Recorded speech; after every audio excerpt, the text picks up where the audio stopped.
Chief resident sort of managed the residency or the residents in the group. So we had 40 total. So you work on their scheduling, guiding them, educational pieces. You're the liaison between the residents and the staff, and then also mentoring the younger ones. And are you fellowship trained? I am. I did an additional year at the Mayo Clinic in cross-sectional or body imaging. And what is, can you tell us what the significance is to be fellowship trained? So when you do a residency, it's very broad base. So you're doing all modalities, for example, neuroimaging, musculoskeletal and body. And then when you do fellowship, you really focus and do a deep dive on that specific part of radiology. So I spent a year doing that. Was that in abdominal imaging? Abdominal is sort of misnomer, but just because we included the chest as well, chest, abdomen, and pelvis. All right. Are you board certified? I am. And what does that mean? When you finish your training, you take an advanced exam. It's an oral exam and written, and just to make sure you're competent to go out and practice. And is there anything else on your CV that I haven't covered that you think might be of interest to the jury? I spent a fair bit of my career working in the pulmonary.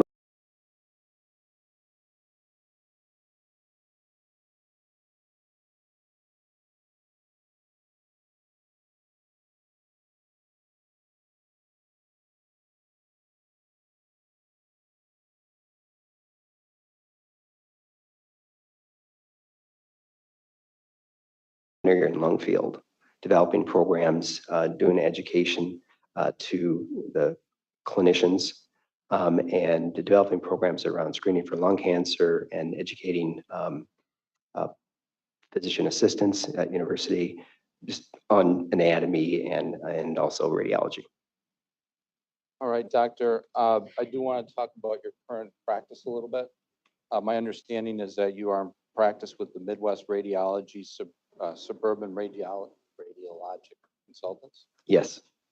Tell us about that group. So the group, the reason why there's two names, Suburban Radiology Consultants, what I joined in 2003 as a group of about 35 people and ran that group as a group president for years. And then we subsequently merged in 2019, I believe it was, with two other groups and created the entity Midwest Radiology.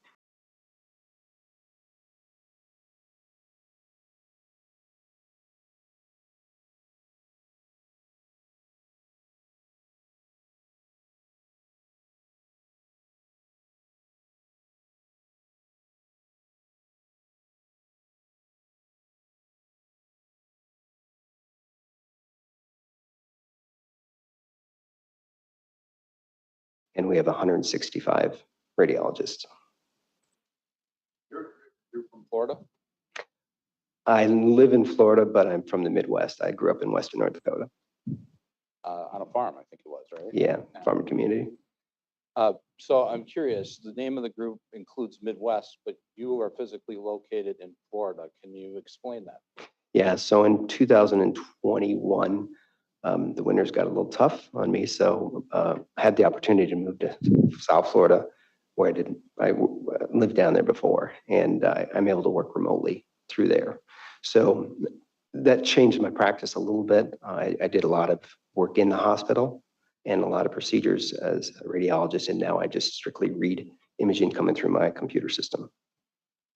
And in terms of the images that you review, are you what is the focus of the types of imaging that you review? A large part of it is hospitals and emergency room, and then a portion of it is also from the imaging centers the patients come through. But I work into the evenings a lot, so I see a lot of the inpatients. Is your group receiving images from throughout the country? We are. The vast majority come from the Midwest, so Wisconsin, North Dakota, Minnesota, and let's see, we're constantly growing, but that's the big bulk of it. In terms of your practice, doctor, can you give us a ballpark estimate as to how many films or CT scans, images that you might review in a given day? Anywhere from 90 to 140. And these are images that are sent to you electronically from hospitals and clinics and things like that. Yes, about 25 different facilities or more. Doctor, as a part of your practice, have you been reading imaging from patients that have been diagnosed with COVID-19? I have. How about patients that have been diagnosed with ARDS or acute respiratory distress syndrome?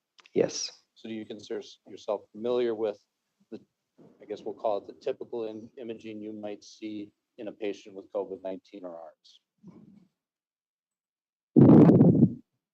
I mean, are you able to give us any kind of ballpark estimate as to how many images, whether they be X-ray or CT scans, that you've reviewed for COVID-19 patients or ARD patients since 2020 when the pandemic started?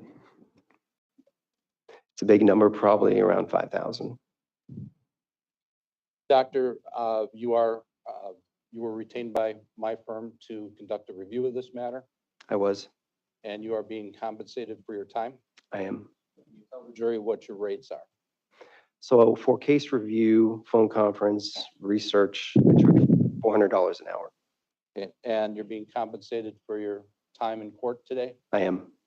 What is your charge for coming to court? So for the travel and trip, which is 2 days for me, $5,000, because I have to pay people to work for me down in my practice.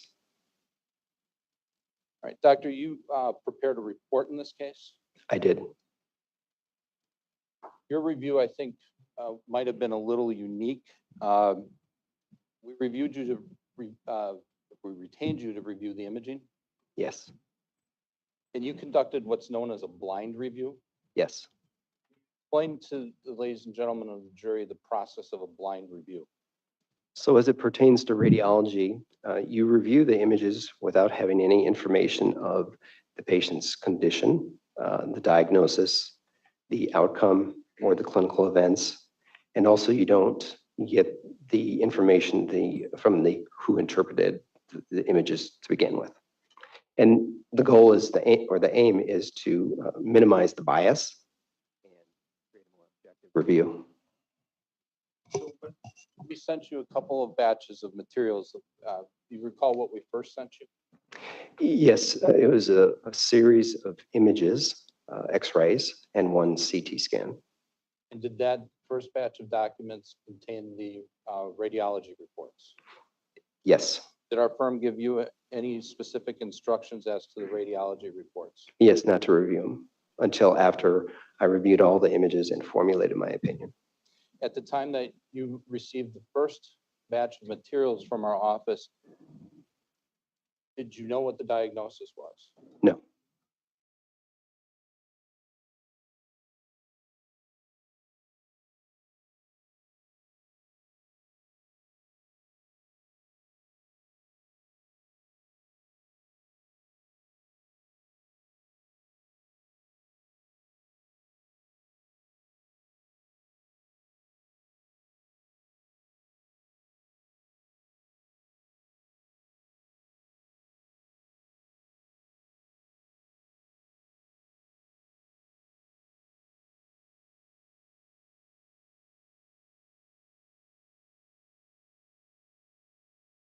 Did you know what the outcome was? No.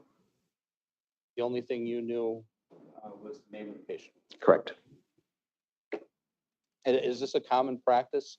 A blind review, is that a common practice in your area, your field of medicine, in terms of expert legal work? I can only speak for myself, but it's a major part of what I do. I actually request it. I don't want to have that information, so I can actually do it like I'd be reading an X-ray or CT every day of the week.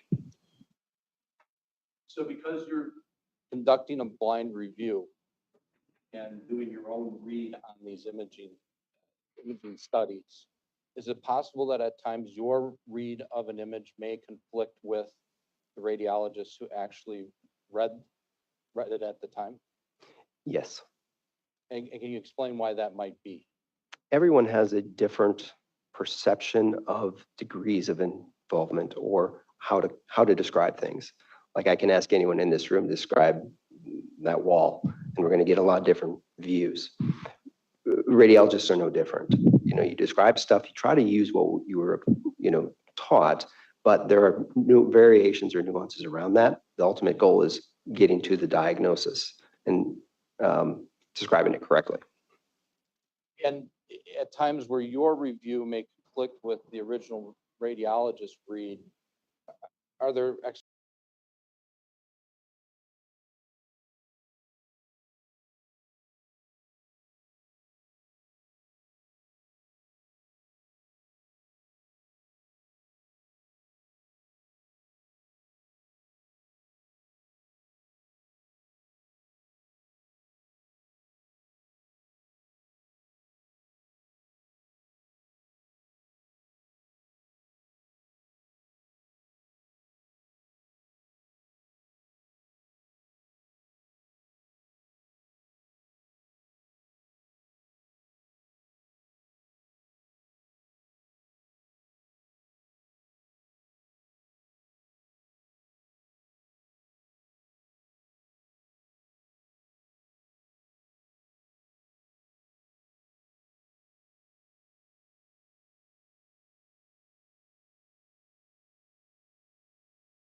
explanations for that in terms of for example, purpose of the X-ray? The focus, yeah. So if they're being asked a question, you know, can you talk about the left shoulder, for example, the focus is going to be on there, and you're going to describe it and try to answer their question. And then there's always additional things on the periphery of the film which you want to look at and give them an interpretation of, but you're probably, the depth of it is probably not going to be as in detail. You were subsequently sent Grace Schara's medical records. I was. Had you formulated your opinions in terms of your read of the various images before you reviewed the medical records? Yes. And so how did the medical records themselves then assist you in formulating your opinions in this case? Well, it allowed me to, as I read the medical record, sort of look at the images, and it sort of reinforced what I saw. It gave you some clinical context? Yes. Based on your review of the films and medical records, did you prepare a report? I did. Ed, can you, 41. Doctor, can you identify this document for us? Yes, that is my opinion statement.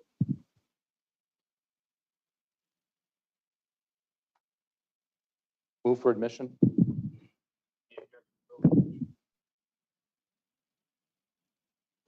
Before we continue on, can we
We agree that all of the opinions you give today will be to a reasonable degree of medical probability in the field of radiology. Yes.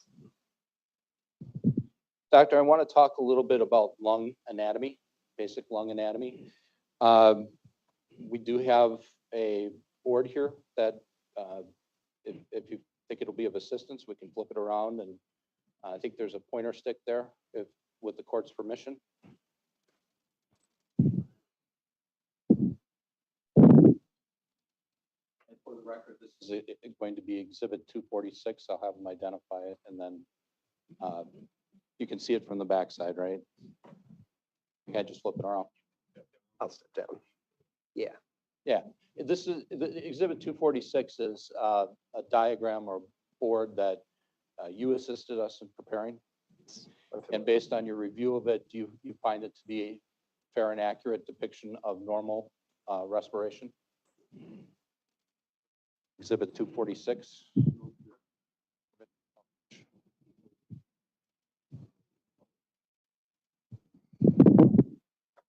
So we kind of feel like a little bit of a game show hostess here, but can you all see that?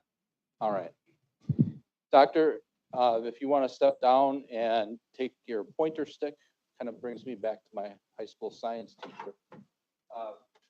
That's the one. It's a little Well, shorter. you can use it. It's shorter. Whatever works. Yeah, so if you want to step forward and kind of walk us through basic anatomy of respiration.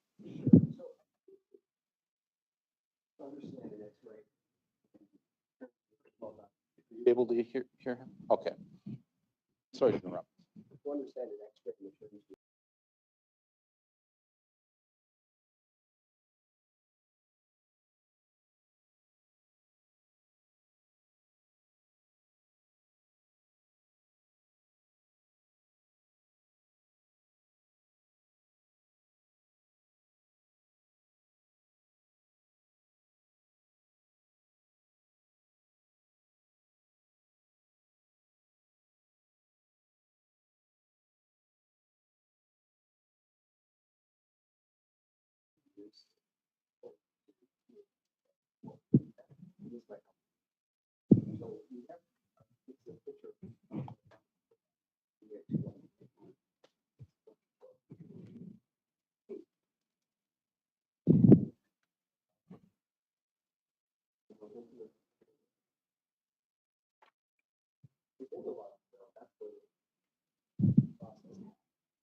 we breathe in byproduct happens in throughout the lung that when you do air there, that comes in.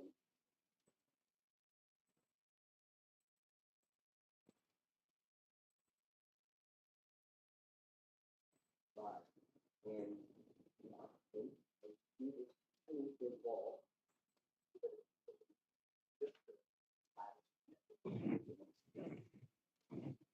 Oxygen comes in and CO2 and that dust travels on the body. So we breathe out oxygen.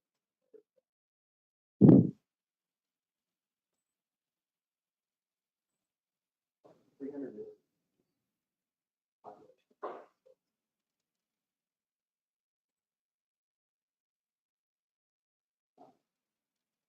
These are clusters.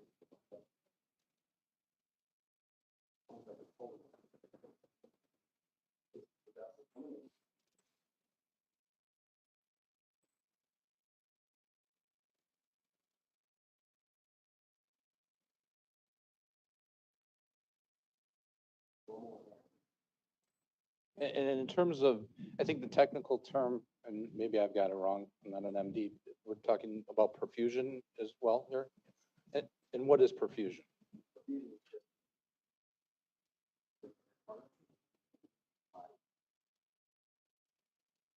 And I know we've got another exhibit that'll help us with lung anatomy and COVID, but why is perfusion important?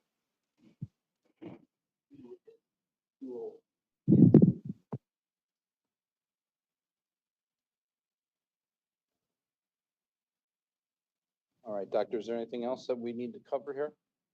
All right, don't go anywhere, because I think we have another exhibit. This is going to be 248. Doctor,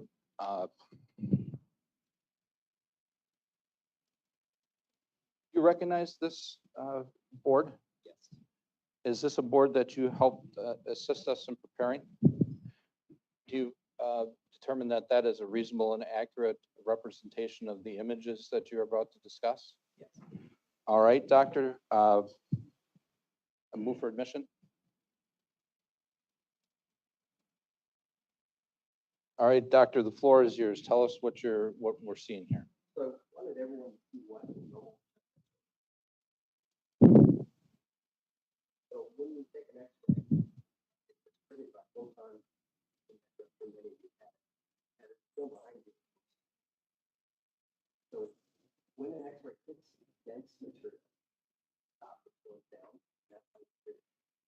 So the lungs are filled with air, so right through that like flat, for the most part. Flat. And that's here. And into that blood pipe, all around breaks, dense, and stop it. This is what normal lungs should look like. Do it actually. Be able to draw a line.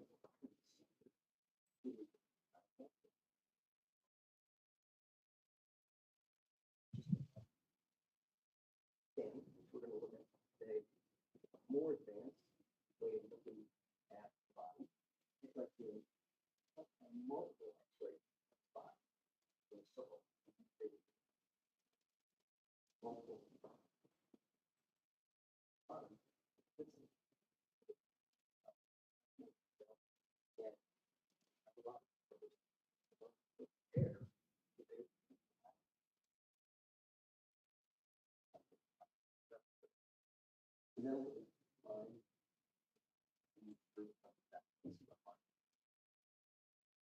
All right, and then you have a couple of slides at the bottom. Yes. So we're going to bounce back.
Here. They're very well outlined. And that's the information. Words during the time of COVID. Then a lot of times the cat, the infection, that's positive, they would show a whole lot. So they get early on.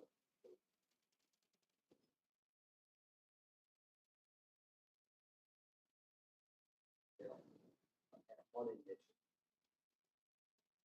All right, and you want to talk about the anatomy of lungs on COVID? Yes.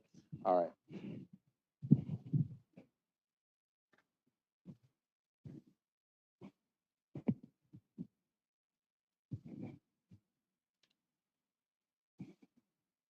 Doctor, this this is exhibit 248, I believe it is. 47. Is this a diagram that you assisted us in preparing? And as you review the exhibit, is it fair and accurate representation of the effect of COVID on lungs and the anatomy associated with that? Okay, can you tell us what we're seeing here?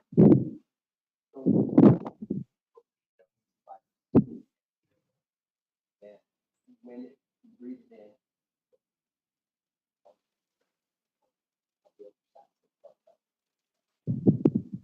and because of the virus, the body responds to it.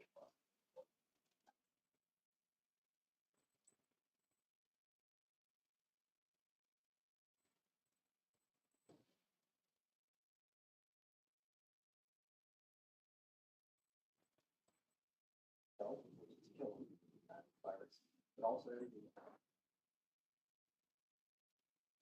So what happens in the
during cold weather, a lot of plentiful products. They are fluid and dead cells. But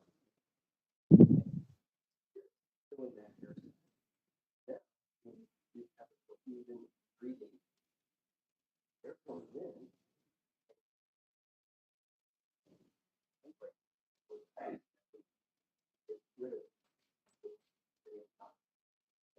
Not only is the airway barrier, it's big.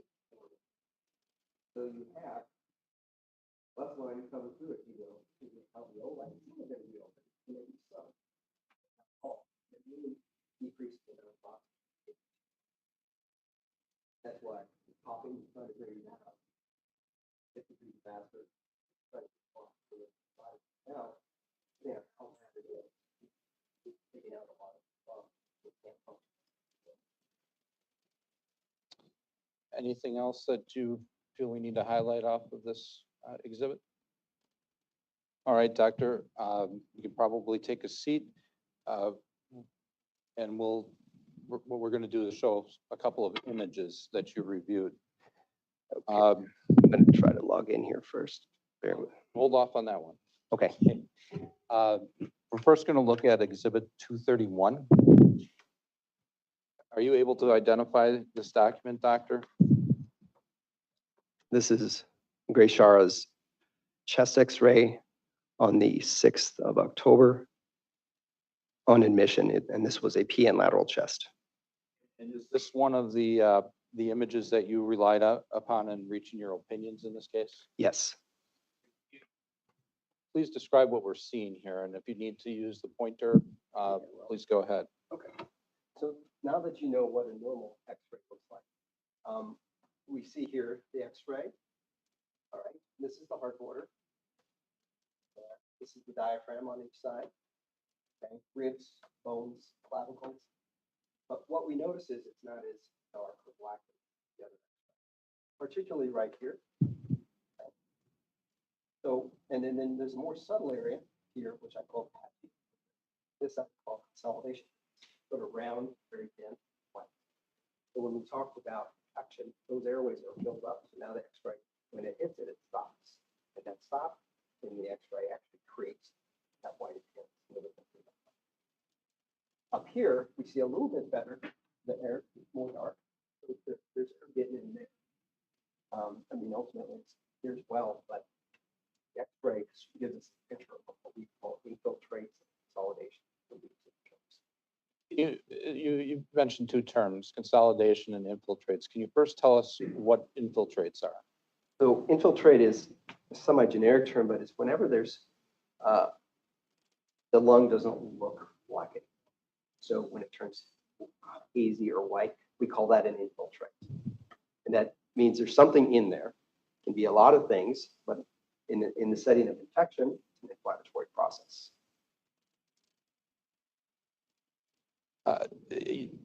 Doctor, as you review this image, is this image consistent with radiological presentation of a patient with COVID upon admission? Well, in my experience, I've seen a vast array of presentations with COVID. Many x-rays are negative. They look normal. And that's why we end up doing the CT. As a matter of fact, that first CT I showed, where it was the geographic areas, even with that degree of infiltrate, sometimes the x-ray doesn't show it that through. It's only until it's more advanced to where everything is sort of, we call it socked in, but those airways are sort of filled with mucus and free inflammatory cells to where then you start to see it. So when you talk about a CT scan, doctor, if I understand your testimony, it's sometimes, for example, on admission, the x-ray may understate the degree of infiltrate, consolidation, et cetera? Absolutely. And is it then important to have a CT scan done? It all depends on the clinical situation. If this person, comes in off the street and said that my family has pneumonia, say, yeah, you have pneumonia. You have pneumonia. But when there's concern, like an x-ray can underestimate things. I call it the tip of the iceberg. You might see a little bit, but there's a lot more behind. And depending on working up a patient, you have to just make that decision. The reason why we started doing more CAT scans during COVID was because people were developing blood clots in the lungs. So originally, we just did a lot of chest x-rays. And we learned a lot once we started doing CTs. We were blown away by the extensive nature of the lung involvement by the inflammatory process. Okay, is this a radiological presentation of a patient? Is it consistent with a patient who has moderate to severe COVID-19? Yes, moderate inflammation because of the consolidation and extensive infiltrates. And in this situation, this was COVID. All right, doctor, let's talk about CT scans a little bit here. I guess let's start with maybe a tutorial on how a CT scan works in general. Okay, so an x-ray is you're standing up, the machine shoots photons through you. A CT is no different, but you're laying down and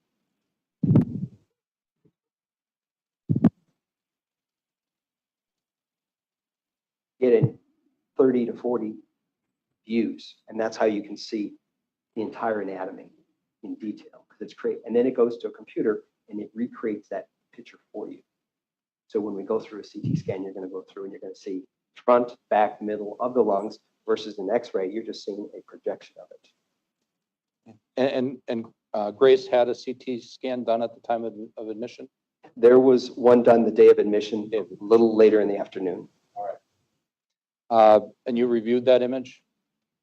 All right. Matt, can you pull up 233, please? I want to be a little specific here, doctor. This is, I guess, what I'll refer to as a static view of the CT image? Yes, it is one slice. One slice. So explain that, the concept of slices. Okay. The analogy would be, okay, if you turn the loaf like this and you take each slice, you're going through the body with each slice. And that's what a CT produces. So you scroll through it, you're going to see a series of images starting from the top all the way through the diaphragm. And this is an image that you relied upon in formulating your opinions in this case? Yes. Now, you kind of talked about the different slices with the CT scan. Is that something that you're able to demonstrate for us? I can, yes. All right. Why don't you go ahead and get your special radiologist software going? Okay.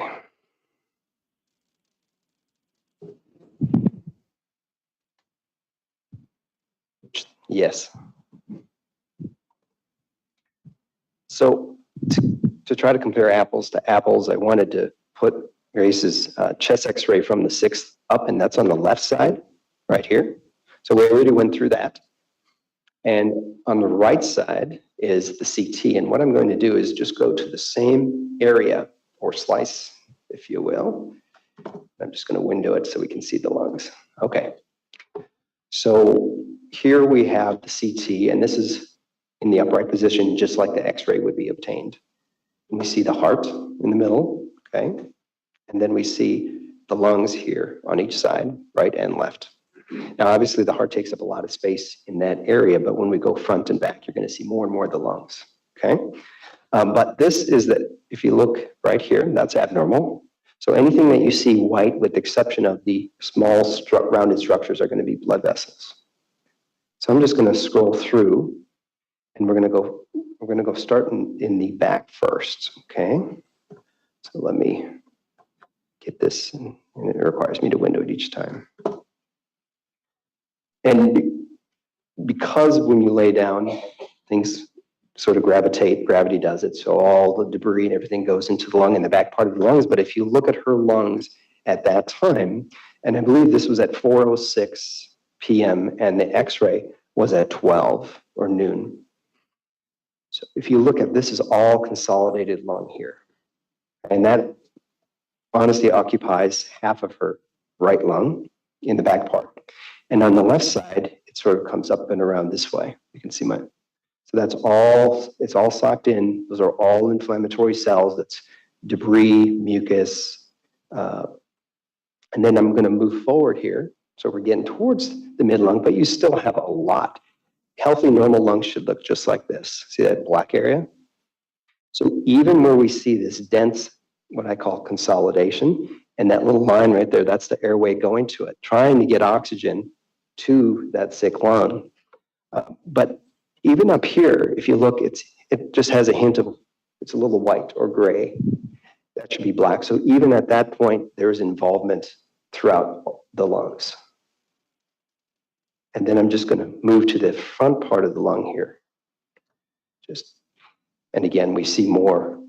This would be considered like on the right upper chest, right upper lung right here.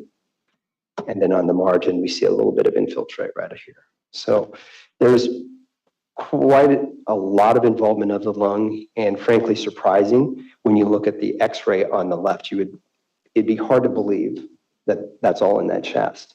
So I believe a combination of two things. Number one, x-ray shows the tip of the iceberg. Two is that there was some advancement in those short 4 hours of the infection getting worse. As you look at that CT scan, doctor, are you able to determine from the perspective of a radiologist as to whether there were areas of her lungs that were not functioning at that point?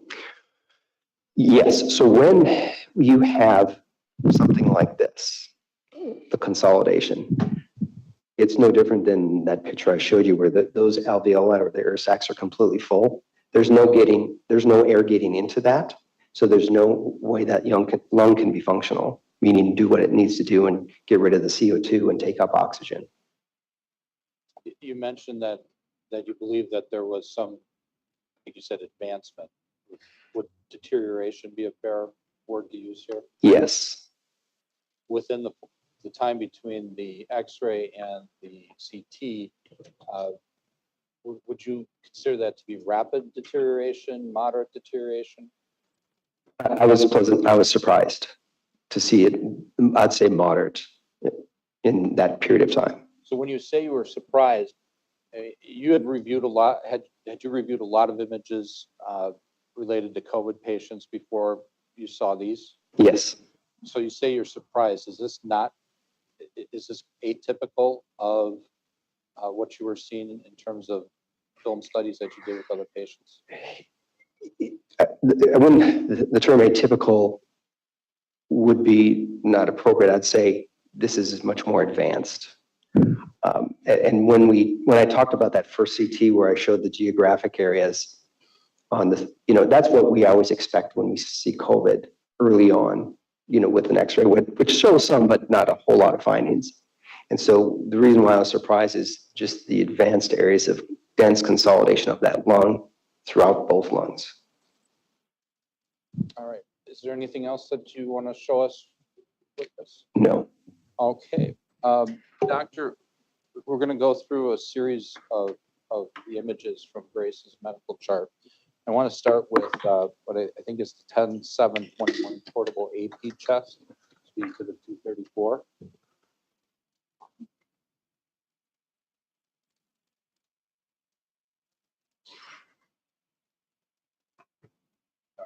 Doctor, is this an image that you reviewed and relied upon in reaching your opinions in this case? Yes. And with permission of exhibit 234? Any objection, Chair? 34 is received. Doctor, can you describe what we're seeing here? Yes. So I'm going to use the pointer again. So this is a day after, or about, let's see, what time was it? 9 p.m. So about a day shortly after. So we're looking at the chest film again, and we go back to where she had pneumonia on the right side. That rounded. It's getting a little bigger. You see it. Now, the big change though is coming up. And that's as far as right here. This has really progressed in that one day. Progression of those film traits. And again, you recall the CT.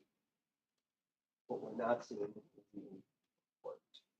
We saw the areas on the CT that involved all the way up in both chest and posterior chest. They've been consolidated.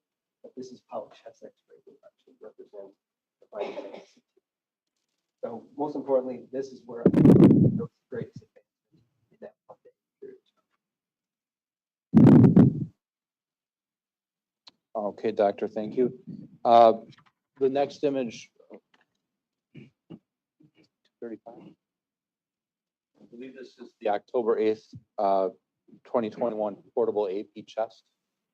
If I have that right? Yes. Tell us what we're seeing here. So just to kind of follow the timeline, upon admission, she has an X-ray. Later in the day, a CT. Another X-ray is done on the 7th, and now we're day 3 into the admission or so. And again, I believe what we're seeing is just the areas that we see on X-rays are moving further and further up in both lungs. If you put your attention right in this area, this appears to be a little bit more hazy as it's this. So I thought there was progression of filtrates as well. And this has not dramatically changed. For the most part, it's quite dense. And then we know there's pneumonia right here where that round area consolidation, that's sort of losing its margins because the lung adjacent to it is now becoming inflamed and having that same areas of consolidation. And as there's a progression here, doctor, with each progression, is that having an impact on the ability of the lungs to function? Because How so? more and more of that functional lung now is being affected by the fluid in those little air sacs. So you're limiting the ability of making that oxygen transfer through those areas. So you less lung is healthy and functional.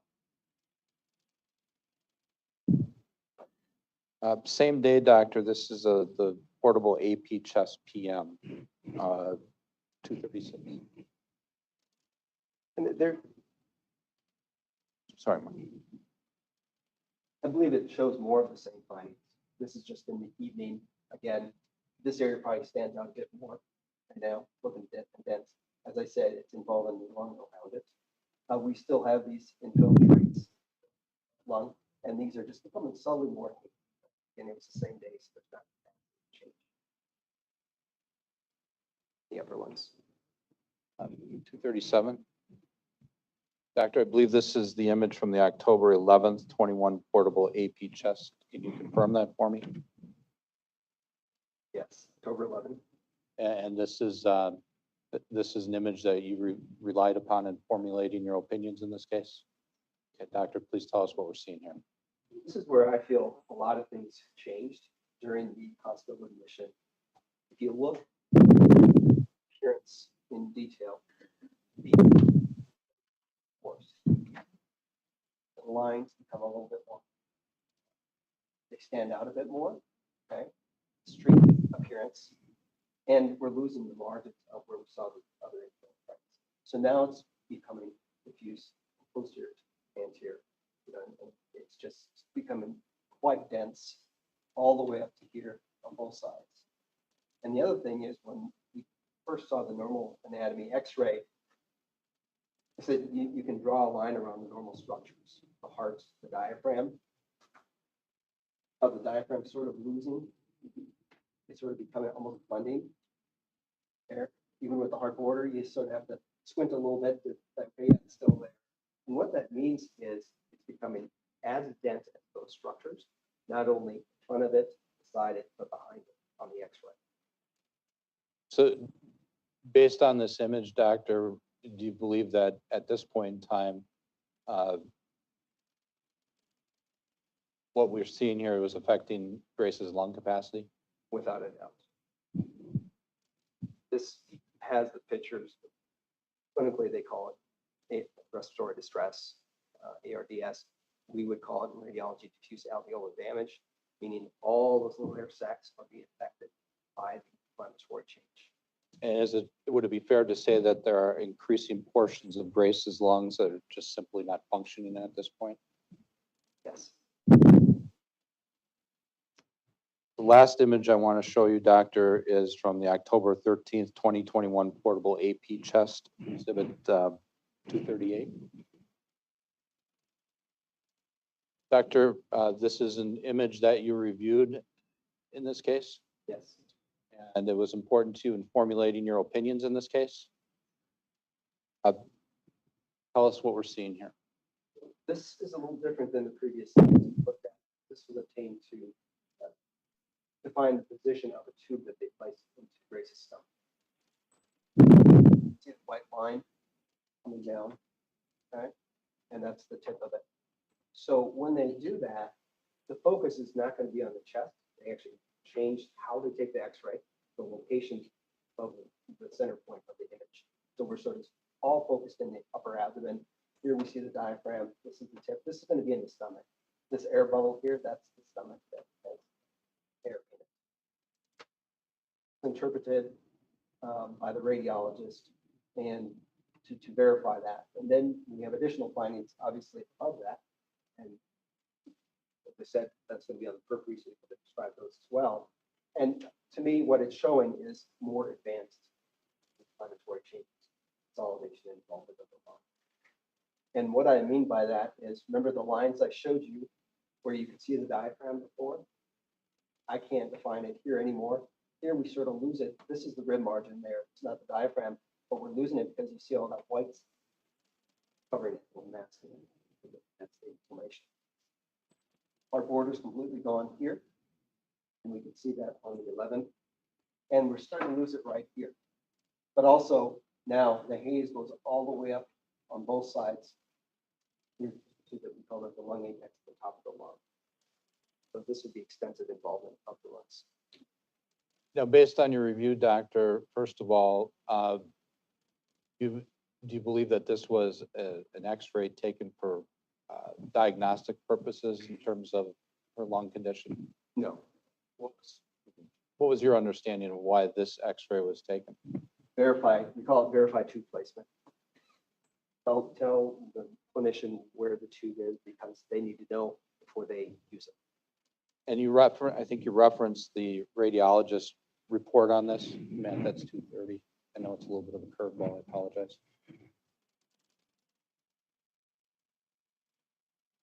Oh, Matt, you hit it out of the park. Thanks. You reviewed this document, I did. and this is the radiologist's impressions and review from this particular image.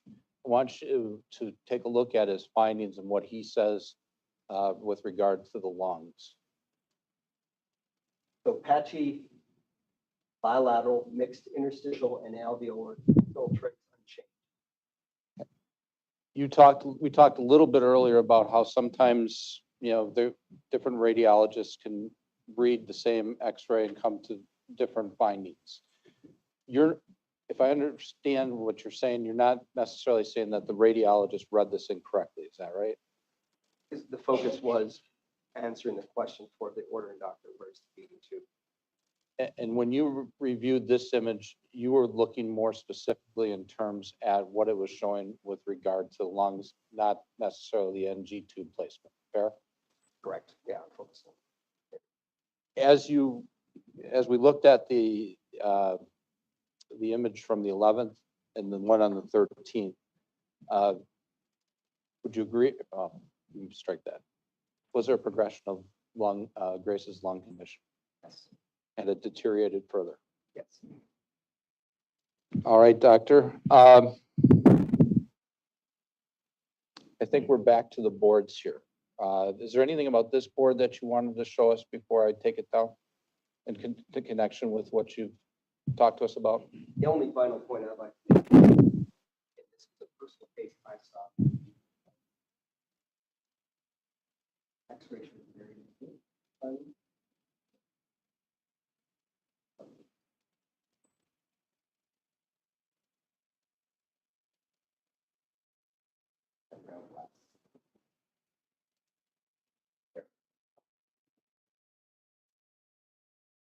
So we also created a little bit of an overlay, coloring in some things, to maybe help us get a better idea of what we're seeing. And you reviewed the overlay here with the coloring? Yes. And this is a fair and accurate representation of what these scans show with the coloring? Okay, want to? So this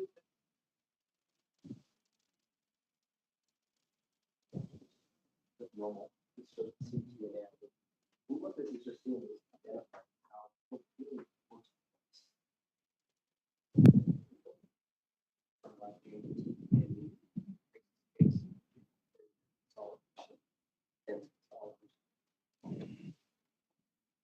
All right, so then the next thing I want to show you, doctor, is another one of these boards. It's been marked 249.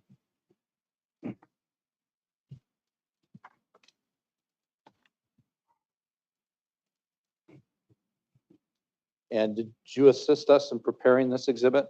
Yes. And is it a fair and accurate representation of the sequence of some of Ms. Schara's chest x-rays?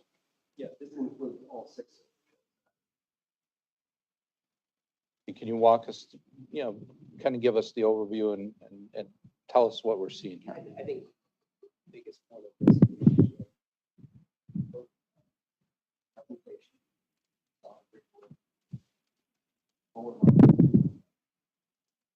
Look to how the changes in the right point when you sign not identifying margin of the diaphragm in the part borders.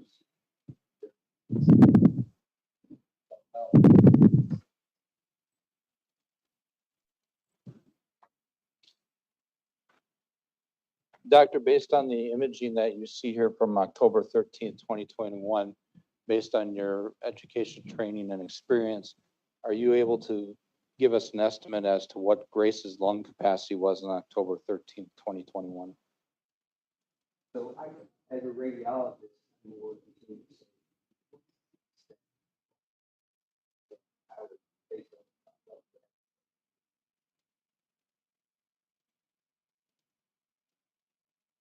CT probably show.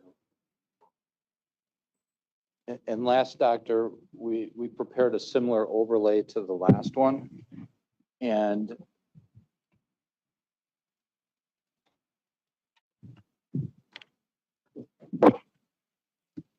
again, you reviewed this.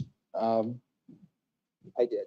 And in terms of where the different colorings in, is that a fair and accurate representation of the extent of the infiltrates in Grace Schara's lungs on these various images? This is what I described in each image, how seating areas, the white areas.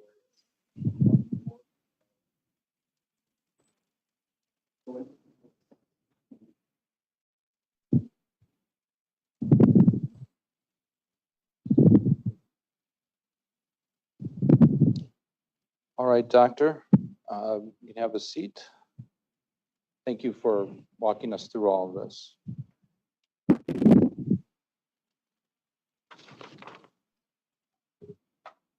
Doctor, based on your education, training, and experience in your review of Grace Schara's radiological studies and medical records, do you have an opinion as to whether Grace Schara's images are consistent with the progression of COVID-19 ARDS?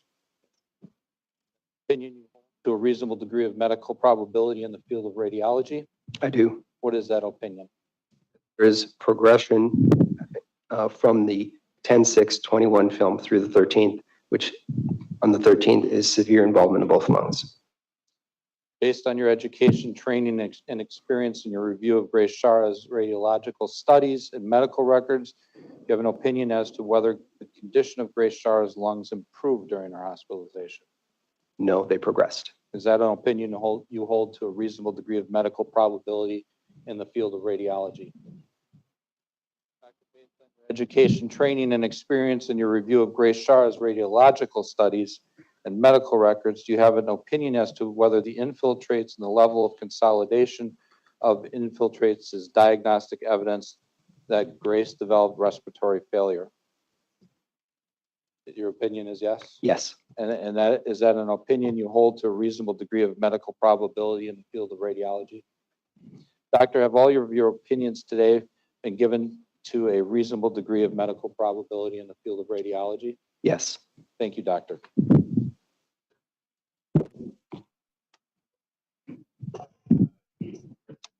Examination. Thank you. Dr. Binstock, good morning. My name is Michael Administrator, and I have a few questions for you based upon your testimony today. Good morning. Let's start with the fact that you indicated to this jury that you charged $5,000. Is that for for 2 days? Total. Total. Yeah, despite the amount of time you're actually here on the witness stand. Yes. $5,000. Okay.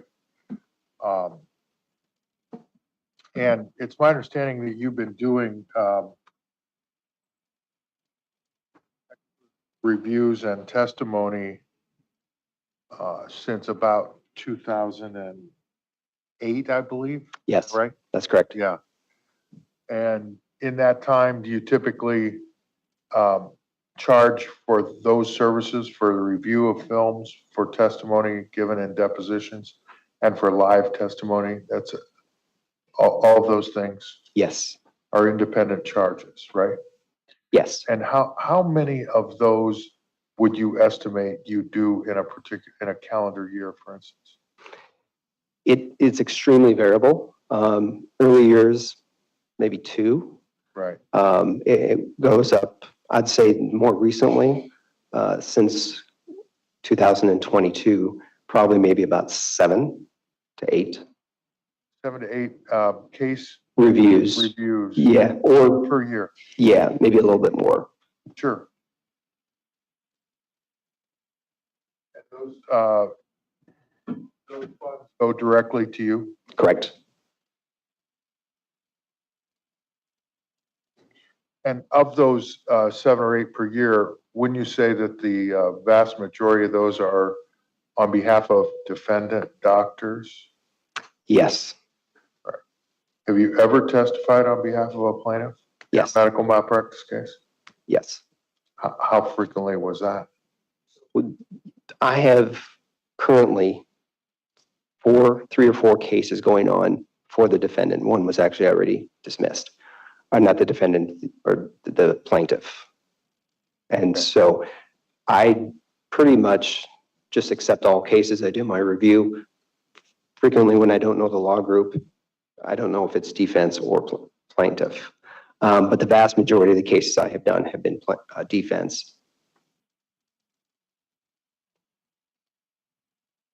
Let's make sure that we clarify your opinions in this case. You're not going to offer any opinions relative to the standard of care of either Dr. Schara or the nurses in this case, correct? No. You're not going to offer this jury any testimony which will assist them in determining what we call proximate cause, or the cause of Grace's death, correct? Can you explain that a bit more?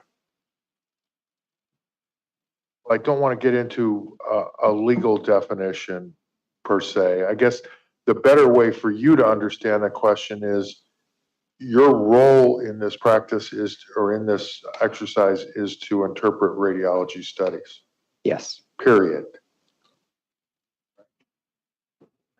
the films, yes. You interpret the films. And also tell the severity of it based on my experience, Tell what? the severity of the findings. Right. And you'll agree with me that there's no metric in your area of practice that helps guide you in terms of severity of the disease process. Short of experience. Correct.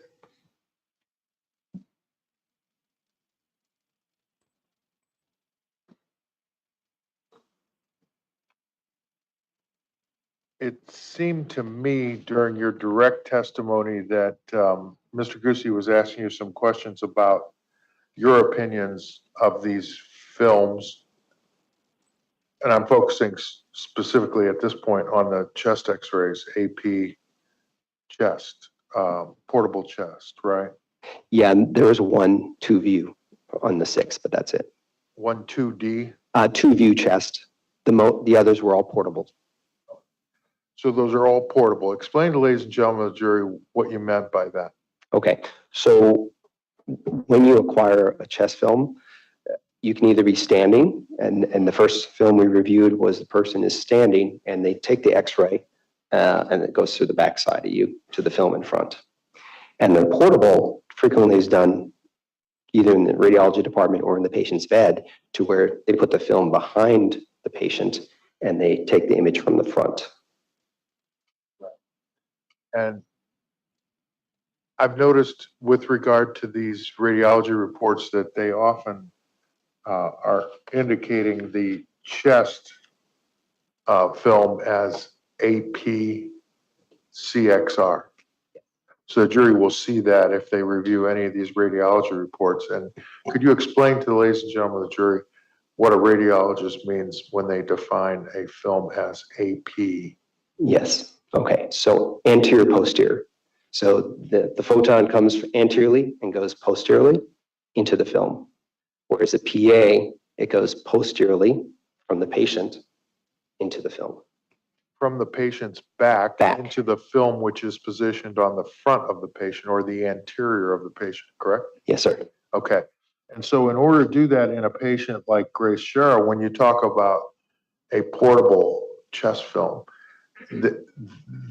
we know that she wasn't taken from her room in the ICU and brought down to the radiology department, correct? I don't know that for a fact, but that's a quite common practice to do for the patient in the bed. Correct. So what they do is, based upon my understanding, is a radiology tech will go to the patient's bed, assuming they can't come down to the department, right? Yes. They go to the patient's room, put the film behind the patient, and then shoot the radiation beam through from anterior or front to the back where the film is positioned behind that patient, correct? That is correct. Correct. And the fact that it's a portable film creates some potential for artifact, or maybe that's not the correct term, some potential for a less than optimal view. Fair enough? It can be, particularly if the patient doesn't take a deep breath in. Exactly. So the quality of the film is somewhat dependent upon the ability of the patient to take an inspiratory, a very deep breath so that it inflates the alveoli of the lung, correct? If they can be inflated. Yes, sir. Right. Okay. And you seem to, late in the direct examination by Mr. Goosey, he was pointing out obviously the report from Dr. Asbury, who gave us the read on the 1013 film, right? Portable chest, on Abdomen. 1013. It's exhibit 230. You've seen that. The portable abdomen. That's right, portable abdomen. And you explained to ladies and gentlemen of the jury that that film was taken in an effort to determine the placement of the NG tube, right? That was, yes, It that was, wasn't actually taken in an effort to determine what the extent of the damage is to the lungs, correct? I mean, the purpose of taking that film. correct. Correct. The indication. Correct. And despite the fact that it's a portable abdomen chest, a portable abdomen X-ray, it does help to show us some of the lung, although that wasn't the intent. Yes. And it seemed to me that he was pointing out that you have a disagreement with Dr. Corbin Asbury, based upon his interpretation that was done on 10/13/2021. A difference in interpretation, I would call it, yes. I focused specifically to look at the lungs and say, if the question was, is there a difference between those two chest x-rays as well as far as the infiltrates go? Is there a difference? And I gave my opinion on that. I get it, sure. You would agree with me, would you not, that your area of medical practice is really quite subjective, is it not? It's, I wouldn't discredit it to that degree. You find the findings and you describe them, and the way of describing it can be a little subjective between radiologists, or sometimes more than subjective, but I wouldn't say that everyone's going to have a different interpretation of the films to say there's nothing going on versus there is, to that extent, if that's what you're asking. Oh, no, I'm not going that far. I respect the fact that you wouldn't expect a trained board certified radiologist to say nothing's going on and another one to look at the same radiology and image and say, oh yeah, there's a lot going on here. I'm not talking about that. I'm talking about a difference in the severity of the disease process that you see on the imaging. Yes, It's certainly open to subjectivity, if you would. that I'd agree with you. Yes. Yeah. Oftentimes they say medicine is more of an art than a science, do they not? Yes. And this is one area where that's really pointed out. Yeah, it can be difficult. Sure. And I noted from your experience in your CV that way back when, in the 90s, while at Tampa General Hospital in Tampa, Florida, you completed an internship in internal medicine, right? Yes.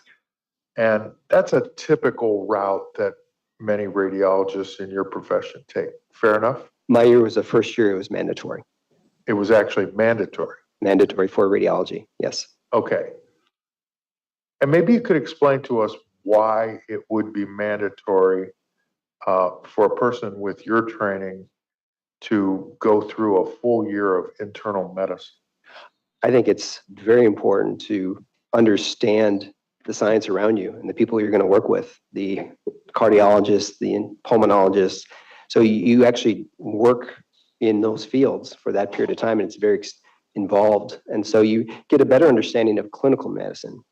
Now, radiologists are sometimes, they think you're in a black room and you don't do much with the patient. Well, that varies. I did a lot. I did a lot of injections, and I did drains of lungs and pulling out fluid. So I had a bit more clinical involvement, but I think to your point, it's very important for us to walk in their shoes and know what deal with the patients proper. I mean, if you didn't do that, we could probably have AI or robots do this type of an examination and give an interpretation, right? Yeah. And so in your training, in your one-year residency, for instance, did you rotate through the ICU? Yes. So when you rotated through the ICU as an internal medicine, and before I get ahead of myself, because I don't think we've ever actually defined this for the jury, But what is internal medicine? If you could just briefly describe what that means. It is rather broad, and you have family practice and internal medicine. But it's almost a holistic approach to the patient. So they focus on a lot of different things, advanced things, where they take care of you. So when you go to see your doctor, that's probably who you're seeing. And they'll manage everything from infections to chronic disease, diabetes, asthma. So they have a very broad spectrum of you that they cover. It's a very tough job, and then you have the specialists when it's something that they can't manage on their own. They send it off to those very specialists. That's how you end up with pulmonologists, cardiologists, neurologists. If that makes sense. Sure, right. Those are all further specialties, and most of those physicians probably did a rotation through internal medicine also, right? They Or have to. residency in internal medicine, right? They have to. Yes. Yeah, sure. It's helpful for you to understand the whole body, the whole science medicine of the body. I'm probably not saying that very artfully I know what you're saying. for your benefit. Okay. Yeah. So I guess my point is, and you've indicated to us that you did rotate through the ICU. When you did that, were you able to appreciate patients that were on certain medications? Treating patients that were on certain medications? They were all. Yeah. They were all on medications. Yeah. If you're in the ICU, you're going to be on medications. Right. Right. But that's just because of It's why just you're there. The nature of the beast, so to speak. Yeah. Those are very sick patients. They are. They wouldn't be in the ICU if they weren't. And so typically they're going to be on a whole host of medications. Yes. Correct. And were you ever, during your rotation through, or your residency and your rotation through the ICU, did you ever encounter patients that were on Precedex? That I couldn't. Yeah. I wouldn't remember if I did. Okay. Frankly, that's been 20 some years ago. Right. Okay. Based upon your examination of this case, you obviously became aware at some point, although I know you did a blind read or a blind review, you obviously must have come across some of the medical records which indicated the medications that she was on. Fair enough? Did review the medical records, yes. Right. And so in the medical records, were you able to appreciate that she was on Precedex, lorazepam, and morphine while in the ICU? I read that, I assume. Yeah. I didn't focus on the actual drugs. Okay. Yeah, that wasn't my primary focus. I was doing radiography. I understand. Yeah. Sure. So I take it then that you're probably not aware of the package insert that applies to Precedex. No. This jury has heard testimony, a lot of testimony about those three drugs, and they've also seen the package insert for Precedex. And so it's an issue in this case, and it's an issue that they need to consider. And so my question to you, yeah. If we could have access to the screen.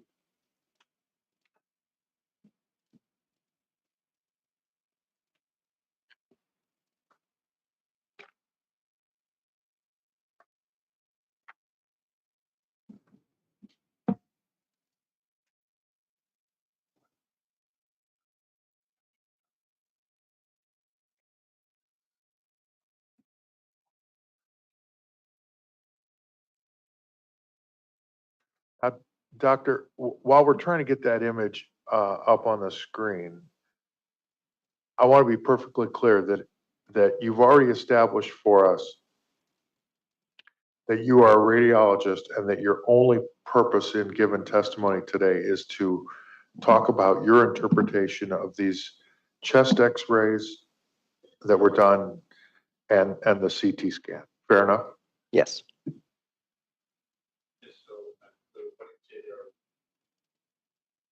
It's been previously admitted It's in the court, or received? or received, sorry, I'm not sure. Hang on a second. See if I can-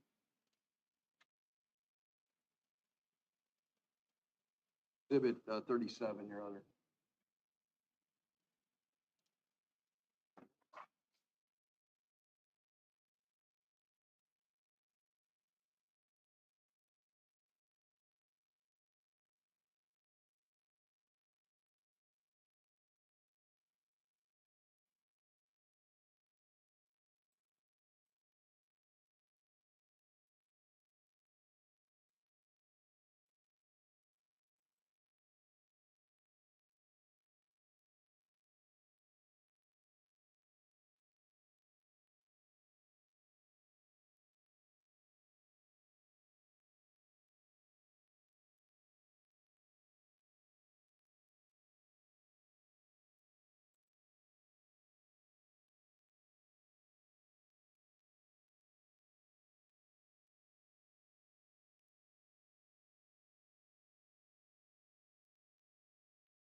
So members of the jury, we just had a discussion here at the sidebar.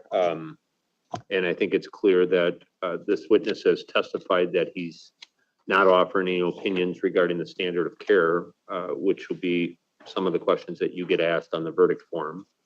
And then I am going to allow counsel to ask him questions regarding medications and the effect of medications. And if he knows, he can answer. And if he doesn't know, he'll tell us that he doesn't know. Okay, so. Thank you. Yeah, Thank you. so go ahead. So with that sort of warning in mind, here's the question. Are you aware that among the adverse effects of Precedex, which that is the first, we're showing the first page of page 13 of the package insert for that drug. Yeah, where the.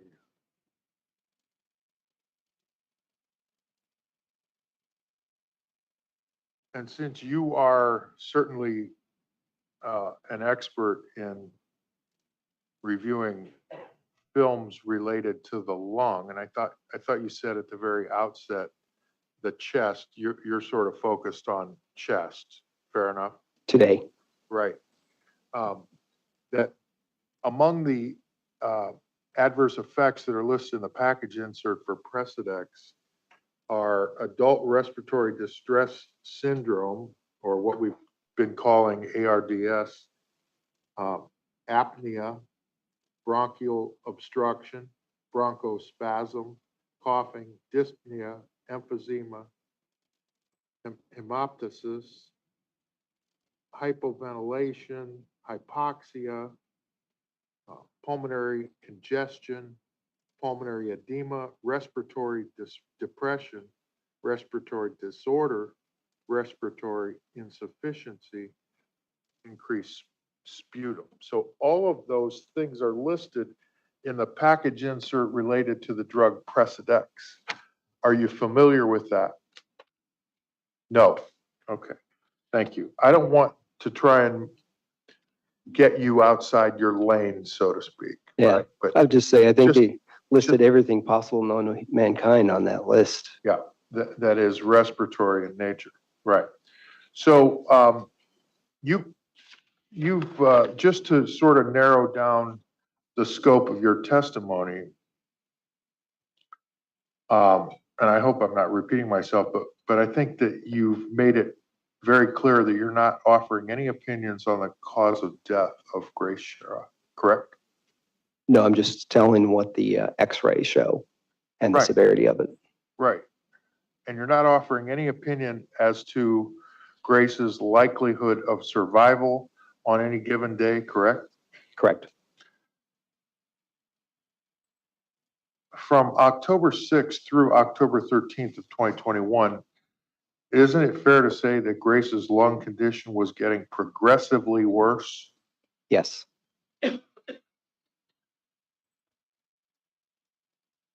And by October 13th, you described her as having severe pulmonary infiltrates and consolidation. That's shown on the radiology imaging, is it not? Yes. And you testified that this would certainly explain the patient's respiratory failure, correct? Yes, So in just 7 days, from October 6th to October 13th, Grace went from what you called mild or moderate infiltrates to severe infiltrates, correct? for the X-ray, yeah. Right. And then when the CT was done later that afternoon, it was a lot more advanced in the description. That's a fairly significant deterioration in her lung condition in a fairly short period of time, is it not? It sort of tells you more what the X-ray shows or doesn't show, the extent of the disease or the inflammation. You know, I want to talk about CTs for a minute because I don't know that the ladies and gentlemen of the jury have really had a lot of exposure to that thus far in the case. CT stands for computed tomography, correct? Yes, And you describe that as this process where the patient is put into a scanner and there are beams of radiation shot basically all around the body. It sort of rotates spirals. Yeah, around the body, right? And therefore gives you a view which is entirely different, if I can use that word, from what we get on a portable chest X-ray, correct? yes. Yeah, and it's a better tool in order to determine a patient's what's going on with the patient's lungs, correct? It's more sensitive, yes. It is much more sensitive. It's also much more expensive, Yes. right? Do you have any familiarity in your practice what the cost is of a CT scan? I used to run our group, so yes. That be? It is extremely broad variation between payers, Medicare, Medicaid, and paying for cash. For example, hospitals in general, I don't know the specific, but it can be anywhere from $1,000 to $3,000 Right. for a CAT scan. Yeah. Now, what actually gets paid is a lot different, as we know. Yes, as we know. Okay. If the CT scan is much more sensitive and therefore what we would call, I don't know, would you use the term gold standard? Depending on what you're looking for. For Grace's case, I believe it was done to look for pulmonary embolism. Right. And with COVID, we saw an increased jump in the number of people who had blood clots. So I believe that was the reason it was done, if I'm not mistaken. We understand that she was admitted to St. Elizabeth's primarily because that facility, that hospital, had the ability to perform a CT scan on her. Wouldn't that make sense? I can't comment on that. Right. And yet, the only CT scan that we have in the records that were provided to you and to us, frankly, was the CT scan that was done early on in her admission, and they never repeated it, did they? Not that I'm aware of. Right. I want to point out on Exhibit 230, which is the Department of Radiology report of that abdomen for tube placement. If you can take that down, go to 230 for me. We've got that on the screen right now. Once again, this gentleman, Corbin Asbury, MD, is the person who signed it, and he's the member of Radiology Associates of the Fox Valley. So he does things similar to you, correct? I A will radiologist? just tell you he's a radiologist. I don't know what he does. Right, Okay. of course not. But we know that he read this abdomen for tube placement on 10/13, correct? Yes. And he listed right down there below the word technique, it says comparison. So he's telling the physicians who are interested in reading his report, that there is a portable, the comparison is to a portable chest done on 10/11/21.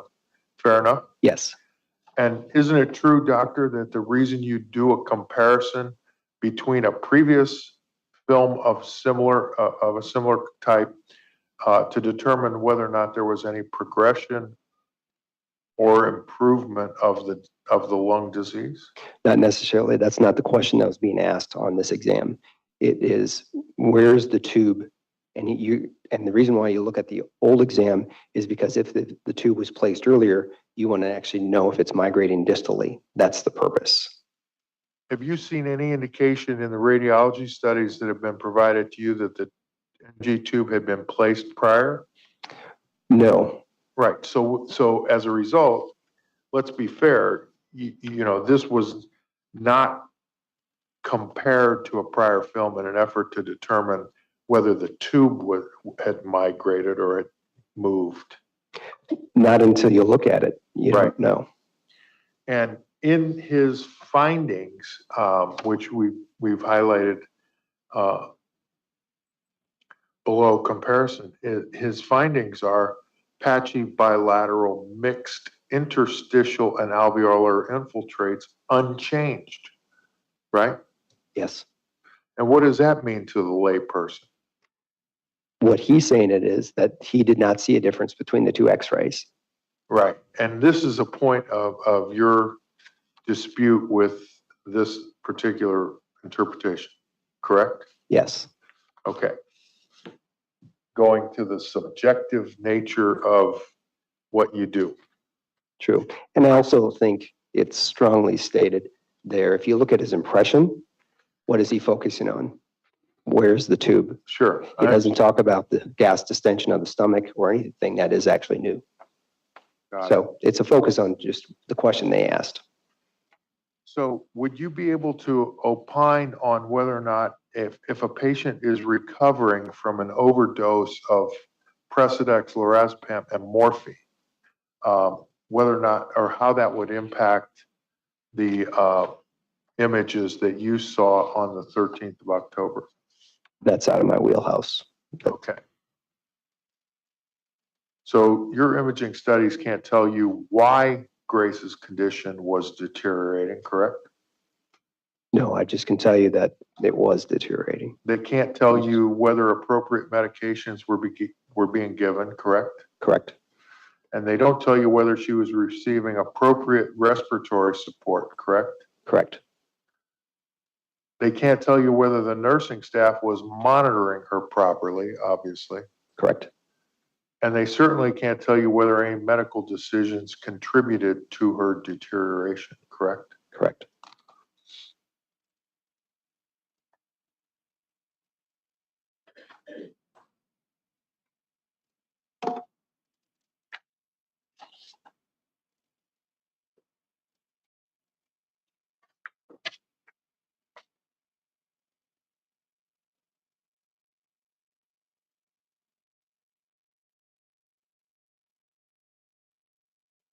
You don't have an opinion. We've already determined that you don't have an opinion on causation, on the cause of her death. And you don't have an opinion on interventions. In other words, whether different medical treatments might have prevented the progression of her disease, correct? Correct.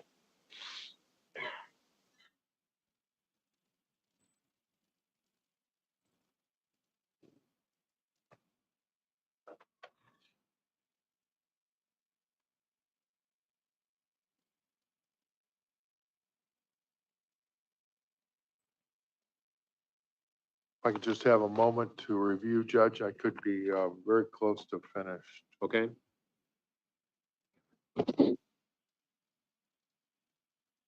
We're just going to finish this witness and then we'll take a break.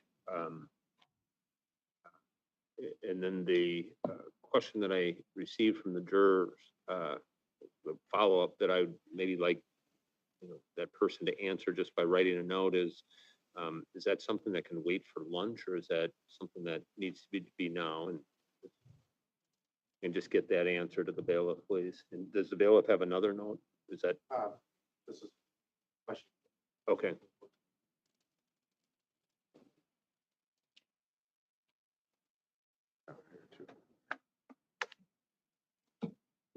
Thank you, Judge. I don't have anything further. Okay, back to you, Attorney Guzzi. Just one question or so, Doctor. When we look at that radiology report, the read by Dr. Asbury, if we take him at his word and he describes it as patchy bilateral, mixed interstitial, and alveolar infiltrates unchanged. The X-ray still was bad. Yeah, they weren't going away. Was getting, They weren't improving. and even the X-ray on the 11th was in terms of diagnostics and what the progression of the disease was severe, Yes. drastically affecting Grace's ability to in and expired carbon dioxide. With that level of lung involvement, I would agree with that. Yes. If anything, we're talking a matter of small degrees here. Thank you. Attorney Francowiak. Administer. One question. The plaintiff's expert, Dr. Berdeen, a professor of medicine, an ICU critical care specialist at Texas Tech University, has already testified to this jury, and he indicated in his testimony that in his practice, he sees hundreds of films and does the initial read. Obviously, he's not a board certified radiologist, so they would send the film to someone like you for what they call an overread. Is that fair? No, because he is not creating an official report. Of course. When there's an official report, that's termed overread. Okay. I'm the primary reader. You're the primary reader, right? He testified that he's seen worse lung film images in a 54-year-old suffering from COVID who survived. You wouldn't have any reason to dispute that testimony, would you? I can't dispute that. I'm sure he's telling what he has seen. Right. Thank you. No further questions. Attorney Guzzi, anything? Okay, so just by a show of hands, how many of the jurors have questions for this witness? Just one, two? Okay, so if we can pass those down to the bailiff, and if the bailiff can bring all the notes up to me first, please. All of them.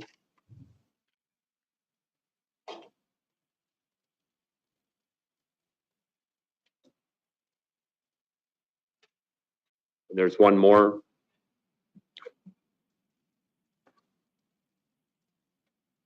I'm just going to separate the one out that's not a question.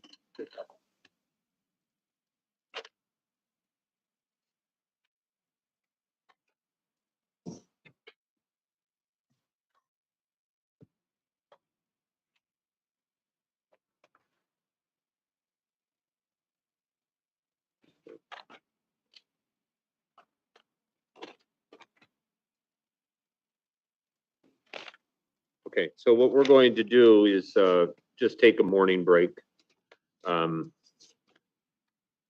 Just handed a message to take a break. And then my understanding is that the other juror is good waiting for lunch.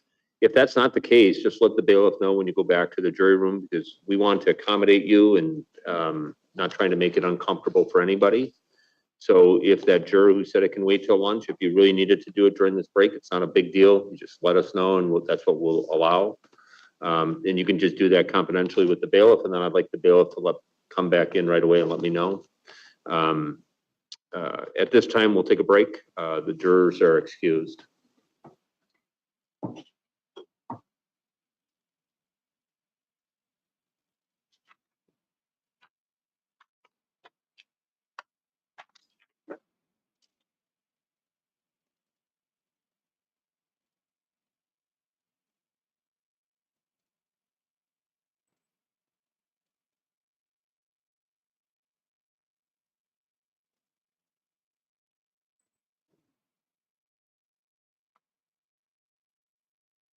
All right, everyone may be seated. Dr. Binstock, you can stay here if you want, or you can step down, whatever you're comfortable with. We'll know how long it's going to be in just a few minutes. You can stay? Okay. Council, you want to approach, I've marked as exhibit 551, two different pages. I'm going to seal exhibit 551, just given the nature of that information from the jurors. But it's what I was referencing, and you'll have a better understanding of what I was referring to with the jury.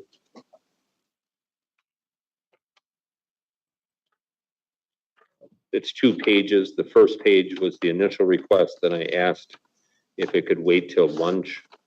And you'll see on the second page what the answer was. So it sounds like the juror can wait till lunch, but we'll see if that's, I don't want to make them uncomfortable. I also received a note in that packet from the juror, the other juror, that she needed a break right away with that personal issue. So that's why I stopped and took that break right now, because I think that's what we promised her. Sure. Okay. So that one I'm not marking because I've been trying to monitor that schedule along. Obviously didn't do a good job this morning. So I'm going to rip up the note from that juror that led to the break right now. Exhibit 551 is under seal. Any issues with that? No. Okay. Can we see what the answer is? Okay, you guys can go back if you want.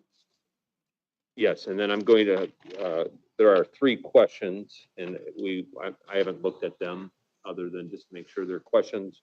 They'll start with the defense, and then during this break, if you could write your notes on it, and then they'll be brought up to me and we'll mark them. Let's just kind of clean up a couple things. And you guys can go back if you want, or whatever you're comfortable with.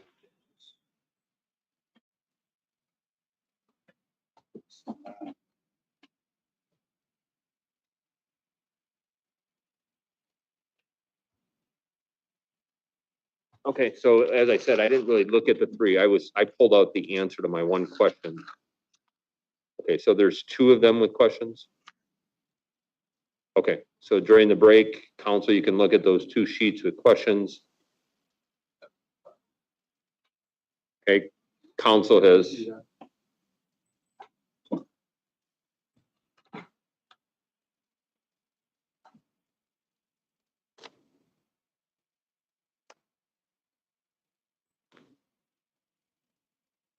I'm marking as exhibit 552.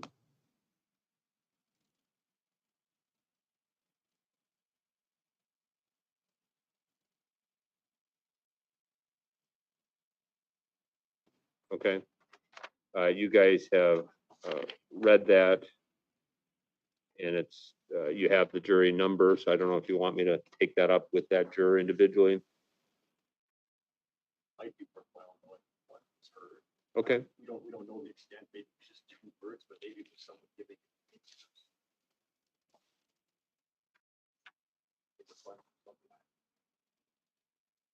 Okay.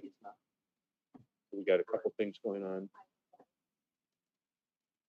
So what was the answer is the first question.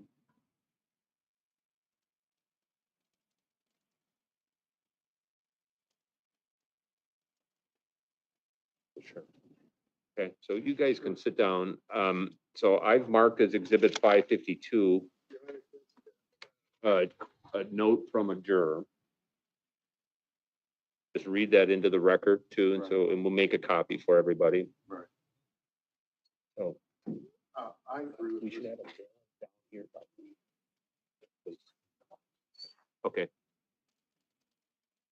Judge, I agree with Mr. Frankowiak. I think it's probably prudent to bring her in individually and inquire as you normally would.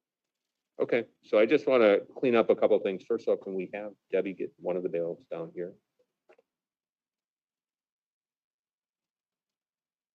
And then once we get that bailiff, we'll bring in juror 537.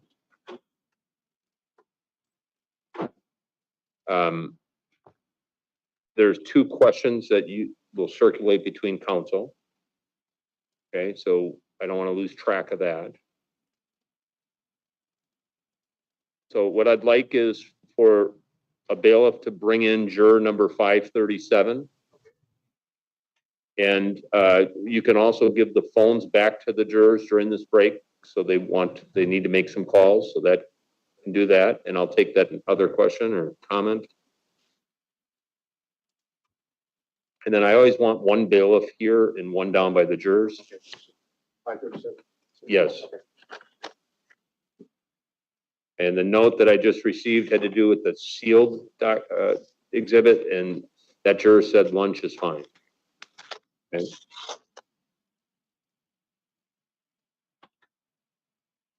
I marked as exhibit 552 a question, or not a question, a note from a juror. It says, last night in a restaurant, I overheard nearby conversation about this trial in snippets. Then my dinner guest asked me if this was the trial I was a juror for. I stated, I can't say anything. I can't answer. No additional questions were asked.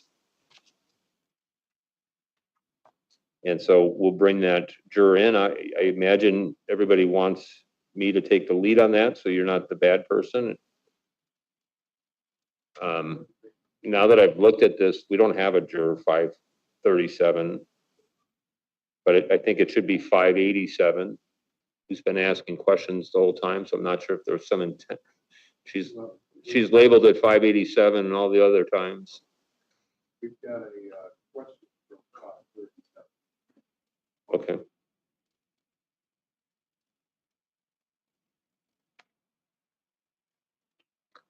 You can just come on in and have a seat. All right. Good morning, and thank you for writing the note to us. You are juror 587, right? Okay. The note on here says 537. And I mentioned to the attorneys in all of your questions throughout the last 8 days, you've put 587. So I just wanted to make sure that this note was from you. Yes? Yeah. Okay. And thank you for doing that. You didn't do anything wrong. And I shared this with the attorneys, which is what I have to do. And what I want to do is just ask a couple questions and make sure that I understand what happened. The attorneys may have some questions, and then you'll just be excused back to the jury room, okay? This situation that you highlighted on the letter, or on your note to me, you didn't discuss with any of the other jurors, is that correct? Okay, and thanks for doing that, because there shouldn't be any discussion with the jurors about anything to do with this case. You were gonna raise your hand, yeah. I did ask the jury,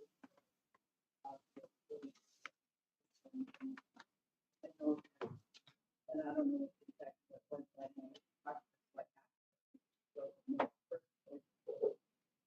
Okay, perfect. And what did she tell you? Excellent, and that's why you wrote your note? So we appreciate it. Where were you out to eat last night?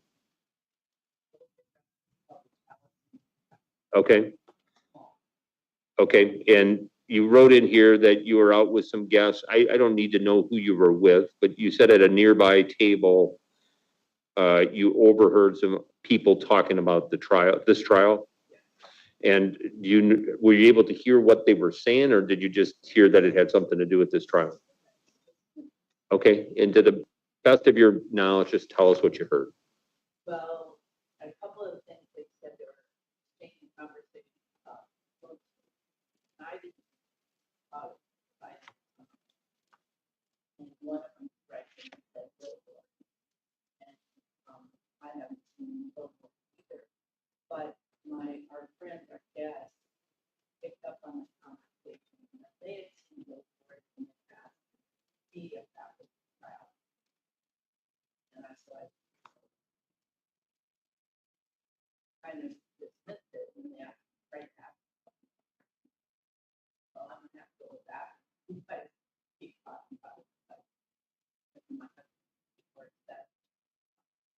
Okay. It's amazing how friends want to just know everything, right? Yeah. I hear you. So this conversation that you overheard with posters and billboards, was there anything negative or positive about the posters or the billboards or about this case, one way or the other?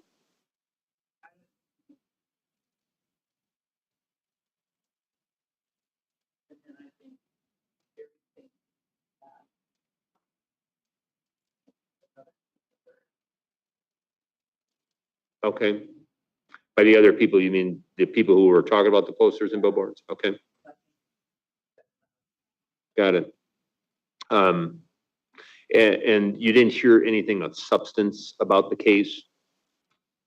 Okay. You didn't hear anything that you would use and would be able to block, you wouldn't be able to block out? Okay. Does that experience that you had impact your ability to be fair and impartial? At the beginning of this case, during voir dire, I know you joined the jury later in the process, right? You filled in somewhere, I think, in the afternoon. But I had asked you specifically, would you be able to render your verdicts based upon the evidence that's been presented during the trial? Now you've heard a lot of it, as well as the law that I give to you, and not on anything else. And I think you answered yes, correct? And is that still your answer? Understood. And you're still going to be able to do it on all of the evidence that comes in, including the law that I give to you? Yes. Would that experience last night impact you in any way? Okay. I don't know who wants, any attorneys have questions? Start with you, Attorney Guzzi. Attorney Frankowiak. Nothing on behalf of the hospital or Nurse McGinnis. Okay, thanks again for letting us know. I just want to give you, don't discuss with any of the jurors what we just talked about or your experiences last night, okay? All right, thanks. So Exhibit 552 is received. Any issues or questions about that, Attorney Guzzi? Attorney Frankowiak? And Attorney Administrator? During the doctor's examination this morning, I just want to make sure we're on the same page. Exhibit 37 was introduced by Attorney Administrator.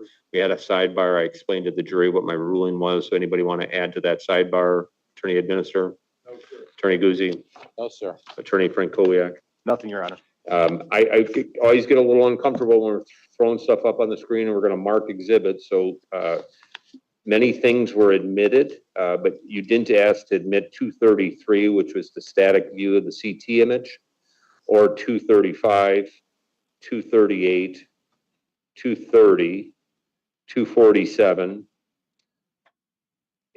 and then the overlay onto 248, I believe, and the exhibit 249 or its overlay. So are those being offered now? Move for admission. Any objection to that? Okay, so those will all be received. There was also a reference to a chest X-ray at admission. Yeah, I think that was 233.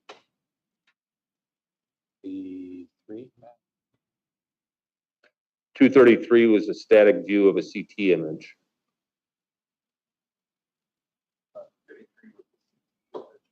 Yes, so I'm talking.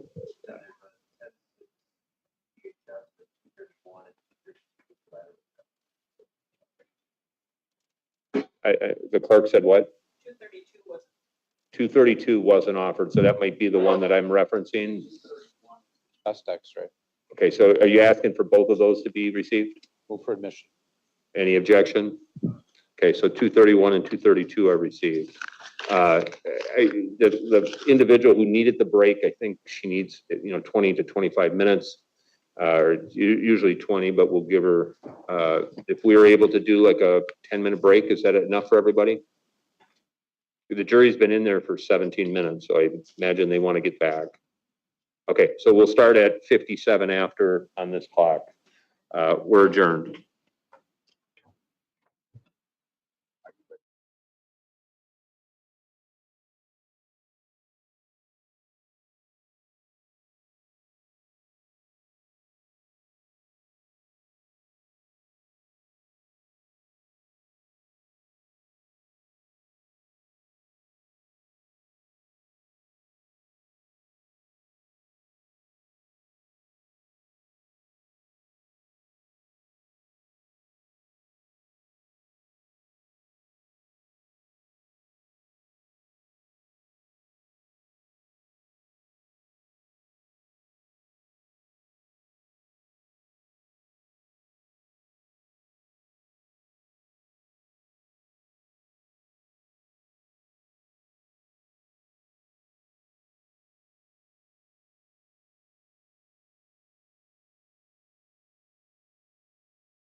First of all, I appreciate the notes on, and it's a reminder to me that all of you have your own lives going on and things to do. And so I know one of you is going to do some things during the lunch hour, kind of on your personal life, and if there's anything else we can do, just let us know. It just like just happened. The second thing is and I don't know if I reminded you of this last night. Sometimes I feel like I say the same thing every time, but you know, this case is public. You know, so things are happening in the outside world. And if you have contact with anyone, including, you know, family members, friends, or you're at the bowling alley or at the local bar, right? I told you that on Friday night. The obligation or the responsibility is to report that right back to us. And so when you do that, thanks for doing that. We're at the point where we have questions from the jurors. I marked as exhibit 553 the questions from juror 386, and I've marked as exhibit 554 the questions from juror 587, and I'm going to correct that number on exhibit 554. And the questions are the following, Doctor. For the portable X-ray, if the patient is not able to take a deep breath, how will the X-ray look be affected? It's an interesting tone, Mr. Administrator. That's my warning that I better be back for. Okay, it was like 4 minutes too late. All right, so I'll try it again. For the portable X-ray, if the patient is not able to take a deep breath, how will the X-ray look be affected? So that's a very good question, and it's a common thing that we deal with every day in radiology. And there's varying degrees of severity. It can be so bad that to where the radiologist would actually comment on it to say non-diagnostic or limited view of the lower lungs. And so what you do is you sort of use if you have the opportunity to use the images before and compare and say, okay, how low, we call it low lung volumes, how low is it relative to the others? And then use that to make some assumptions in your interpretations. For example, the lower part of the lungs, when you don't take a deep breath in, your diaphragm moves up. So the lower part of the lungs sometimes can be a bit more dense, and it almost looks like plates, you know, almost very flat-like. So you can, it becomes quite obvious. The other thing when they don't take a deep breath is the pulmonary vessels, which course through both lungs, they become more prominent, you know, and you take that into consideration just to make sure you don't say the patient's in heart failure or something of that nature, if that makes sense. Right. And next set of questions are the following.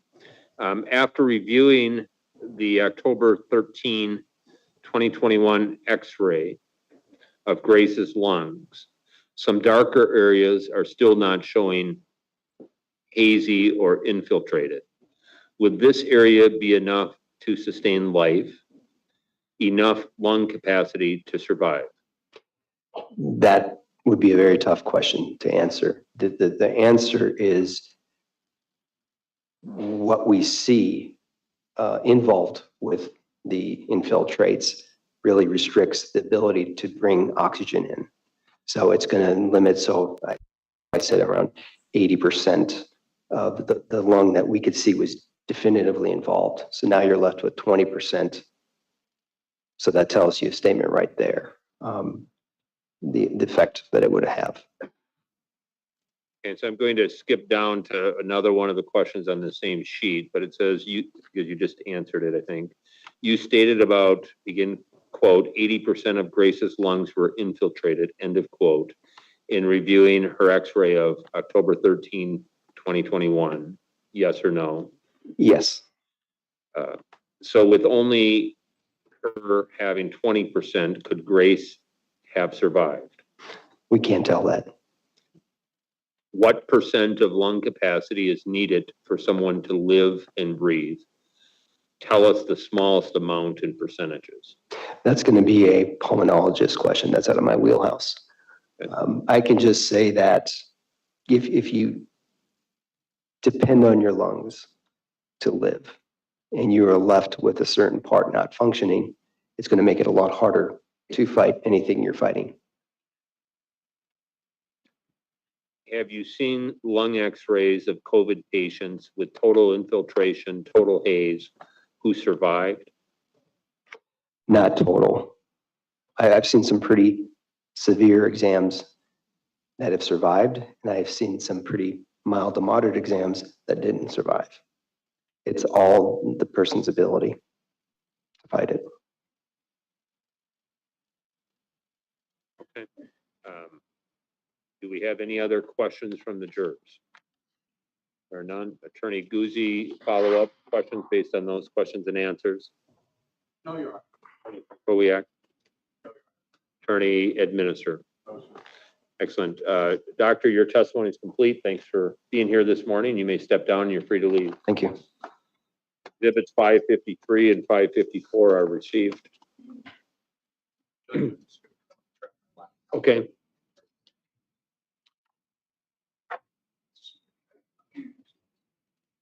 And who is the next witness? Matter of defense will be calling Dr. Gates.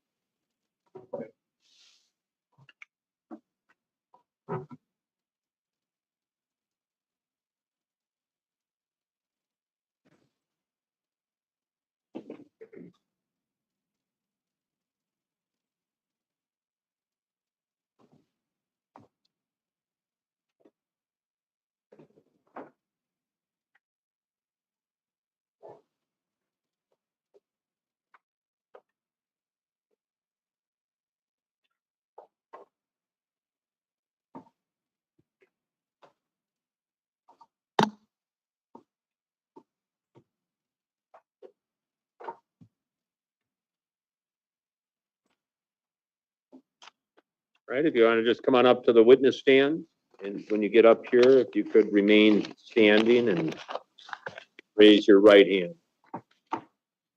You do solemnly swear or affirm that the testimony you shall give shall be the truth, the whole truth, and nothing but the truth to help you God? Please have a seat. Can you please state and spell your name for the record? David Fisk, David Fisk. Witness Attorney Frankowiak. Thank you, Judge.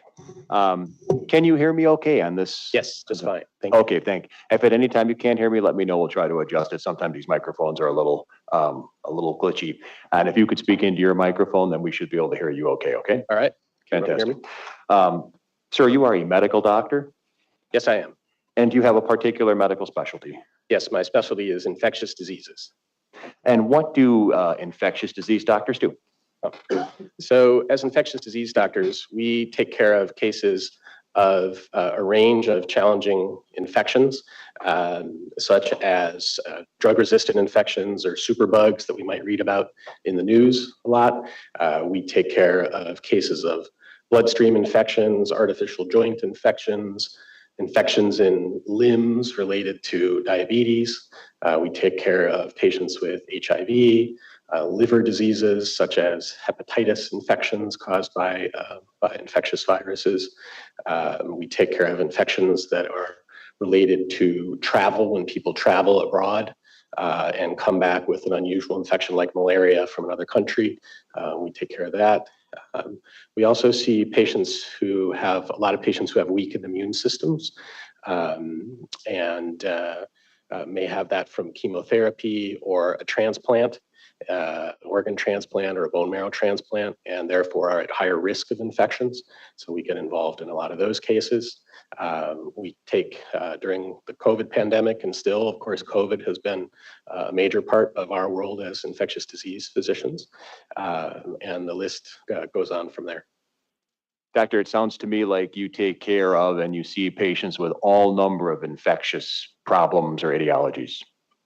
And in particular, those that other physicians may not feel comfortable managing. So we often, get involved when an infection that a patient is known to have is felt to be particularly challenging to manage, or at times we get involved in cases where there is sort of an unknown and there's a question of whether there's an infection in it, and the physicians aren't quite sure what's going on with the case, and then we would get invited into the case to help provide evaluation and guidance as to whether an infection is present, and if so, how to manage it.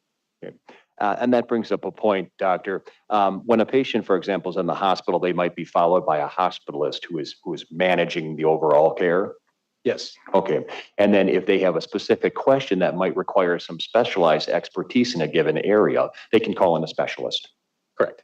And your role, as I understand your testimony, would be as a specialist in the area of infectious diseases. So if a managing doctor has some questions about a problem that may be caused by an infectious disease, they could call in you as a specialist to give some guidance on that issue. Our cases come not only from hospitalists, they are referred to us by critical care physicians, surgeons, resident physicians, emergency room physicians, OBGYN, all other specialties can refer to us if they're concerned about their patient and a potential infectious issue. Your Honor, may I approach the witness?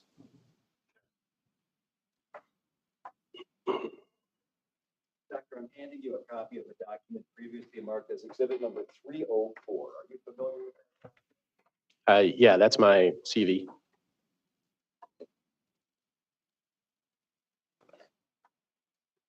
Does this CV set forth your educational background, your work history, and your professional accomplishments and qualifications? Yes, it does. Okay. I'd like to just start out, if you could, by having you just run down your education and your medical training for the jury so they can understand who you are and what kind of education you've had. Sure. I did my undergraduate work at the University of Virginia, and then did my pre-med work in a post-baccalaureate pre-medical program at Goucher College in Baltimore, Maryland. I then attended medical school at Johns Hopkins University, and that was from 1993 to 1997. And that was followed by 5 years of postgraduate training at the University of Michigan, which included 3 years of an internal medicine residency and 2 years of an infectious diseases specialty fellowship. Okay. And I want to just have you explain a little bit that postgraduate training. You said there was a period of 3 years initially and then a special fellowship of 2 years. If you could just explain that aspect of your education and what it involved. Yes. So our fellowship is when someone wants to subspecialize in a subspecialty of internal medicine. Other examples would be gastroenterology, cardiology, pulmonology, kidney disease. There's numerous specialties. Infectious diseases is one of those. And so in our training, we work with infectious disease specialists and focus on learning the various aspects of infectious disease illness and care of individuals who have infectious diseases, and also involve research on issues pertaining to infectious diseases. So that 2 years of fellowship training, as I understand, would be in your specific specialty of infectious disease. That's correct. Okay. An individual might, for example, specialize in a different area like pulmonology or critical care, and that would be a different specialty, whereas you have the specialty of infectious disease. Yes. Okay. Are you board certified, Doctor? I am. Okay. And what board certifies you? It's the, what is it called? American Board of Internal Medicine subspecialty of infectious diseases. Okay. And what, if anything, does that involve to become board certified with that certification? Well, first of all, you have to successfully complete fellowship training to be termed board eligible.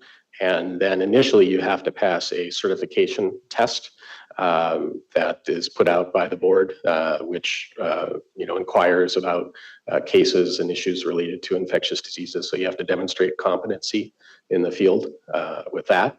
And then there is a recertification process following your initial certification.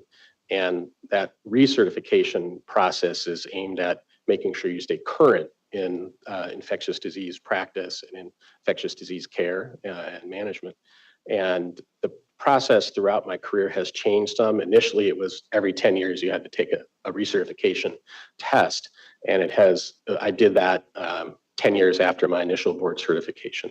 And then it has evolved further so that now it is more a continuous process of ongoing learning and demonstration of competency, where every 3 months you have to review case questions and issues and demonstrate competence by answering those questions to the board's satisfaction. Are you currently employed, doctor? Yes. And who's your current employer? Yeah. I essentially work for myself. I'm employed by my own medical corporation. Okay. What kind of things do you do? What are your job responsibilities? Yeah. So I spend about 2/3 of my day in a typical day seeing patients inside a hospital setting.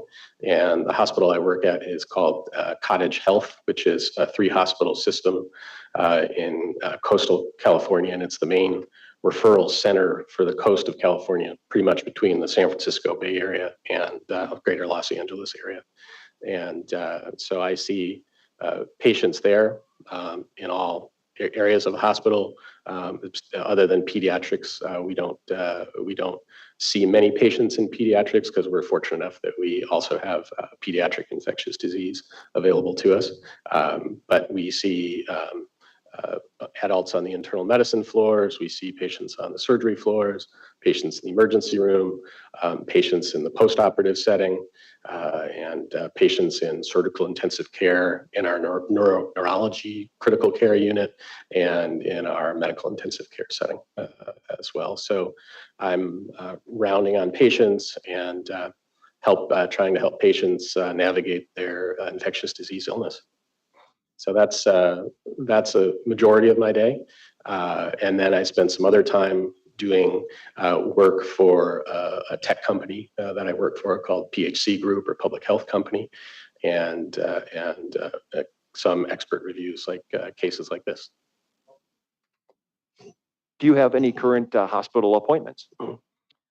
Yeah, I'm appointed as to 3 different hospitals, Cottage Health in Santa Barbara, which is the main campus, and 2 smaller hospitals in Goleta, California, and San Ynez, California. And then in terms of, are you asking about roles that I play in addition to the clinical care there, or? In addition, do you have any roles that you play at those 3 hospitals that you are involved in for Cottage Health? Yeah, I also chair the antibiotic subcommittee, which of the Pharmacy and Therapeutics Committee, which is the group of physicians and pharmacists involved in deciding what medications the hospital wants to stock and have available for management of infectious diseases. Do you have any teaching responsibilities? Yes. Okay, and what are those? Can you just give us some examples? Yeah, our hospital is a USC affiliated teaching center. And so I work on a regular basis every day with residents from the internal medicine training program that we have, and also the surgical training program that is at our institution. So I work with them. Sometimes they will round with me, and I provide lectures to them on occasion as well. So they're a regular part of my daily work, which I enjoy very much.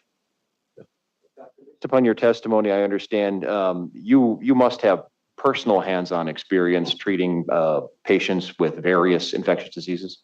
Yes, extensive. And has that been the case throughout your career? Yes. Okay. Do you also have personal hands-on experience specifically providing care as an infectious disease specialist for patients suffering from COVID-19? Okay. Can you explain in a little more detail the amount of experience or the kind of experience you've had caring specifically for COVID patients in the role of an infectious disease specialist? Yes. Well, of course, when COVID first came around, it was new to all of us.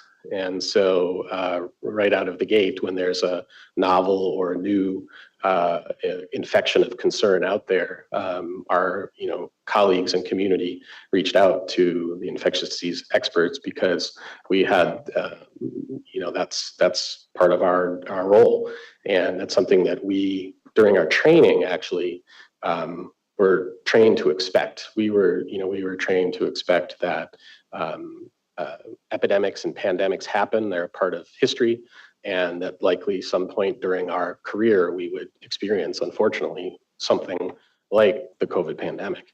And we also, were initially involved because there's COVID is related to previous outbreaks of other coronaviruses, such as known as SARS and MERS, which we've heard about in the news. And so we had some basis and understanding of those other viruses that we could bring to the table to help individuals with COVID. And so right from the get-go, initially, when COVID patients started being diagnosed and admitted to the hospital, we were seeing early on every case that came in to sort of help with the management of this and optimize the care and treatment of individuals with COVID. And then as the pandemic evolved and the case burden exploded and mushroomed, we and our colleagues also became more familiar with treating cases. We then got involved on a more selected basis with the more complex cases of COVID, the individuals that may have been sicker or had more complications of their infection. And as treatments and evidence for COVID treatments arose, we were charged with helping to understand the pluses and minuses of the various treatments, and when appropriate to recommend or deploy their use for our patients. So my care of patients ranged from the first COVID patients that came into our hospital and some who were seen who may have had milder illness early on, but also patients who required critical care and intensive care time. And so we spent every day, a good part of our day, in the intensive care setting treating. We at one point had 3.5 ICUs full of COVID patients in our hospital. So it was all hands on deck, to help care for that extraordinary volume of sick people. Fair to state that you've had experience treating COVID patients from the very beginning of the COVID pandemic all the way up until the current day? Yes. Okay. And you actually answered my next question, which was to detail for us the extent of the experience that you've specifically had in caring for COVID patients or consulting on COVID patients in the ICU setting. And you mentioned you have multiple ICUs full of COVID patients that you have consulted upon? Okay. Have you, in the course of your career, provided care or consulted upon patients like Grace Schara in this case, who might have a cognitive disability or might have, say, Down syndrome? Yes, absolutely. Okay. Our institution in our community where our main hospital is, there's a residential care facility for individuals with developmental disabilities and developmental delays. And so we partnered with them and they experienced significant outbreaks in that facility. Many of the patients from there came to us for care, and unfortunately, some of them succumbed to their COVID. So that was a frequent occurrence during the depths of the COVID pandemic. Okay. Do you have any personal experience in the area of hospital infection prevention or control? Yes, yes, I do. I was the medical director of our hospital infection prevention and control program from 2009 until 2023, and have some training in background relating to hospital epidemiology as well. Okay. Doctor, have you given any invited lectures to physician groups or other entities specifically on the subject of COVID-19? Yes, I think over 30 of those. Okay. I'd like to talk a little bit about COVID-19, just to set the stage, to give us a little tutorial about what we're talking about with this particular infectious disease. Can you just briefly explain what, in general terms, COVID-19 is? So COVID-19 is really the name for the disease that's caused by a virus known as SARS-CoV-2. And so we all call it COVID, but really the germ, if you will, that drives it is SARS-CoV-2.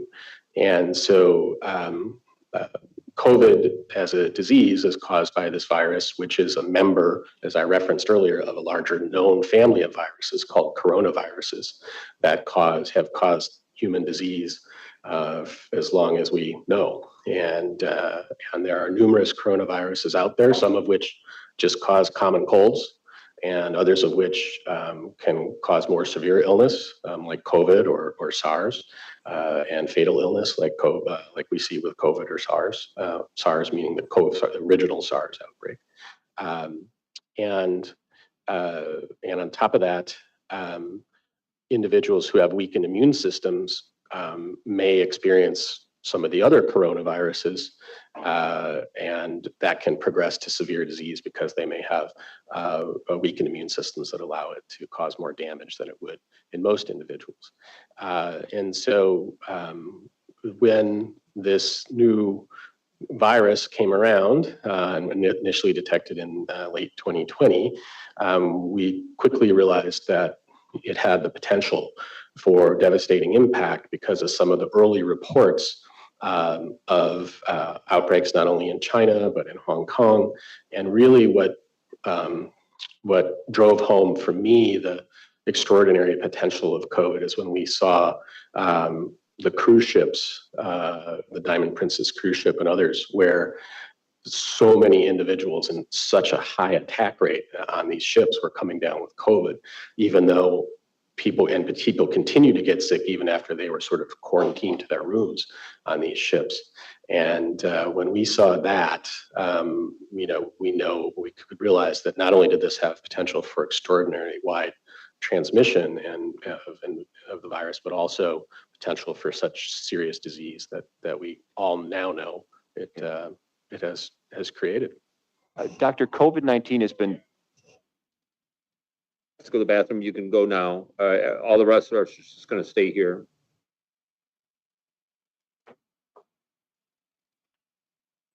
By the way, is there any water I could have? Yeah, we'll get you a water. Just hold off until we get all the jurors back. May I approach with Sure. water? Thank you.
We have all jurors back. Attorney Frankowiak, you can continue your direct exam.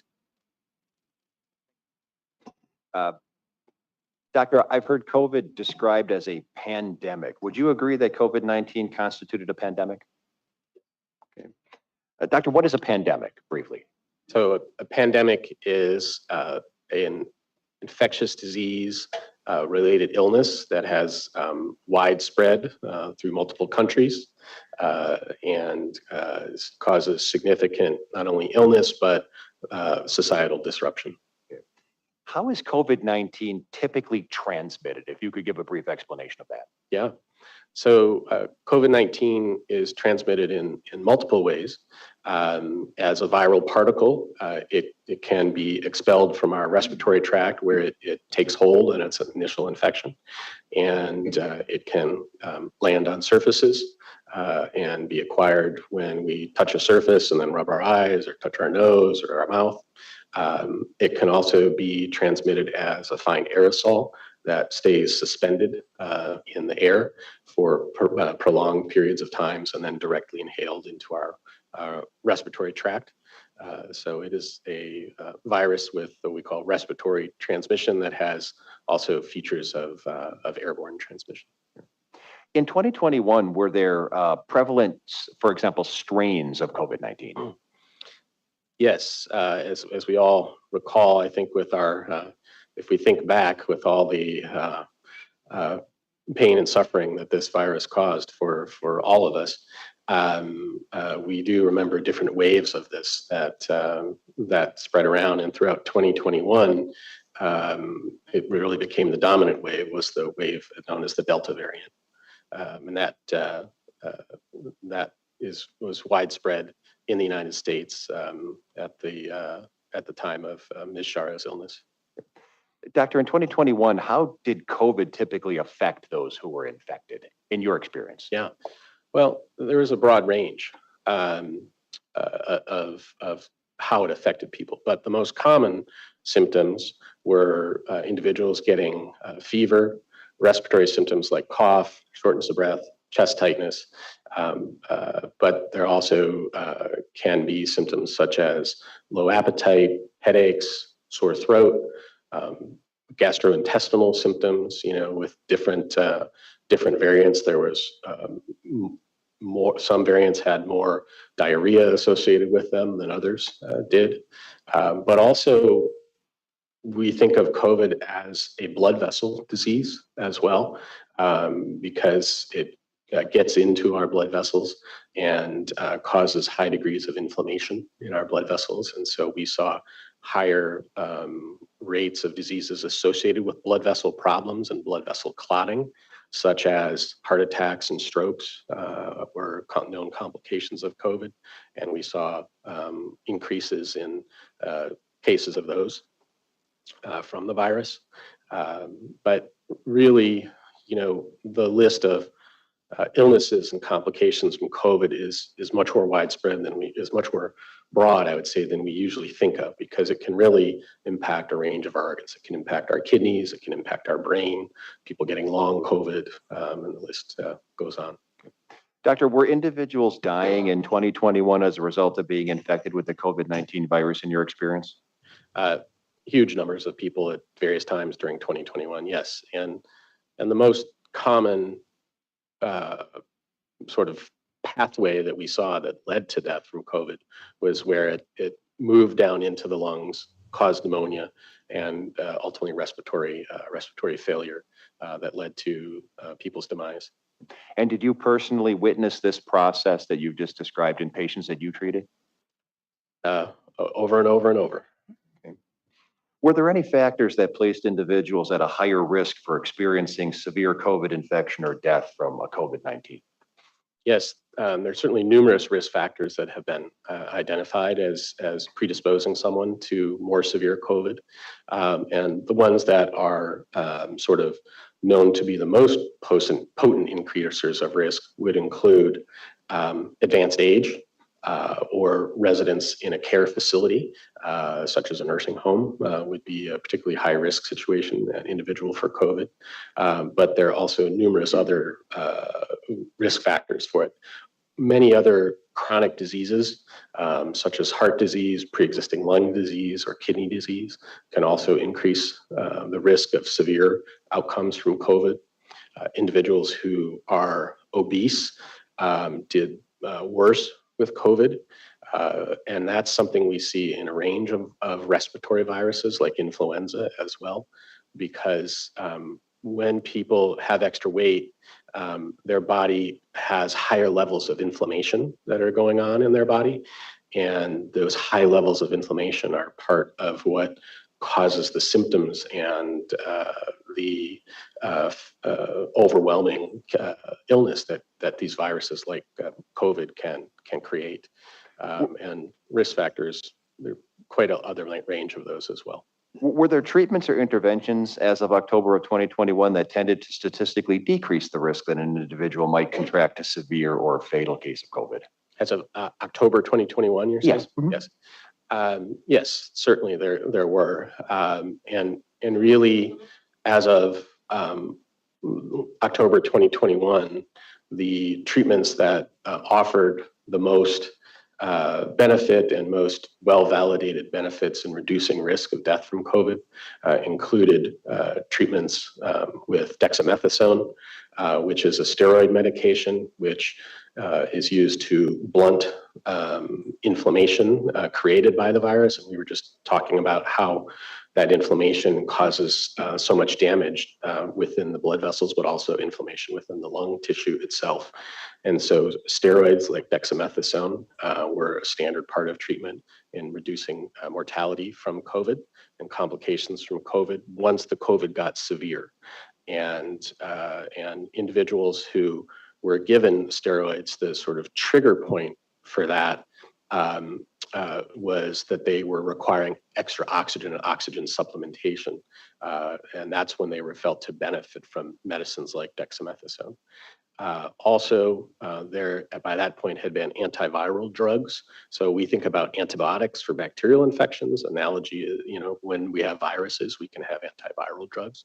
And remdesivir, the antiviral drug, had been shown to decrease mortality 2 weeks after completion of a course of it and 4 weeks after a course of it for hospitalized individuals with COVID. So it was used widely and still is used as a standard of care in the hospital setting. There were other drugs that were also aimed at blunting the excess inflammation that we've talked about that had been validated and shown to have some mortality benefits by late 2021, and that included drugs in the family of IL-6 inhibitors, of which tocilizumab is an example, and also throughout the pandemic and in October of 2021.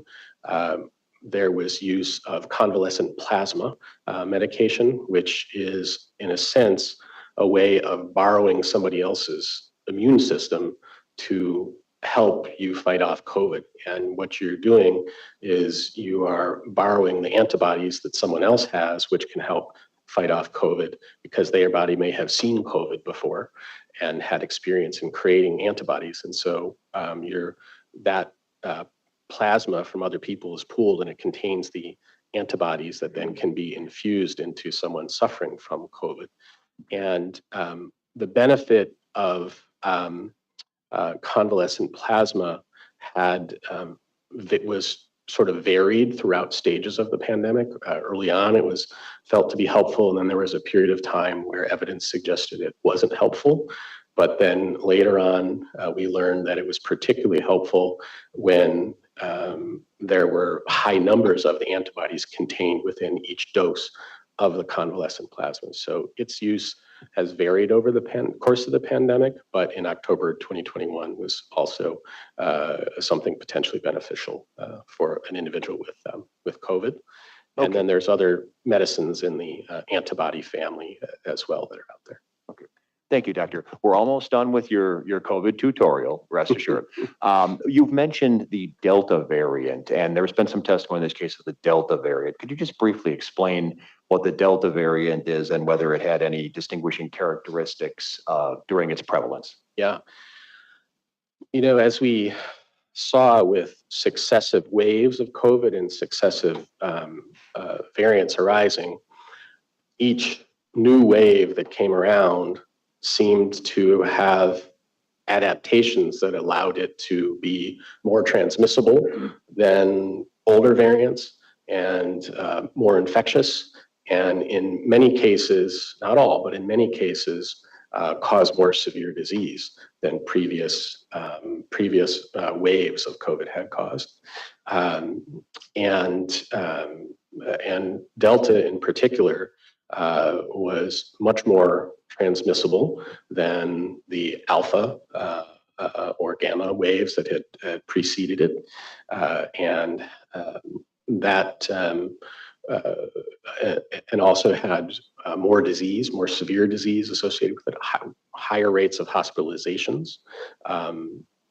Canadian studies showing, hospitalizations 2.5 times that of hospitalization rates, 2.5 times that of previous waves and previous variants, and also higher levels of admission to intensive care and higher risk of death, 1.5, 2.5 fold, increased risk of death compared to prior waves. So I think, if I think back to the level of concern that we saw in successive rounds of the pandemic, I'd say our level of concern for the danger that we saw in the Delta wave was as high as it ever got. I don't think we ever had a higher level of concern than when we saw Delta coming around as it had originally been, identified in India in late 2020, and we saw what it did over there in the news, and we knew it was coming.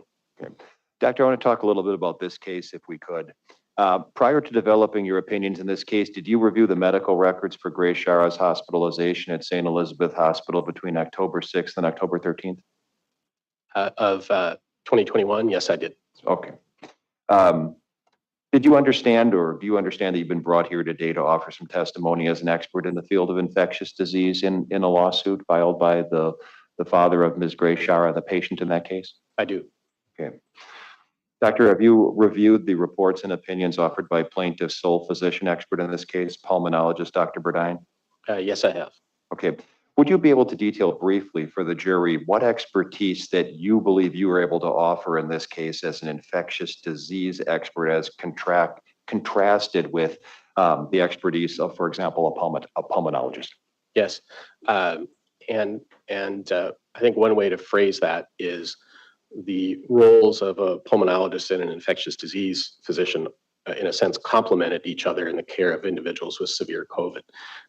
Our expertise as infectious disease physicians is in the realm of understanding the virus itself, what the virus, its structure is, what its characteristics are, its transmissibility, where it infects in the body, and the types of symptoms that it can cause.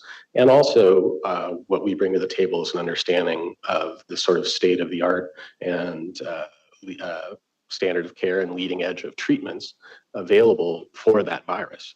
And so our expertise is in terms of, helping dispense those medications, prescribe regimens that are appropriate for individuals fighting this virus. And on top of that, our expertise involves issues related to control and prevention of infection transmission in hospitals. And that's not an area that the pulmonologists focus on, so-called epidemiology or healthcare epidemiology. And how else do we differ? The pulmonologists where their expertise involves more in the support of individuals who have respiratory failure, people who can't get enough oxygen into their bloodstream. The pulmonologists have the expertise to know what tools are available for a given patient to help that patient optimize the ability to get oxygen into their body or to get blow off carbon dioxide, so-called ventilation from their lungs. And we also have, as infectious disease physicians, an expertise in parts of the body damaged by COVID beyond the lungs. And pulmonologists don't have that expertise. Thank you, Doctor. According to your experience with COVID as an infectious disease expert, did Grace Schara in October of 2021 have any specific risk factors that you believe placed her at an increased risk of experiencing severe COVID or death from COVID? Yes, the risk factor that she displayed was her overweight status, described in some of the records as being morbidly obese, and individuals with a high degree of overweight status did much less well with COVID, as we had mentioned. She also had not been vaccinated for COVID, and at that time, the COVID vaccines offered roughly a 90% reduction in the chance of dying from COVID. So as she had not been vaccinated, that led her risk to be higher than someone who would have been vaccinated at that time. And were those, was that validated by studies at the time of the vaccines that were available as of October of 2021? Yes, that was documented in a range of studies for the different vaccines that were available, and high quality studies that have been, we call randomized clinical trials, which are the type of study that in the world of interpreting medical literature provide the greatest degree of evidence for a desired outcome. In accord with your study of COVID-19 disease and your own personal experience treating patients suffering from severe COVID disease, did individuals in ages or Grace's age group contract cases of COVID that proved to be fatal? Yes, absolutely. Okay. Now, Dr. Burdine has offered some statistics that a very low number of people in Grace's age group and ended up passing away as the result of that. Are you aware of studies or articles that may address that? I would say the way that I think of it is a very low percentage of individuals who got COVID in Grace's age group succumbed to their COVID, but because so many people were sick with COVID at that time, there still were significant numbers of deaths from COVID in individuals and even in pediatric situations, in the United States and globally.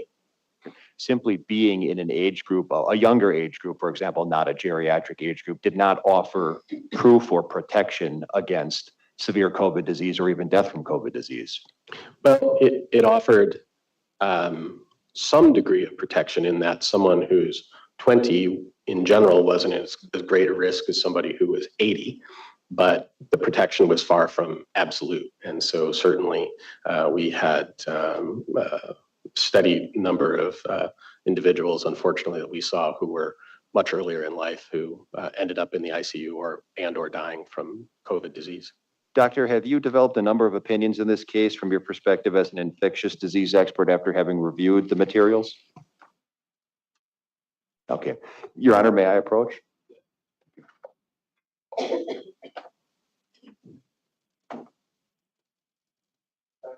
You a copy of the document previously marked as exhibit number 303. You recognize that document? Did you say, did I recognize that document? Yes. Yes, I do. And what is that document? This is the report that I drafted and filed after reviewing the documents and evidence provided to me on the case of Ms. Schara.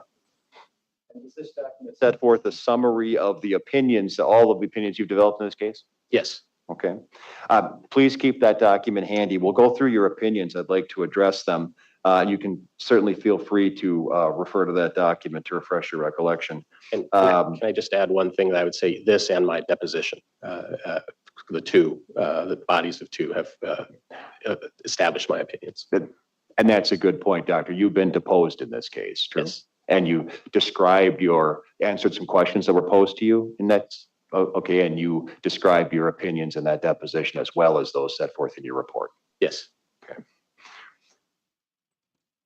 Doctor, do you hold an opinion as to whether Grace Schara's medical case history is or is not consistent with severe COVID infection leading to death? Yes, I have an opinion on that. And my opinion is that Ms. Schara's case was very much consistent with severe and fatal COVID disease.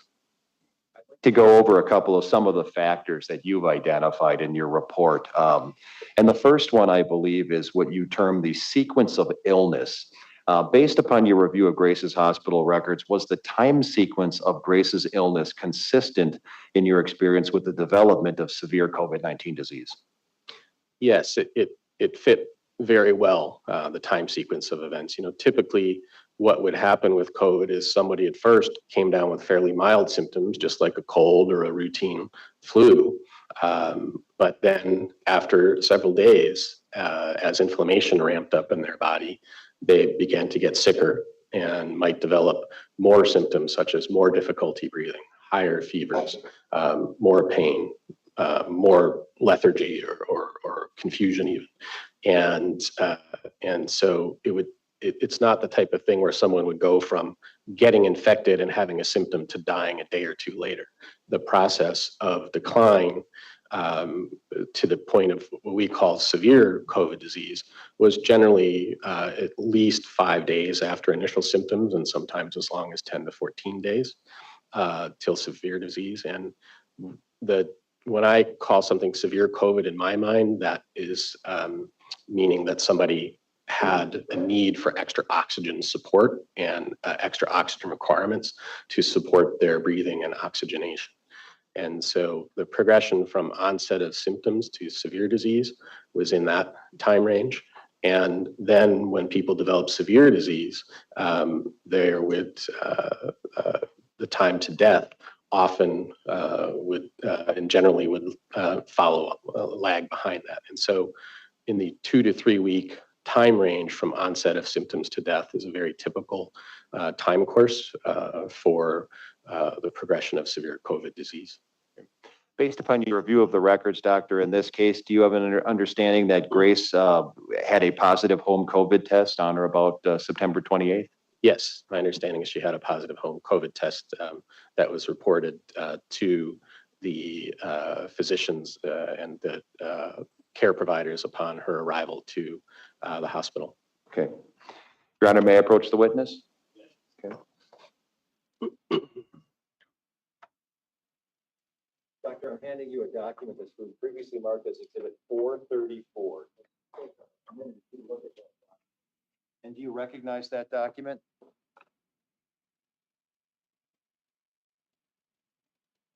Yes, this is the report of the CT angiogram, where the, in a sense, the CAT scan of her chest that was performed on October 6th, on the day she presented to the emergency department.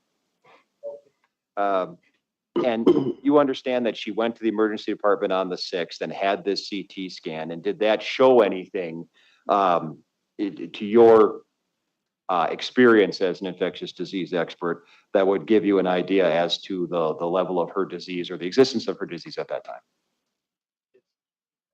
And I've also reviewed the images of the scan personally.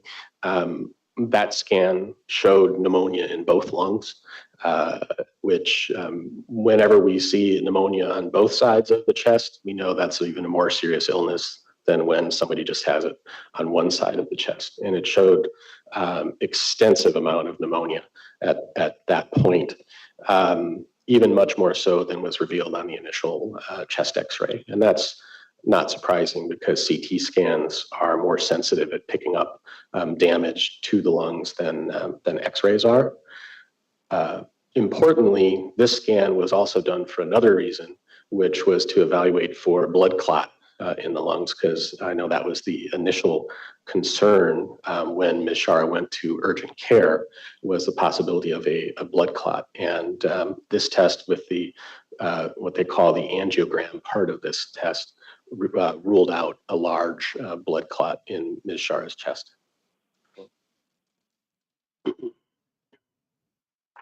Your Honor, may I approach the witness?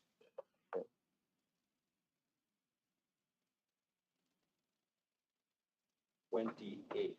You could take a look at that. You recognize that document? Yes, I've been handed the emergency department report from October 6th from Ms. Schara's evaluation there. publish a page of that document? 28, correct.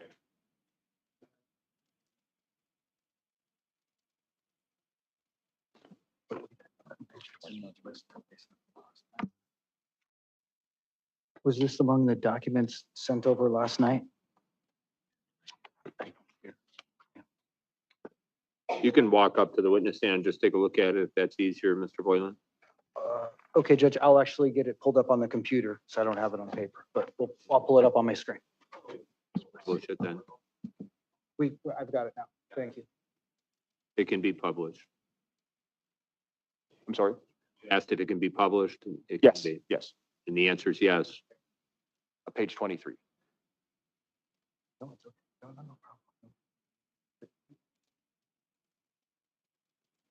Doctor, in this initial, I guess, report that you looked at, there's some vital signs there. Did you identify any vital signs that would lead you to believe that there was some significant compromise? Yes, absolutely. The one that to me stands out the most here is the fact that her oxygen saturations in her blood, or the amount of oxygen that is being carried around her bloodstream, was at the lower limits of normal, even though she was getting supplemental oxygen. And so we see here at 16-12 hours, her oxygen saturation was 90% when she was getting oxygen through the nose at what a rate of, we call 3 liters of nasal cannula. And so when you see values in that range, that sparks concern, because individuals should have higher oxygen saturations generally than that when they're not using extra oxygen. So we saw that, and then throughout the course of her ER stay, we saw the need for increasing levels of oxygen support for Ms. Schara.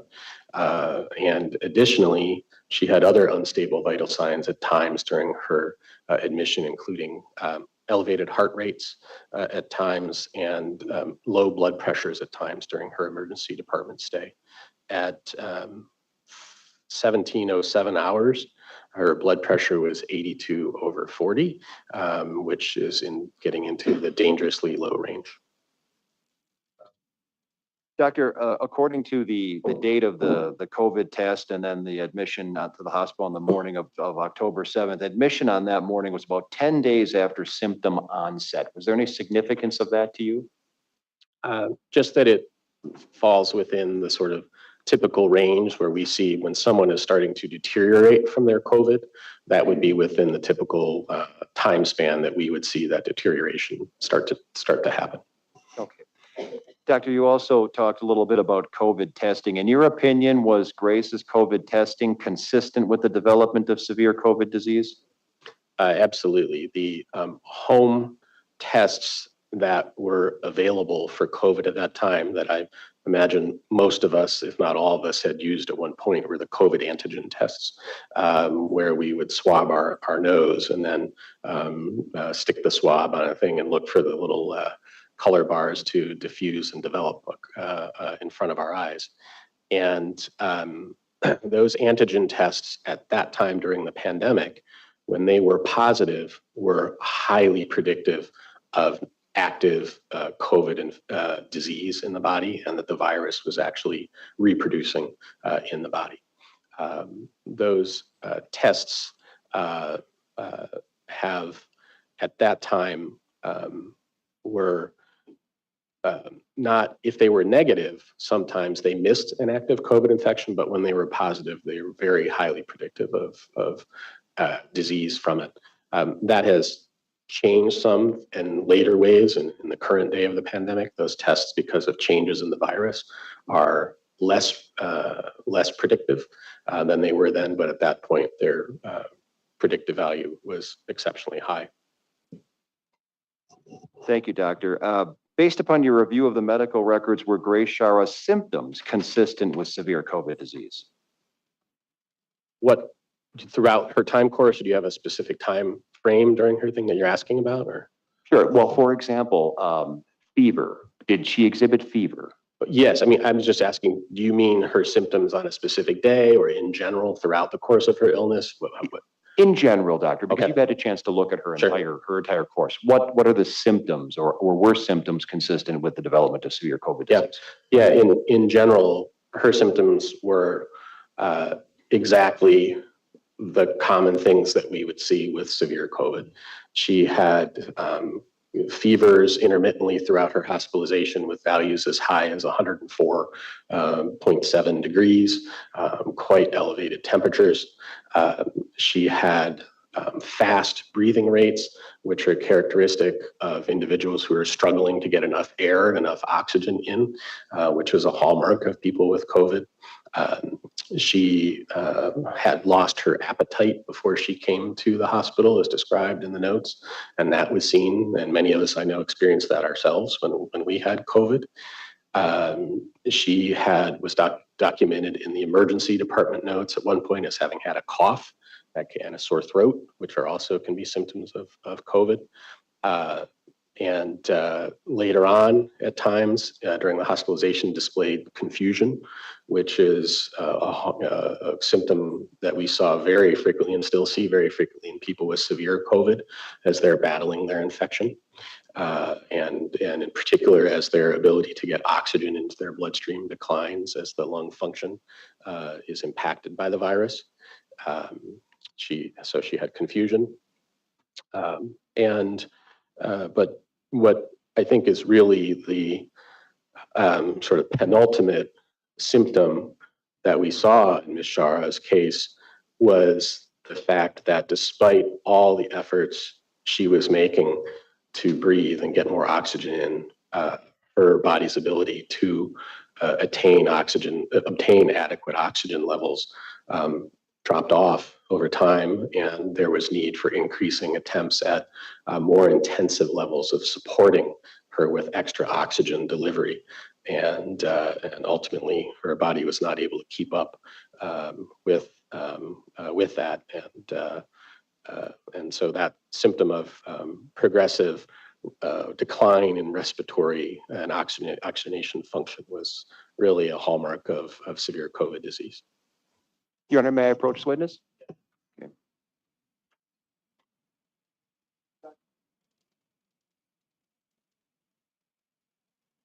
Markers exhibit 431, 432, and 433. If you could reference them. Okay,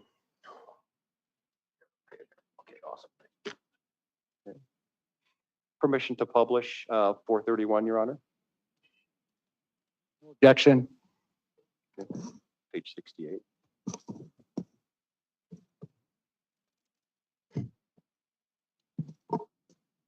A little bit about fevers, doctor. Do you have 431 in front of you? Yes, I do. Okay, this is a note that is dated from, it looks like the October 8th, and this was a note that was in the record that you've seen before? Yes, by the consulting infectious disease physician, Dr. Zeman. Okay, and we have, there's an objective section that says vital signs, and you said the patient is febrile. Well, what is febrile? Sure.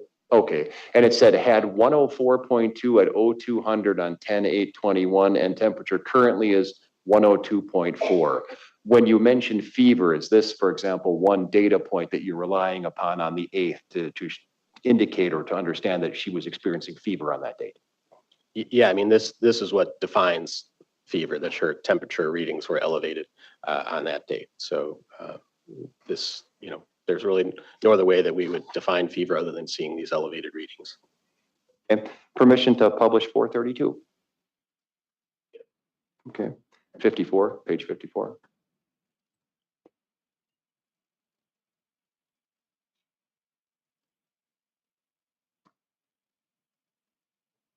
Okay, doctor, once again, we have another section. Now, this is a document that's from a little bit later. This one is from, it looks like the 11th. So we're now several days on. And we have another section up here where the vital signs are also showing, or is there anything on this particular document that would show you that a fever persisted several days later on the 11th? So she was documented here on the 10th as having a temperature of 100.1 at noon on the 10th, so the day before. This note was written on the 11th. Okay.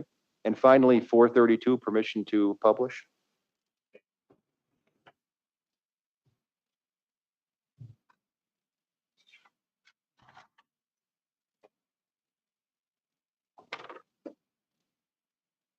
Four- 433, page 40. Okay. Doctor, is there anything on here that indicates fever, or that you're able to determine a fever? This looks like this is now the 13th of October. Yes, this is Dr. Shokar's note from October 13th, documenting that at the time of the evaluation, the note was written, this temperature was 101.4 degrees. So day after day, we're seeing abnormal temperature readings here. Thank you, doctor. Now you mentioned, you mentioned earlier that one of the treatments for COVID was a steroid called dexamethasone. Yes. Did you understand, based upon your review of the records, that Grace was receiving dexamethasone while she was in the hospital? Started shortly after her arrival at the hospital. Okay.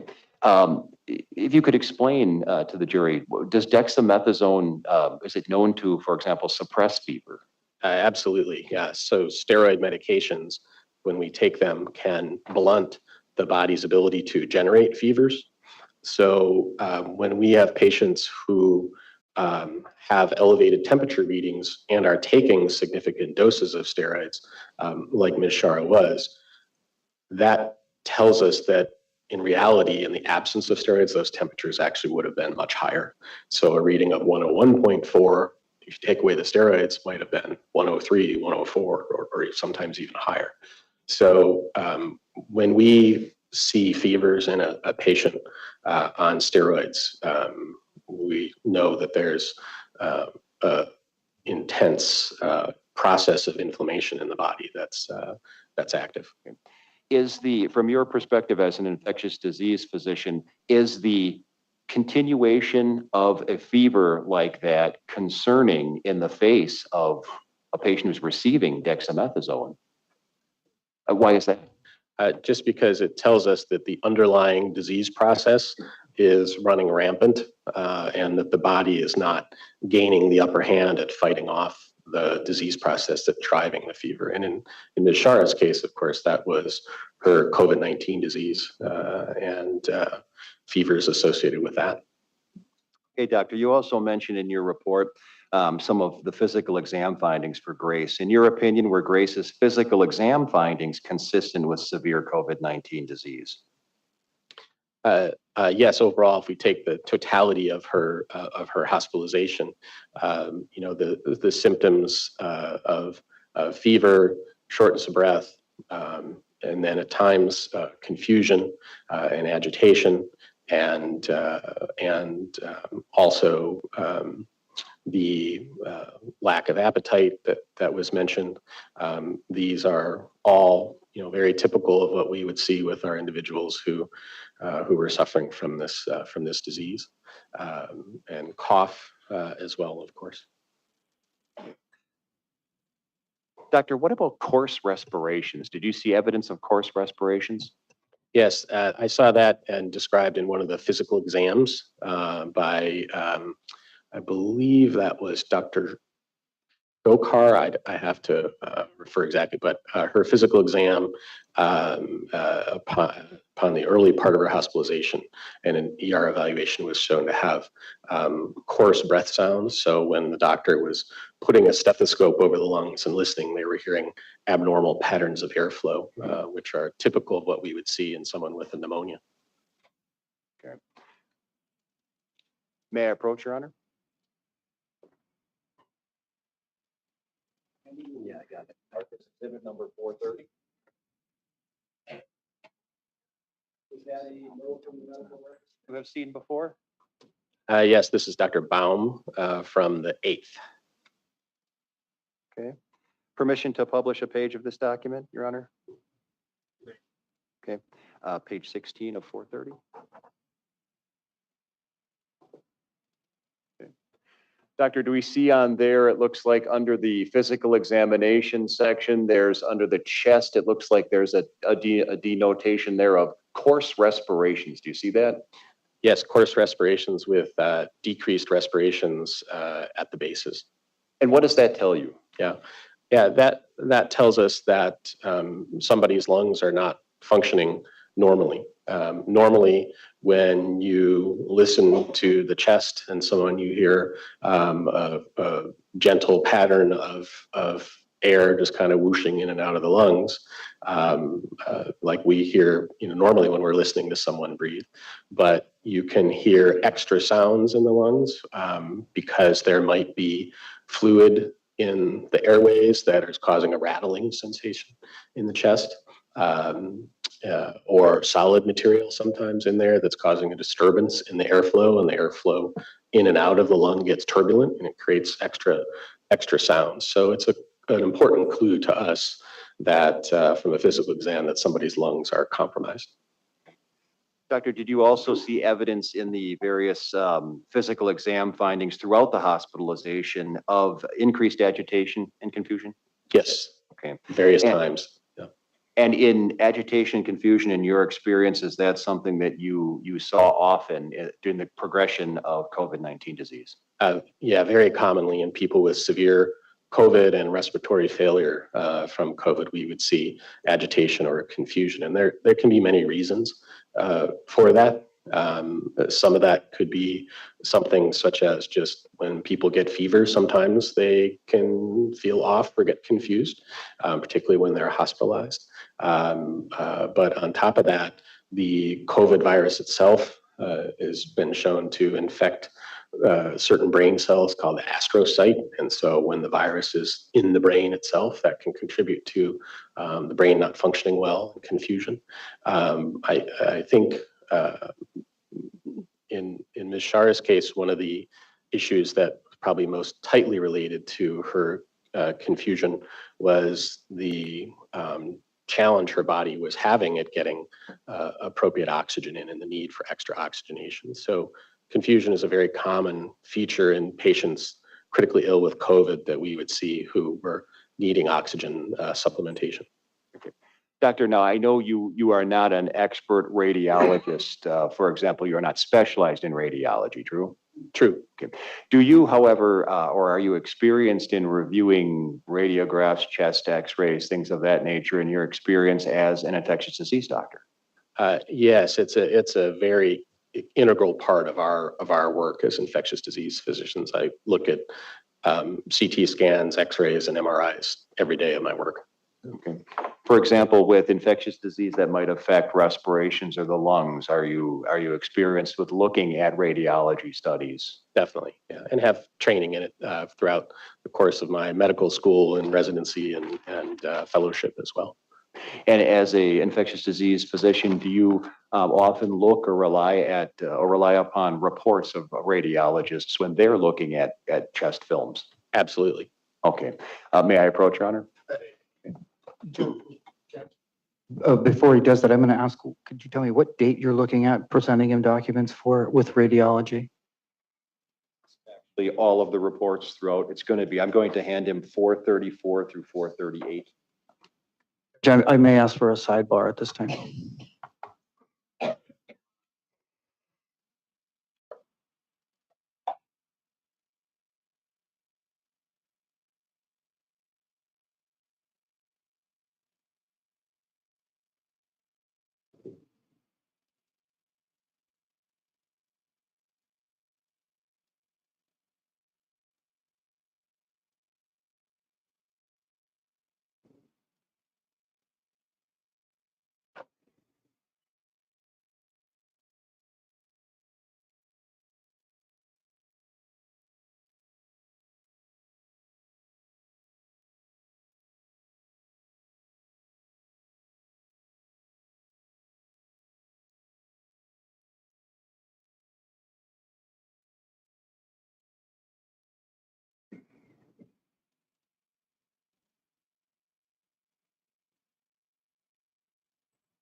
is overruled. Go ahead. Doctor, I'm going to hand you some documents marked as Exhibit 434, 435, 436, 437, and 438. I'm going to hand them to you as a stack, so I don't have to keep coming up and handing you them individually. Okay. Let's refer to those documents.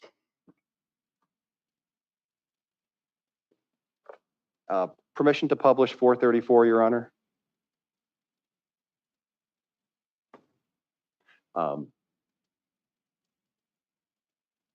Okay. Doctor, we're looking at number 434. And what is this document? 434 is the report of the October 6th CT angiogram of the chest with IV contrast. We've talked a little bit about this one before. There's an impression section there under number 2. What does that say? It says extensive infiltrates with areas of consolidation in both lungs, likely related to pneumonia. Okay. And from your perspective as an infectious disease doctor, is this an important finding? Why is that? I think the mic might have gone out for a second. There we go. Yeah, I think it's a hugely important finding because it indicates that the patient has not only one, but both lungs that are compromised by a disease, and in this case, likely an infectious disease such as pneumonia. And as we've noticed, this is from the very first day when she first came to the ER. So this is very early on in the course of the records you've reviewed in this case. Time we see somebody with a bilateral or pneumonia on both sides, that rises up in my world to becoming a life-threatening infection. Okay. Judge, permission to publish 435? Yes, I gave you permission. All of them? Okay, thank you. Okay, what is this, what's this report, doctor? This is 435 is the chest x-ray from October 7th, I believe. Let's see. All right. Okay. So that would be the next day after exhibit 434 that we just looked at. Yes. Oh. Now there's an impression here. Can you read that impression? Yes, it says increased dense hazy opacity in the left lung, decrease in right basilar opacity. Okay. And as an infectious disease doctor, does that tell you anything? Yes, it tells me that there's evidence of pneumonia on both sides of the chest, but at least from the x-ray that it is a little more pronounced on the left side and a little less pronounced on the right side than it was based on the October 6th study to which they compared this one. Okay. And again, I'd emphasize they were comparing that not to the CT scan, but comparing that to an October 6th x-ray. Exactly. Okay. Can we, let's publish 436?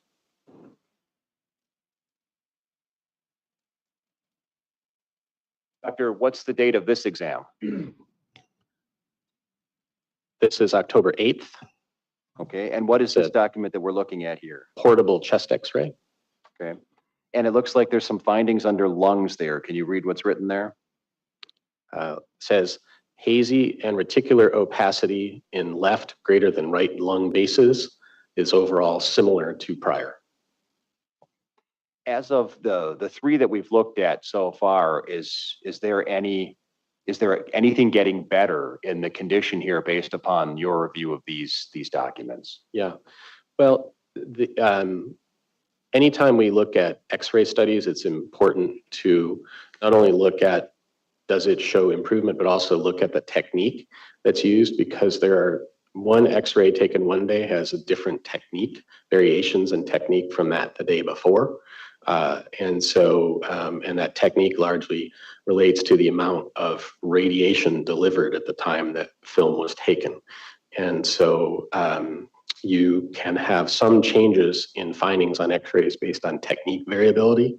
So first of all, you have to assess the film and decide if the amount of radiation used to expose the film is similar to the prior study or not. And if it is, then you know you're comparing apples to apples, and you can interpret findings such as shadows in the lungs or pneumonia in the lungs, and as to whether it's better or worse. To your specific question, as of this date, I would say it showed that there was still ongoing evidence of pneumonia on both sides of the lungs, but that according to the report, it seemed to have worsened a little bit on the left side and maybe improved a little bit on the right side since the October 6th baseline study. 37?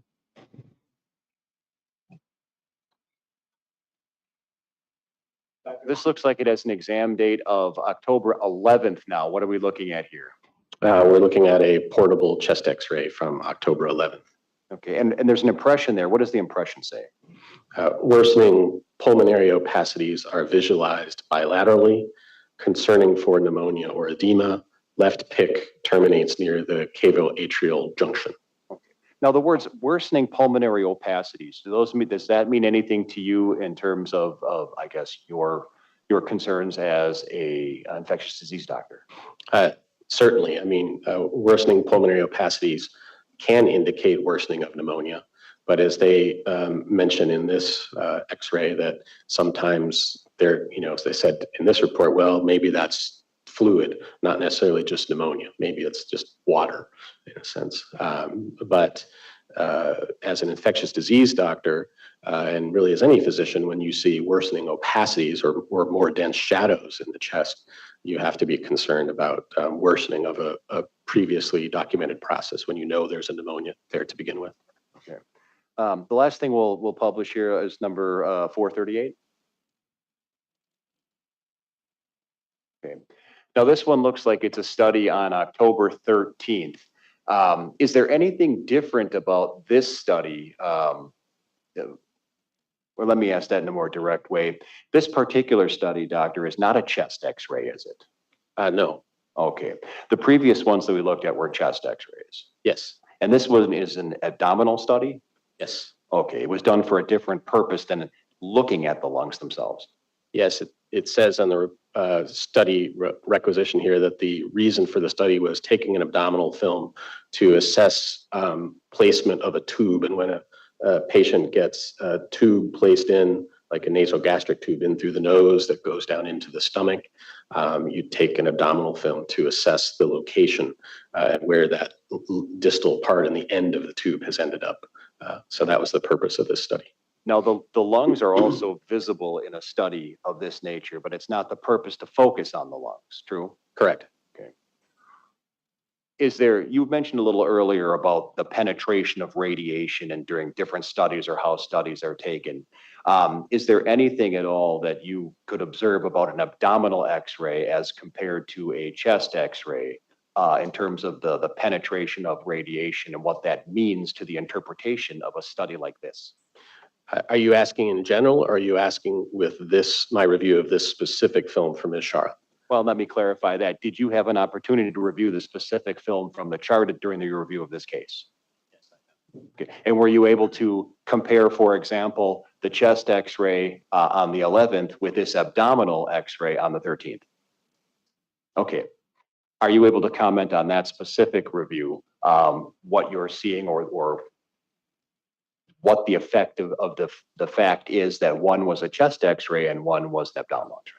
Yes, in my review of the two X-rays that you referenced, the abdominal X-ray on the 13th that did contain some visualization of the chest also, that study on the 13th had more radiation exposure used than the X-ray on the 11th. What does that mean? So what that means is, if you're thinking about the lungs and opacities or pneumonias or other findings in the lungs, if you use more radiation to take a film, those abnormalities and shadows in the lungs will look not as bad. So they will look artificially decreased compared to a study that has used less radiation. Based upon your review of those studies on the chest x-ray on the 11th and the abdominal x-ray on the 13th, did you come to any conclusions about what the x-ray on the 13th would have looked like if it were a chest x-ray rather than an abdominal x-ray? So I didn't come to necessarily conclusions how it would have looked if it were a chest x-ray, but I did come to conclusions that if the amount of radiation, if the exposure, if you will, was adjusted to be equal to that of the chest x-ray on the 11th, that the abnormalities in the lungs would have looked worse on the 13th than they did. So they would have been more dramatic than they were, and likely even more dramatic than those abnormalities were from the chest x-ray on the 11th. Do you believe that the radiology study that you looked at from the 13th, which was the abdominal study, basically understated the degree of sickness or infiltrates that are observable on that study? It all depends what you're comparing it to. You know, I think if you're comparing it to the x-ray of the 11th, yes, I think it relatively understated the degree of infiltrates in the lungs. Okay, thank you. Now, you also talked in your report about the labs. In your opinion, are Grace Schara's lab studies throughout her stay consistent with a severe case of COVID-19? Yeah, if we look at her labs as, you know, if not any one specific lab, but if we look at her labs in total, it was very much consistent with someone with COVID infection that over time progressed to a fatal illness. And there are a couple of labs that I think really help me illustrate that, and were lab findings that we saw over and over in patients that we have cared for. Permission to approach, Your Honor? You may. Doctor, I'm handing you a copy of what we marked as Exhibit 439. You recognize that document? Yes, these are lab reports on Ms. Schara from between October 7th and October 13th. Select labs from her case, not the overall body of lab work. Your Honor, permission to publish a page of this document? Any objection? All right, go ahead. Doctor, I want to call your attention specifically to the D-dimer numbers there. Do you see what we're talking about there? Let me find it on this page. Yes, I do see that. Can you explain what we're seeing, what a D-dimer is and what we're seeing there? Yeah, so a D-dimer is something that develops in our bodies and in our bloodstreams when clots in our blood vessels are broken down. So if we get, a cut and then we get a clot, remember over time, our body resorbs that clot. And as the clot starts to be degraded, that creates this byproduct known as a D-dimer.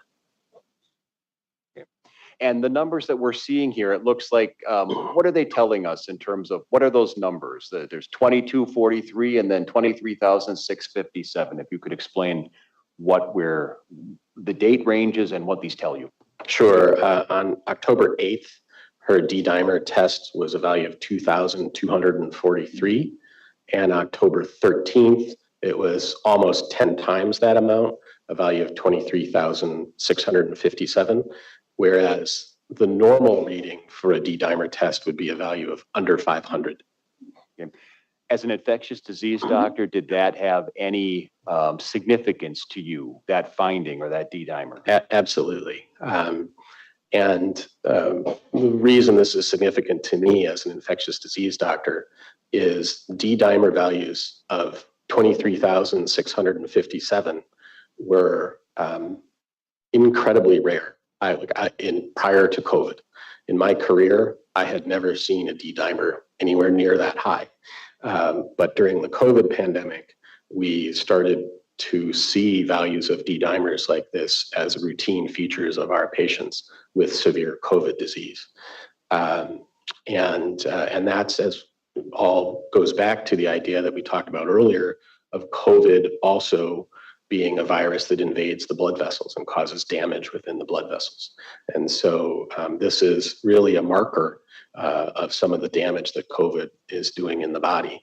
And not only are we seeing this value quite elevated, but we're seeing it increase in a 5-day period leading up to Ms. Schara's death. We're seeing it increase by almost a factor of 10 to a value of 23,657.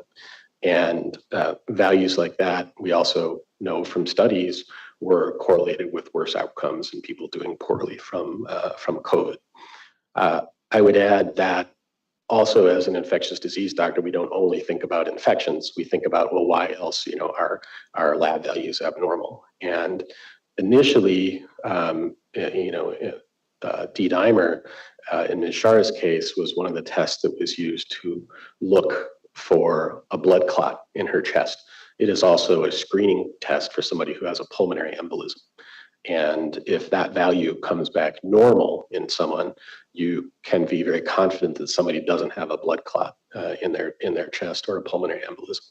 And so, that's the fact that these values are elevated. We know a pulmonary embolism was ruled out by that October 6 CT scan that leaves her COVID infection as, in my mind, unequivocally related to why these values are so sky high and worsening during her ICU stay. And I believe you had said you'd never seen that before, or almost never saw that before the COVID pandemic? In general, values in this range of D-dimer were extraordinarily rare. And prior to the COVID pandemic, I'd never seen one personally this high, but now I've seen it hundreds of times, all due to COVID.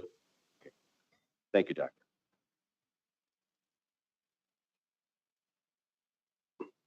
Permission to approach?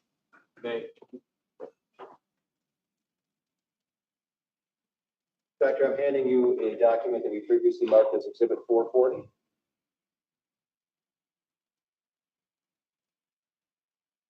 And do you recognize that document as a document you've seen before? Yes, these are more lab reports from Ms. Schara.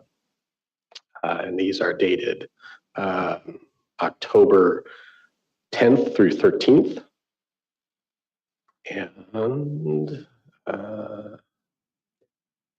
And also blood cultures from October 7th.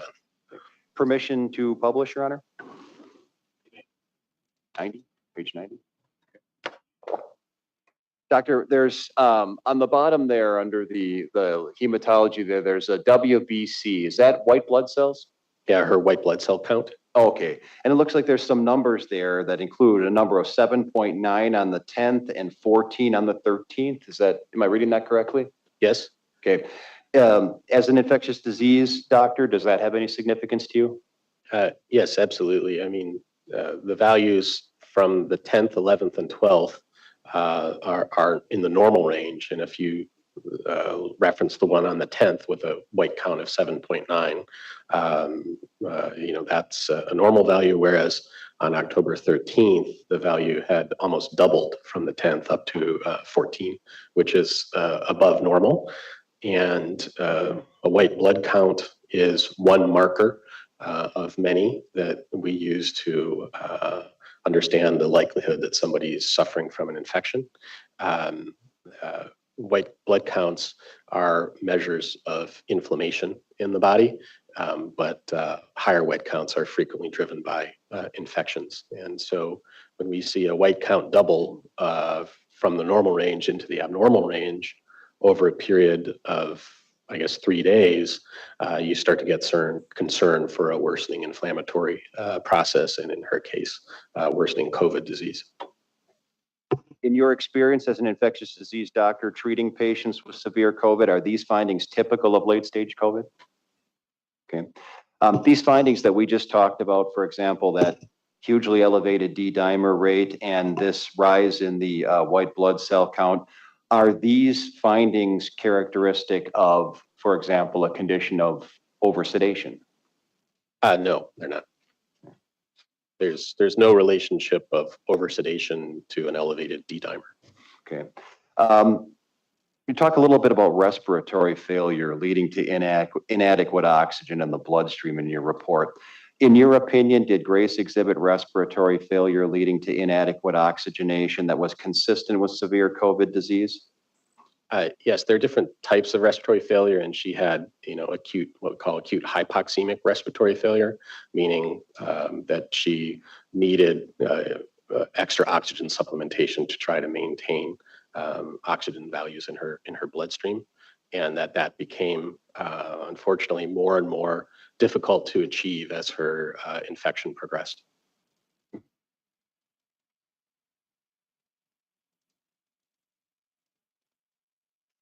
Permission to approach?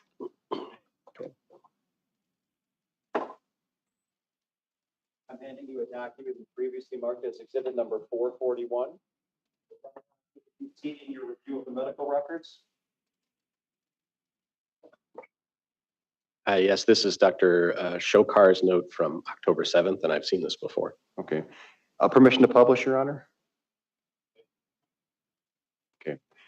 Now, at the very top there, Doctor, at the top of that note, this is now from, looks like the 12th of October. The doctor's indicating there that after this morning's assessment, the patient's oxygenation saturations have deteriorated, requiring BiPAP settings of 100% FiO2, yet still her oxygenation was in the low 80s. Does this constellation of findings cause any concern to you as an expert in infectious disease? Absolutely. I mean, this, what we're seeing here is that despite breathing pure inflow of oxygen, 100% oxygen, where normally we're breathing like 21% oxygen on our own.